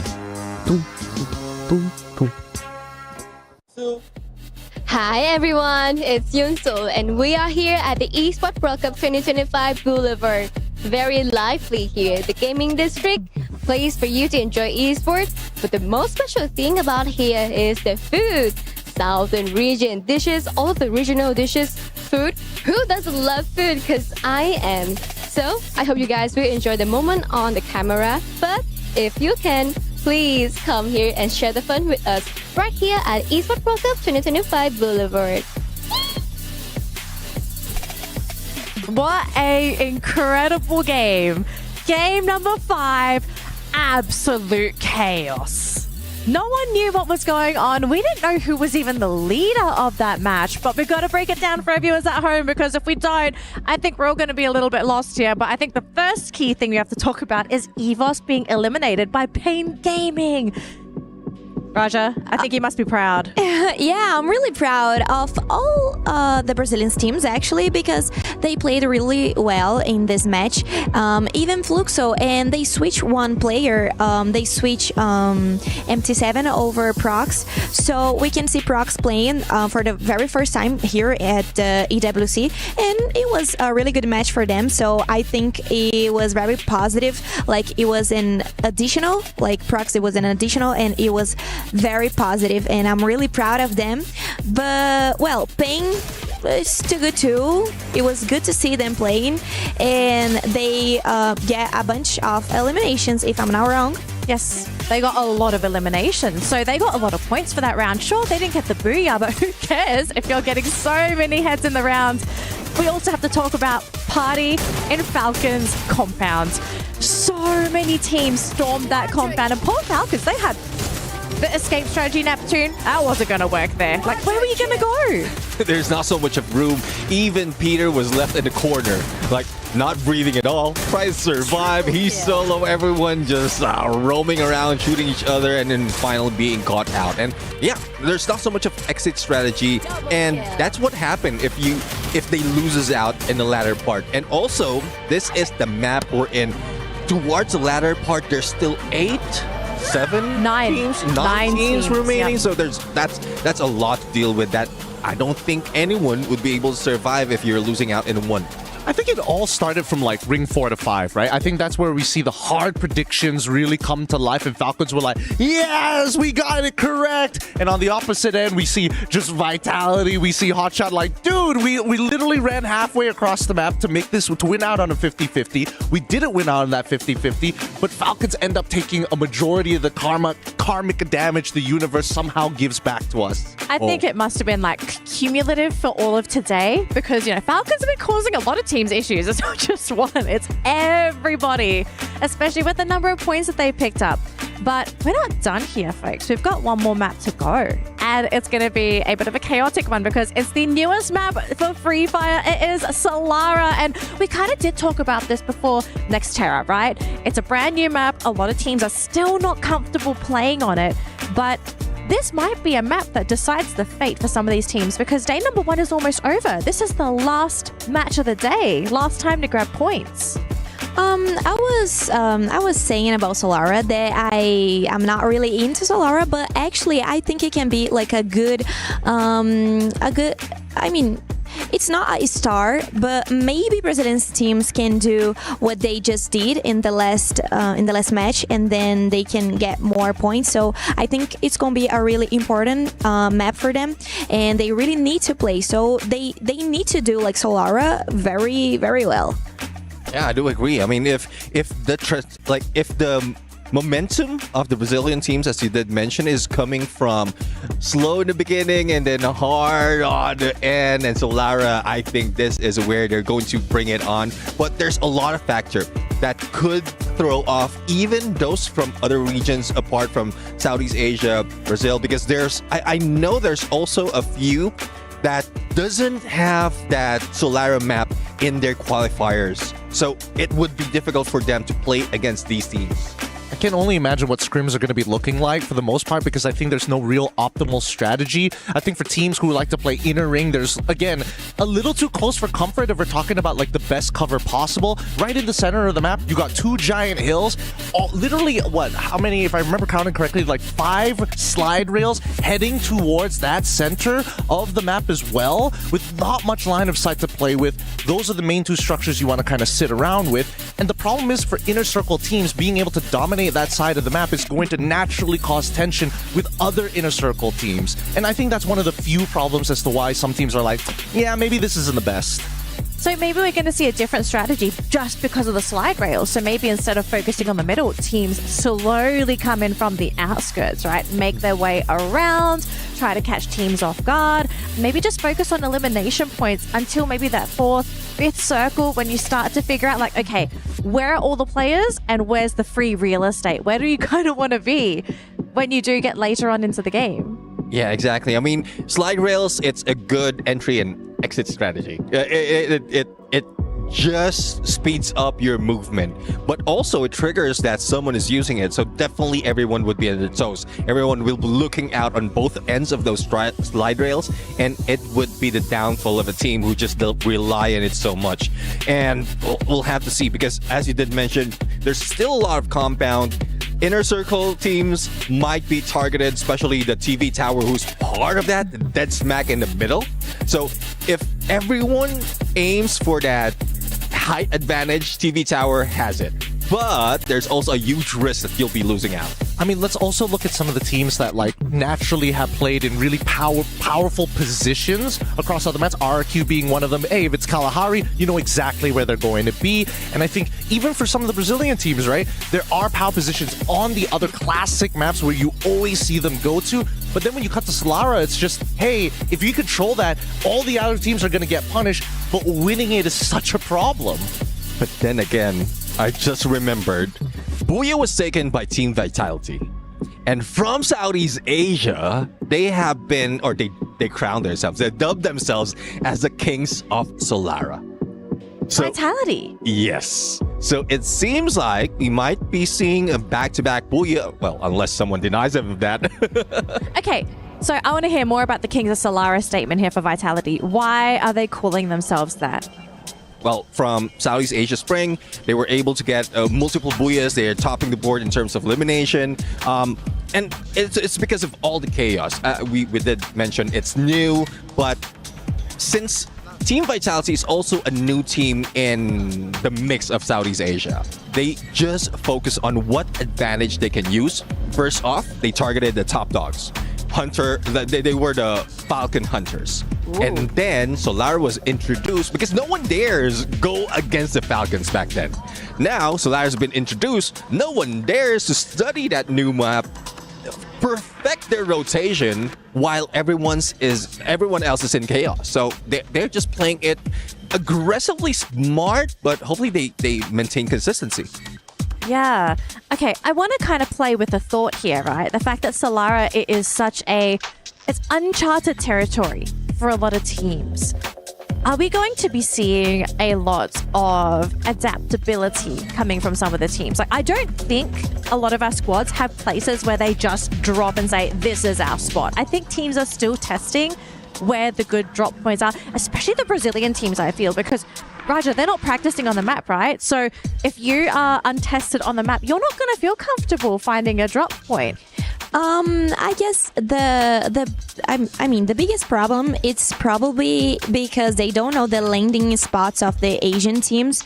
So this can be really hard to them to start a fight with a team that probably have tried this map before. And I don't know how to explain, but that's the very first time that they are here playing this map. So everything can happen, it can be good for them or it can be not that good, but I think it's gonna be a little complicated because Asian team normally they don't like to fight each other, they don't fight face to face. I just want to add on to that, right? Because again, if we're talking about adaptability and teams not having a lot of practice and it's their first time, we do notice that, especially for when new maps start to come in, a lot of people are fighting for a couple of the same spots. But I think that Solara is really unique in a sense where there are some hot places to drop. However, if there's too many teams, at least for some of the other maps, you can kind of divert off to find, out maybe not the best of the best loot, but enough to keep yourself equipped. That's not the case for Solara. It's pretty wide open and it's scarce enough where you can equip yourself with at least tier 1s, but you're never going to compete with some of the hotspot droppers within the map itself, meaning that fights are going to either A, two teams are going to battle it out, everybody else walks away, or B, everybody else who are just looking for eliminations with tier 1 loot is just going to go for each other's throats as soon as possible. Yeah, I guess what Solara has to offer is similar to what we've seen in Nexterra. Yes. In between the major buildings, there are a few compounds like that you can take. So you can, if you see someone and you're trying to avoid any fight, see someone dropping in with you, just split up, take those smaller buildings, and then just regroup. And I guess that's one thing that they don't need to focus on, just going in straight and out 4v4s early in the match. Yeah, and I guess I think we're going to be seeing a new meta develop for Solara. I don't know if you all agree or disagree, so feel free to share your thoughts, but I kind of feel the fact that we have this inter-regional tournament happening and we're playing on a brand new map. I think the different mindsets that captains have for their teams, I kind of feel like we might develop the Solara meta here at EWC. So we'll have to see what happens, folks. But we have just been informed we are ready for game number 6, Solara, our closing map of the day. Going to throw it over to Tash Bunny and AdMath. Take it away for game number 6. Last map, last game for day number 1 here for Free Fire at EWC 2025. It's gotta be the newest map, newest addition towards Free Fire Solara. Everybody it's gonna be Tony Hawks here, as we are gonna see players on that slide rails trying to either exit or enter from the enemy team. Let's see who will become the last last booyah of the day. And if you guys want to know, from game number 1 till game number 5, all 5 games are booyahd by Southeast Asian teams. Super exciting to see how they're really, setting the momentum today here. Would love to see Brazil just really rally back, especially since according to the panel, Solara is what Vitality claims to be the kings of Solara here in Southeast Asia. They are the pioneer, apparently, and they have really perfected how their rotations are going to be. And I would say that this is quite a hard rotation to play with, as Gideon mentioned, because of the rails that came through, right? You can Tony Hawk your way through. It's really quick on the rotations. You're definitely going to be caught off guard, especially on how fast you can move throughout those rails.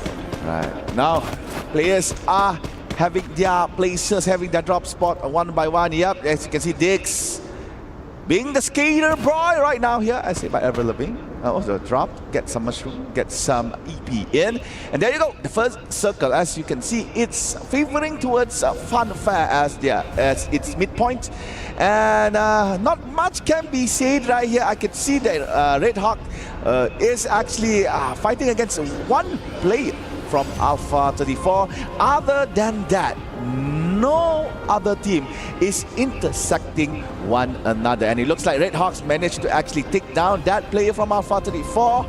And yep, that is the only thing that we could see in this early stage of the game. I mean, there's a lot more I can see right now in terms of draw spots, how everyone is just so kind of hunkered down in their areas. We're not really seeing these early fights like we did in the previous match. We usually see maybe 2-3 different teams dropping the same spots right now, but everyone's being very, very cautious. Archway, interestingly enough, I think Vitality were the first team to drop there. They're so comfortable to take up this early mid-side area of the map, and now we did see those really early pickoffs. They're already back into this game. In terms of rotations as well, I think the only team that's really getting a bit more active around the map right now is slowly going to be Vitality. But for the rest, I think everyone just wants to see that circle shift before they fully commit into moving around the area. All right, we are expecting the game to be a little bit later. Here is the replay on how Liu soloing himself. He managed to get to Tush, but sadly, it's a 3v1.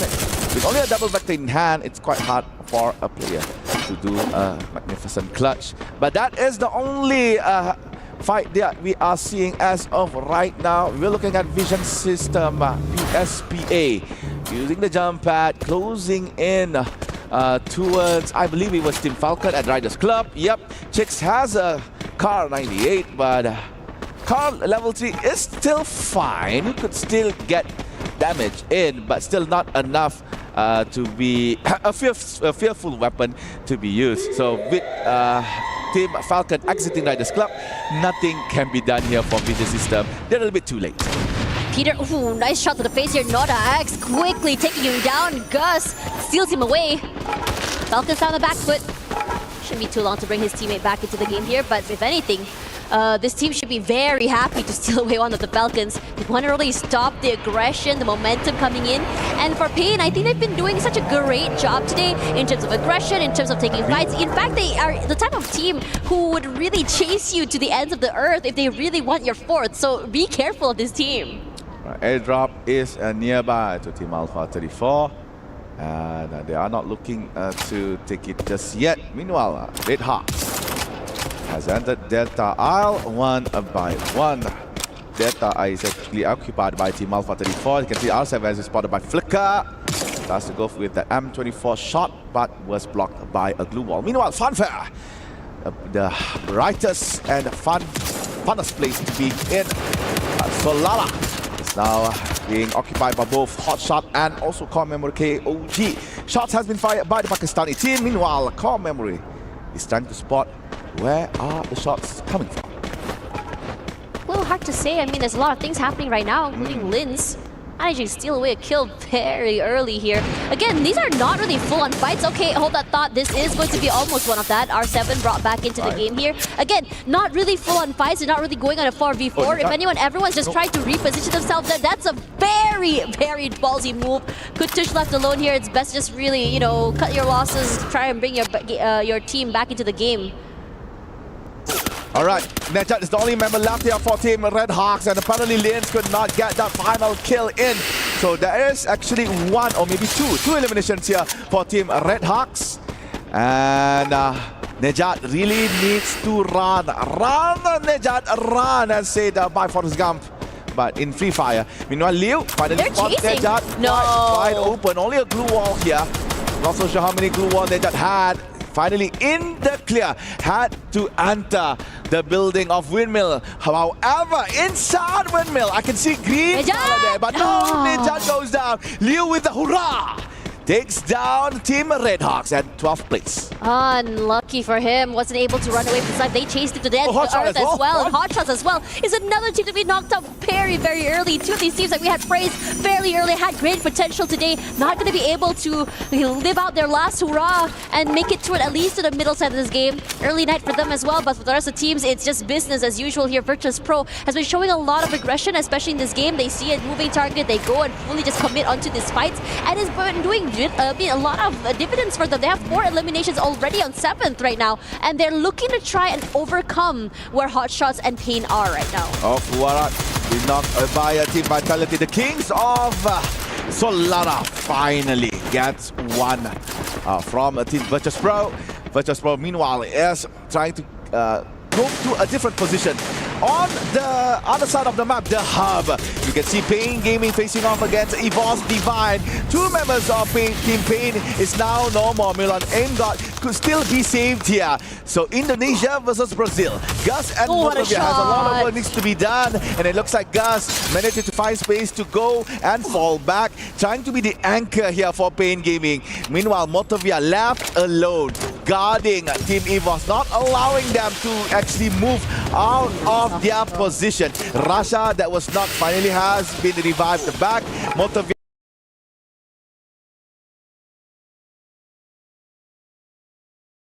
back. Motovia got space, and this is the time for him to actually fall back, save more time and more survivability here for Team Pain Gaming. This is making it so hard for the team to really just bring themselves back online. This off angle is just ridiculous. He's fighting just so many of them. I'm not too sure if EVOS had actually marked him quite yet. I think they do. He has a nice angle to just go for these long range pickoffs. But for the rest of EVOS, they're looking to collapse, not allowing these isolated 1v1s. AimGod with the rush forward here, looking to play that first contact. And Motovia quick to move away. He's so low right now, but I don't think that EVOS wants to push this issue. Meanwhile, Gus trying to give space here for Motovia. No, that is incredible. For Gus, but AimGod just pushes it in, and there you go, Gus gone. Meanwhile, Peter tries to go for his body back again, spotted by Russia, but apparently does not have the right angle to get that final shot onto Peter. So Peter Pain Gaming falling back, sliding towards the bottom. Seeing spotted, AimGod tries to aim, but his aim is not godlike here. So Peter survives and has to find a way to pick up Gus and Noda. I mean, to be fair, EVOS did quite well, just really make sure they can survive, and it's a very aggressive play. You sent Rush out super early. They were not expecting them to go super quickly and take these fights. And for now, EVOS are not done quite yet, because you have another team here. It's going to be Vision System who is rushing forward to take this fight. And I think that EVOS, they love aggression, they love chaos. They put in a lot of damage to one member of VSE. Souza forced to just really take this time to just go for that reset. Blue wall set up, space given. Jota trying to his hardest to go a bit more aggressive, but he's gone and bit too much more than he can chew. The damage is done. Maxi tries to rally, but he's so isolated away from his teammates. The rest of EVOS are able to just play tag team with one another here. Kochil low, but his teammate is okay to rush up forward, go a bit more aggressive. AimGod for one. Russia finds one more, but Kochil as well will be traded. But still, EVOS here will be the one to be victorious in this skirmish. All right, only one player left here for Team Vision System SPA. The Latam team is not doing well against Evolve Divine, and Evolve Divine, quite a hefty elimination right here after 9 minutes of the game. Final against Team Pain Gaming, and right after that Vision SPA, they managed to rack in 6 points as of right now. Meanwhile, EGAL again interacting with Fluxo for the 6th time in the row. They never did not meet ever. So it's always AGAL, Fluxo. One way or another, one shot against each other. But this time around, you can see that AGAL is gatekeeping Fluxo very well, not allowing them to take the shortest route right here. Has to force Fluxo to maybe detour towards the back in order to be a bit safer, unless Fluxo dares to fight AGAL head on. Interestingly enough, I think a lot of teams are going for these later rotations. Pain Gaming still not in the zone. You know, EVOS, even Vision System as well, are really taking their time there. But Fluxo needs to take the spike as AGAL. It's not going to be the easiest way to get into this circle as well, because you do have this team waiting in the compound. You have to flush them out. Bob's the first contact play. They were waiting for it, but they were so quick to set up those blue walls. Gives them a bit of space to reposition. But Chino and Dew, they bring devastation. And Fluxo cannot hold on. One by one, they fall. Double kill for Dew. And the rest of Fluxo are just running away for their lives. But these shots from Chino today have been incredible. What a major mistake. What a bad decision, I could say, done by Fluxo. As I said, they could actually just rotate towards the back, avoid AGAL. They had the mini jump pad. They can just mini jump pad away from the Thailand team. But nah, they wanted to fight. They wanted to try. Maybe it's because it's the last game of the day. I'm like, okay, why not? We try one last time. Maybe we can get points. But nah, AGL was like, yeah, give it on. Give more, boys, more. Yeah, 4 free points towards AGL. And that is that. Now, we're looking at EVOS Divine and Core Memory, KOG. EVOS now on fire. Might not know that Core Memory is camping here. Has to rotate towards the side from outside, but they have spotted Vision System. 10 points difference between Falcons and EVOS, and they're really trying to make up for lost time and points as well here. But we look up toward AGAL, who has their sights onto the other members of the team for Alpha 34. Tries to put the shots, a bit more pressure onto them as well, but you can tell that for Alpha 34 is super wary right now. Yep, hit some chip damage onto WU, but not enough to take him down. So making sure they don't stay around alone is going to be key here, as the other members of AGL look to play a little bit more aggressive. Shidoi, I would say the Slayer for today, is doing incredible. He's putting in the pressure, Saifa rushes him forward, but he has enough though that he can chew. R7 eliminates him promptly, and the rest of the team now scratching their heads. What do we do? Our first contact is fallen. Are we going to back off, or are we going to press the issue? AGL challenging yet another Brazilian team. However, they have lost Saifa, and Chinoy tries to go for the smart glue wall on the slide bar, but sadly Chinoy is not trapped on the balcony in front of members of Team Alpha 34. However, Liu and Luan goes down. R7 is doing as much as he can, but it looks like AGAL maintains dominance in the compound. R7 has to fall back. However, Barros was hunted down. Nice shotgun by the R7, but R7 again with the shotgun, with the clutch. Dew is not there. R7 managed to get Luan in the same process. Now Dew with the grenade, will it enter? However, Falcons is coming. They are coming. The Green Falcons is gonna go for the party. Now Dew all alone, facing Falcons, facing Alpha 34, and Dew, but he found a whole bar and a car as well. Peter and On Fire was hit by the car, and Dew finally has been gone down. Well, he's 9 holders alive, and AGAL is now no more. And Falcons leaving at Peter, red color on the bar, being hunted down now by Pain Gaming. Third party, the name of the game.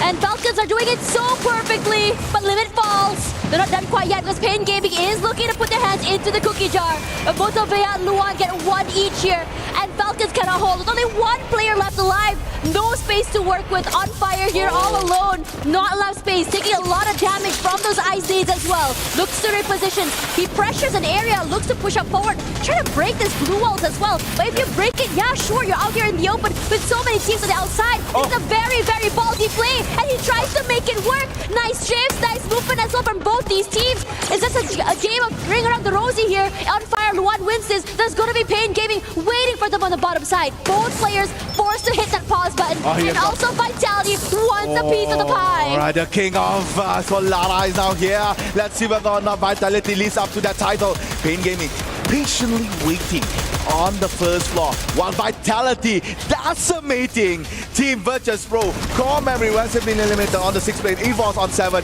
Virtus Pro as well on the 5th. Now we are left with only 3. We have Alpha 34, Vitality and Pain Gaming. 2 Brazil, 1 Indonesia. Will we have another Southeast Asia Booyah as the closer? Or will finally we have Brazil slotting in on first day as one of the teams that gets the Booyah? Let's just see. Vitality waiting on top. Alpha 34, only 1 lone survivor left. And Pain Gaming has a lot of resources to play with.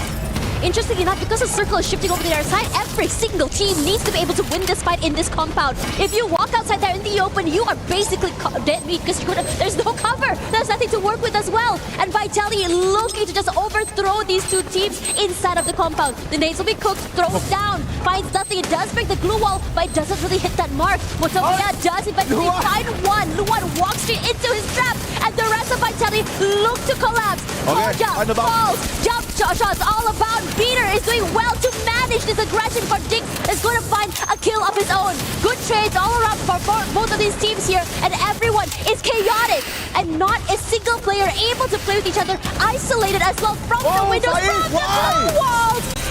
Every single corner is managed as well, and Peter, the gatekeeper of the outside of the compound, gets on so many eliminations, and a booyah happened right out of the blue here. The king has been dethroned. We have the new king for Solara here at EWC 2025. Booyah for Pain Gaming. After 5 games in a row dominated from Southeast Asia, we see the fangs rise here by the Brazilian team.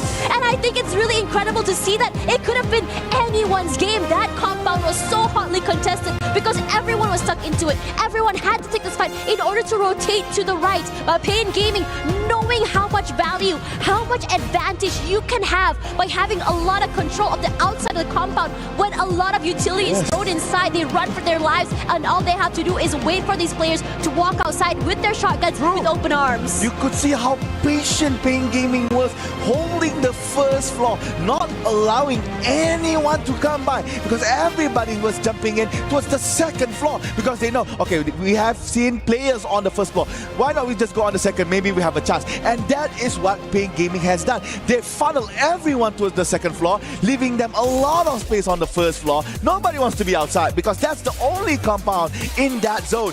And patiently waiting, patiently decide whether or not should they engage. Now, they stayed. Hearing shots from above, they don't care. For as long as they are the final few teams left, that's when they shine.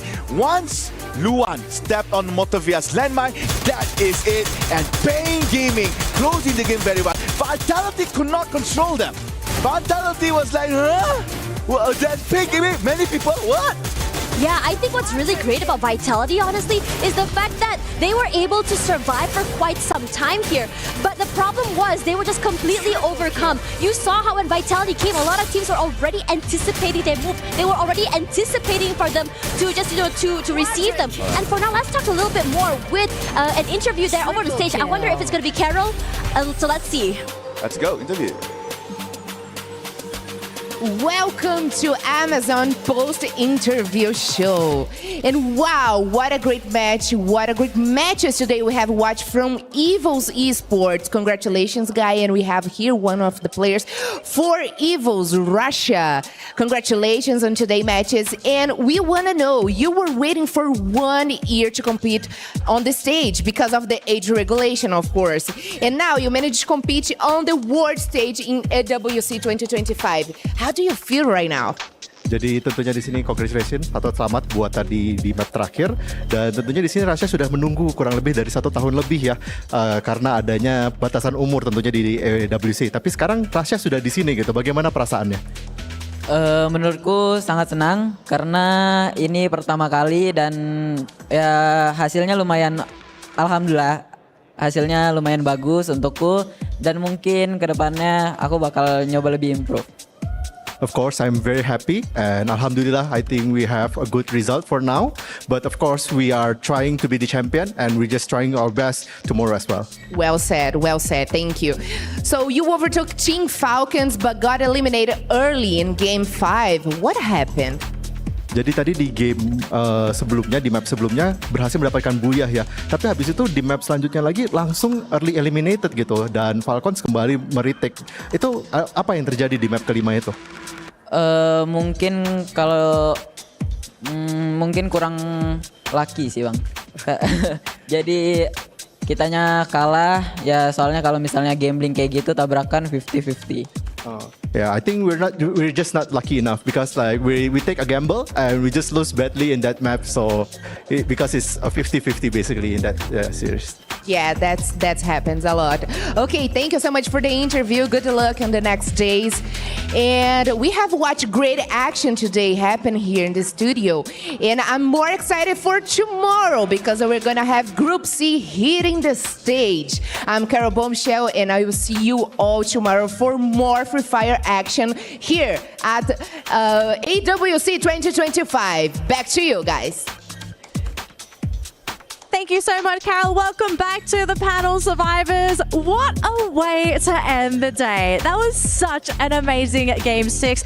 All of the casters, all of the panelists, we were screaming in our dedicated seating area. We were just thinking, who's going to get the booyah? Because there was no clear leader. Of course, we did have a couple teams that had the numbers advantage, and it did look like it was going to go their way, but it wasn't a case of us just thinking like, oh, Vitality's going to get it. Oh, this team's going to get it. It was just, at the end of the day, Pain Gaming on a map that they probably don't feel very comfortable on, Raja. Well, right now I think they feel really comfortable. Oh, yeah. And they did an amazing job. I'm really proud of them. And I mean, it was a good map for them. And I could see like all the players like having like synergy, like playing together. They look really comfortable and they did an amazing job. And we could see too Alpha 34.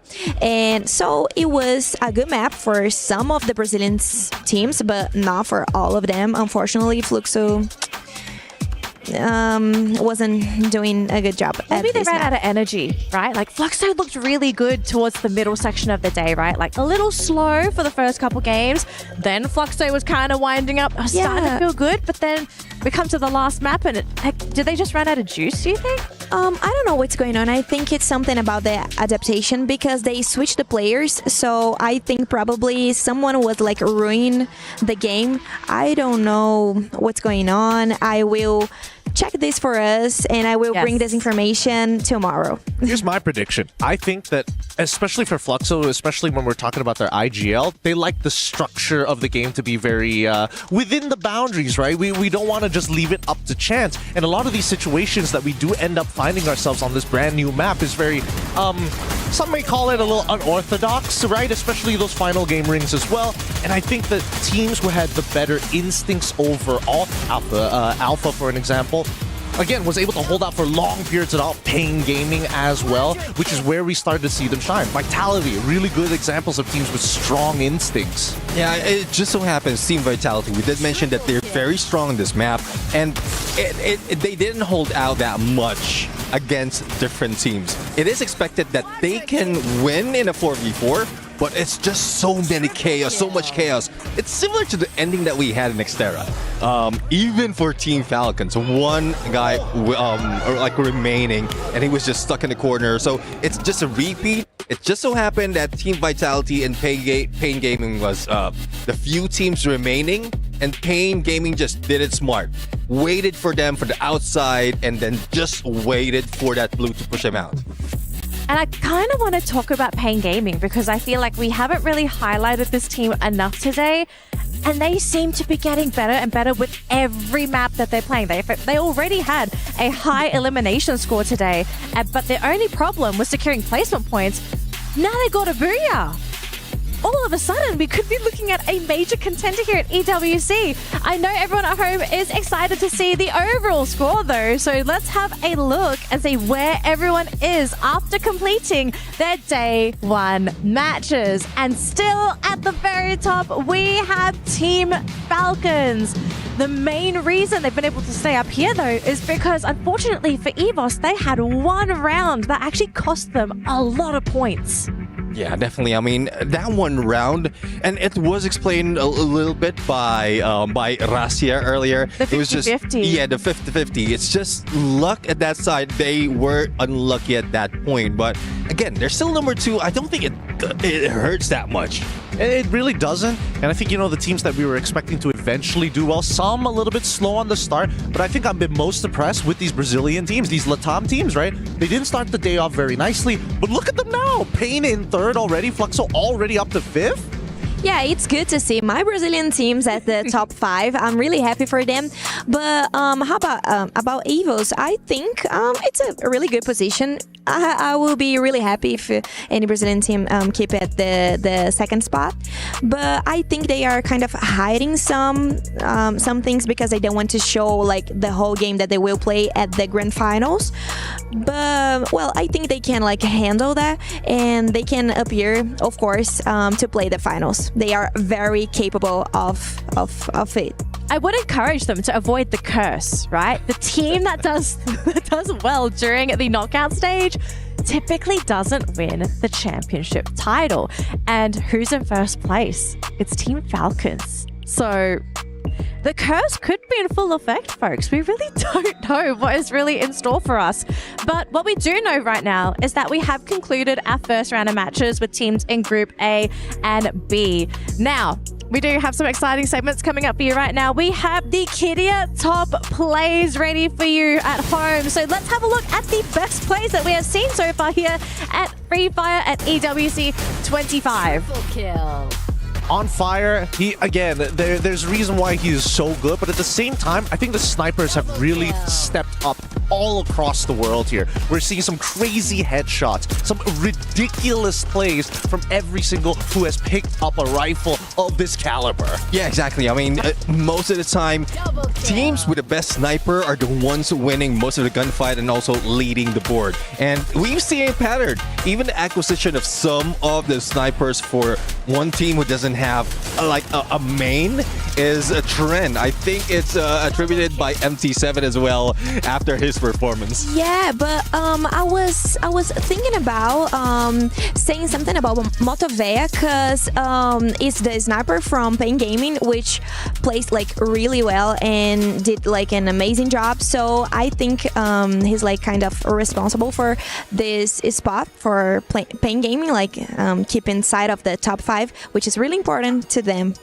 Now, we do have to wrap up our matches for today, but of course we do have a special shout out for our Sony MVP of the day. It is none other than Rasia from EVOS. This man has worked for the team. Yeah, I would say that. He's getting close to man, but he has worked for the team today. I think we had a bit of a discussion at first. This was off camera, and we questioned whether Rasia really was a good fit for EVOS, but I think after today, we're really starting to see this team really come into its own, and they're ready to take the EWC title. Absolutely. I think that at least for Rasia, his best pairing is when he's with Ray, right? The energy, because again, they are, I don't want to say exactly the same age, but they're pretty similar in terms of build. There's a lot of relatability, but the communication between those two players alone gives, it almost feels like Rasia has eyes at the back of his head thanks to that. Yeah, and also I think he made those adjustments like after losing all those gunfights, like keeping distance from the rest of the team, he is now going into the mix, like sticking together with the rest. And that was one point that we have earlier when they were losing fight against Team Falcons.